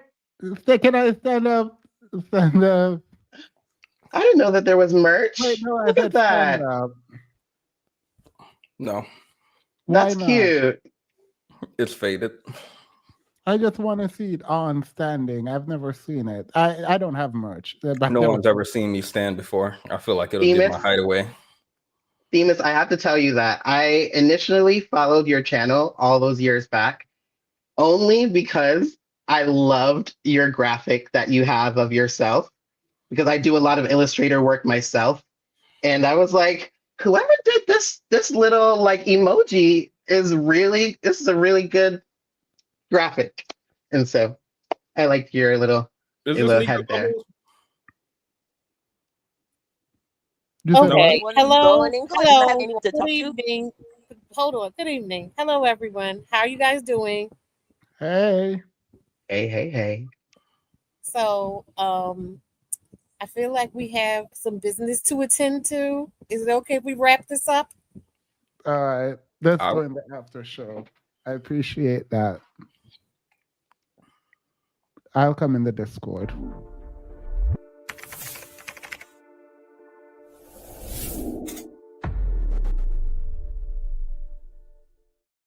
All right. Final thoughts, and we can go. Under 2 minutes. Petty. Are we going around? Sure. All right, Joseph, we're going to start with you and we'll go down the list. You can, final thoughts. You can clap back to Miss Jigglypuff. You could respond to the comments. You can give whatever needs to be given, or you can drag me. It's your 30 seconds to do whatever you want to do. Are you frozen? Okay. Well, I want to apologize. Obviously, tensions were high, and while discussing themes of abuse, I made a critical mistake, and I confused someone being a victim of potential sexual violence or abuse with actually the person just being a Gemini, and that's just how Geminis are. I conflated those two things because I had a poor understanding of the situation, and I won't do that again. All right, who's next? Thank you. Thank you all for being here. This was great reviewing Bell Hooks. Probably won't review another Bell Hooks book, but if you all want me to, I will, because I do this for you all, and I love and appreciate you all so very much. Thank you. Bye. Miss Jigglypuff and the